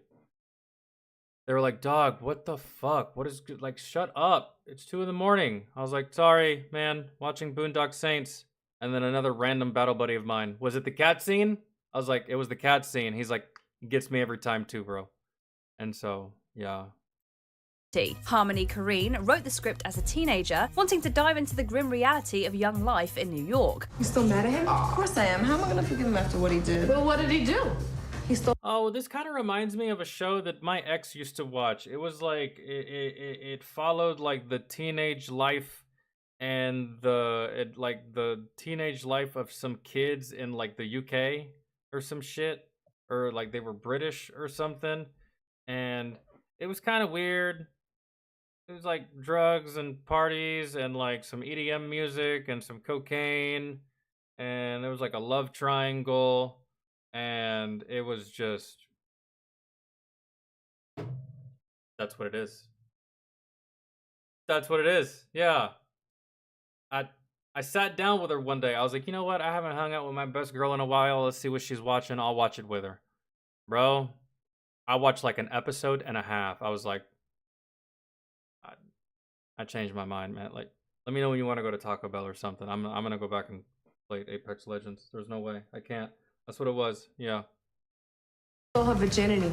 He took it away, and now it's gone forever. The movie upset viewers for its realistic and sometimes aggressive portrayal of 90s youth, featuring a loose plot that concerns one character unknowingly spreading HIV to others. The raw and unflinching depictions of sex and drugs drew everything from concerned responses to accusations of indecency. You've tested positive for the HIV virus.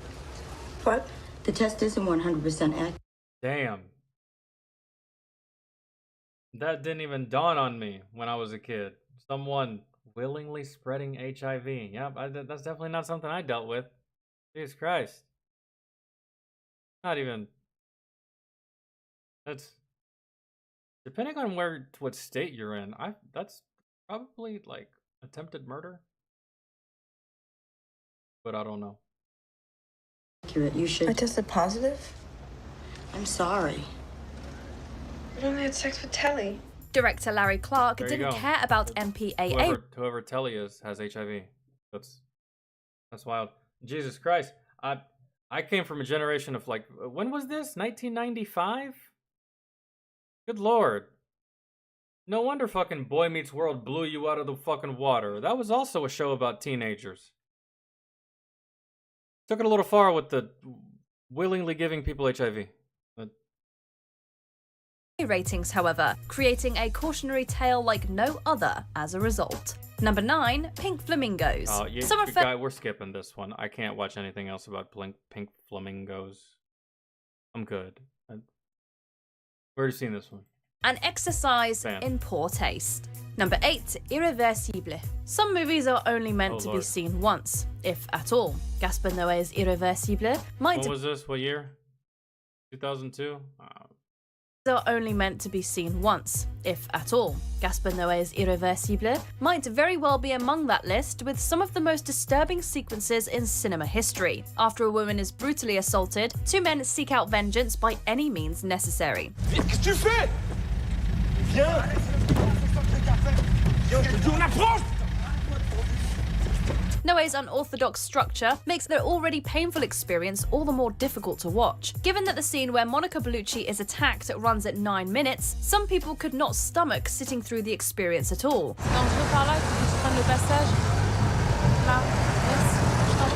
The filmmaker firmly asserts his chaotic narratives and directorial choices, making this a controversial release with plenty of staunch critics. Number 7, The Passion of the Christ. I knew The it. Passion of the Christ intentionally tries to God, I can't believe this is number 7. What is number 1?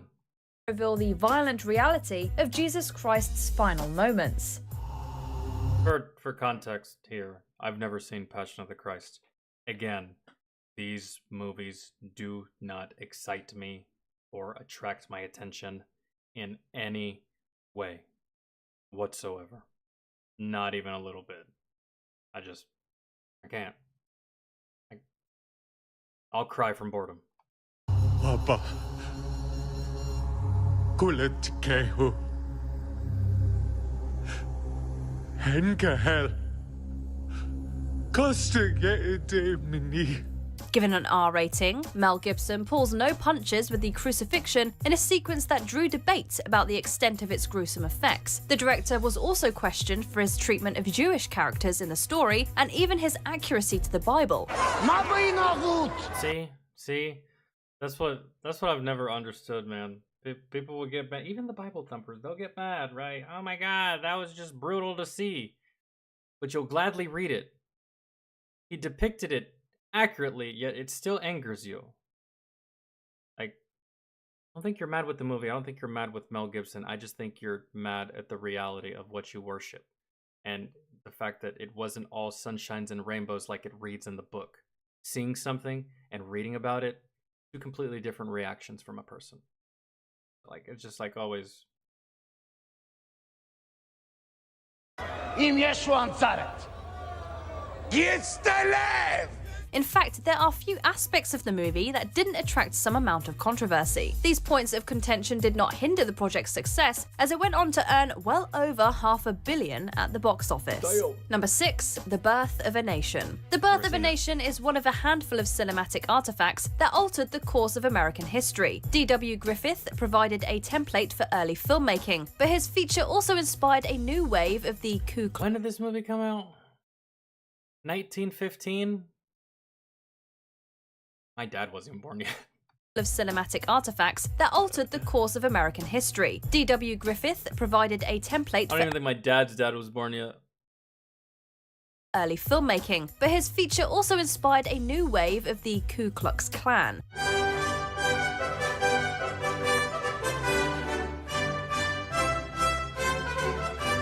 It's impossible to examine the film's technical innovations without acknowledging the widespread negative effects that it had on African Americans. Griffith's work galvanized racists with its bigoted narrative about the Civil War and Reconstruction era.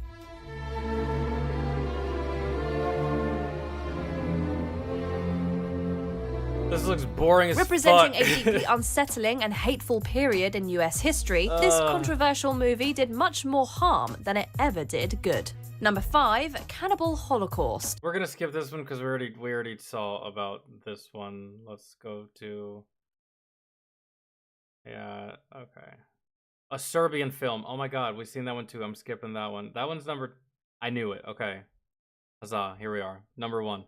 I went ahead and skipped the ones we've already seen from the last video. Past the surface level content, and the release faced international bans. Some consider it to be merely an attempt at shock value, while others see it as a disturbing masterpiece. Number 2, The Exorcist. It's not hard to see why a movie about a child Oh, this is number 2. We haven't even seen number 1, but we gotta see honorable mentions as well, so. being possessed would create some controversy. For its time, The Exorcist was among the most successful and controversial horror films ever made. Hey, I think we've got a guest. You're gonna die up there. It wasn't just religious groups that were taken aback by the exorcism's vomit and a demonic child's questionable vocabulary. A debate raged about the film's deserved rating, with some arguing it should have gotten an X or be completely censored for the good of the public. The power of Christ compels you! The power of Christ compels you! Hysterical reactions to The Exorcist only made the release even more notable as ambulance. I feel like there was also hysterical reactions to the Blair Witch Project, but I was too young to really remember all that much. But that seems kind of like another one. I think that movie had like a budget of like $15,000. Ended up making millions. Ambulances were called to theatres. In the UK, the home video was even discontinued for a decade. Before we continue, be sure to subscribe to our channel and ring the bell to get notified about our latest videos. You have the option to be notified for occasional videos or all of them. If you're on your phone, make sure you go into your settings and switch on notifications. Number 1, A Clockwork Orange. Stanley Kubrick's feature Damn, I thought we were gonna do honorable mentions, but no, straight to number 1, A Clockwork Orange. Never seen it. Clockwork Orange stands the test of time for its scathing exploration of violence. Based on the Anthony Burgess novel, the project attracted a host of harsh critiques for its main character's relentless and heinous criminal activities. He's enterprising, aggressive, outgoing, young, bold, vicious. It was initially rated X in the US, declared obscene by the Catholic Church, and outright banned in several other countries. Due in part to its extreme reaction, Kubrick asked for the film to be taken out of cinemas. I've learned my lesson, sir. I see now what What is this movie about? I can't even. I've never seen before. I'm cured. Praise God. You're not cured yet, boy. It was not widely available again until the 21st century, at which point it was reappraised as a stunning achievement. While the filmmaker engineered other subversive movies such as Lolita, it's A Clockwork Orange that remains a vital and controversial statement. I don't know. I wish I knew what it was about. But I probably... Oh, dude. Top 30 hated actors. I hate that they have James Corden's face on here. I don't consider him an actor. At all. By any metric.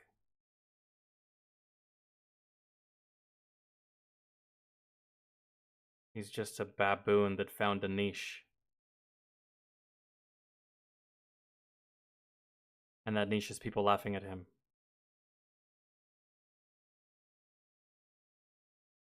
I wonder, maybe I can put this one in my watch later without actually clicking on it. Oh.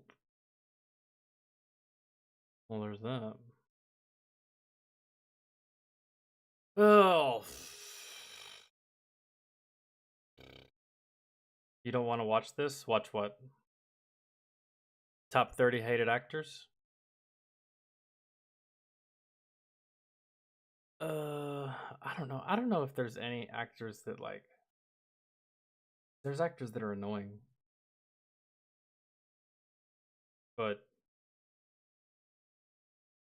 that I hate? I don't know. Oh, are you talking about Clockwork Orange? You don't want to watch it? It looks boring. Most of the movies on here, man, short of like the one... I don't think I saw any movie on here. American Sniper. I saw American Sniper. What else? I saw The Interview. I didn't think there was anything controversial about American Sniper.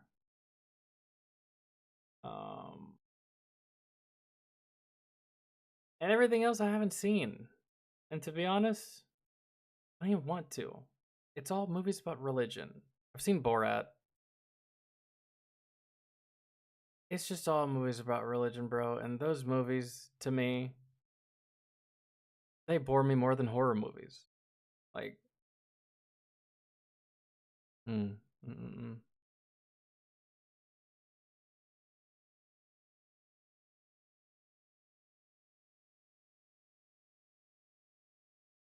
And you would think that I would want to watch these movies because I give a rat's ass about reading all 19 million pages of the book. So maybe something consolidated, but not even that. That's not even enough. Like, I don't care. I do not care. I look at it as just like colossal waste of my time.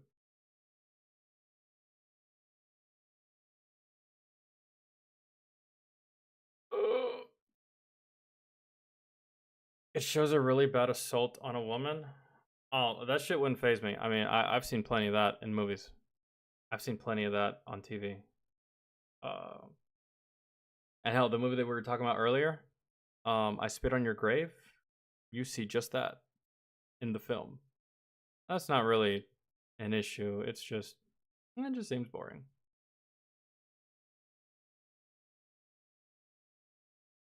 Like most movies from prior to 1980 are to me, really.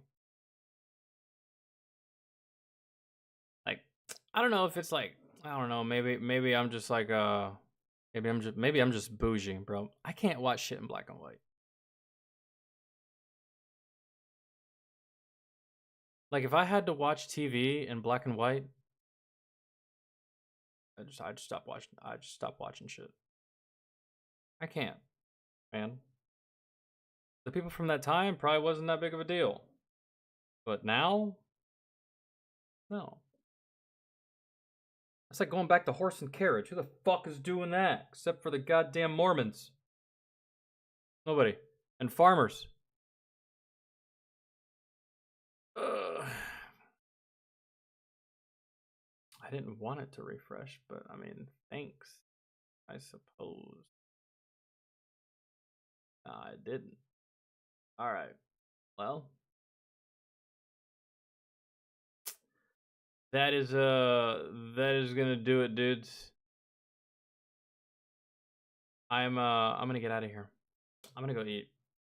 I'm hungry. I haven't eaten today. And I didn't eat before I went live. I will put this in my watch. Oh, I can put it in my watch later now. Watch later.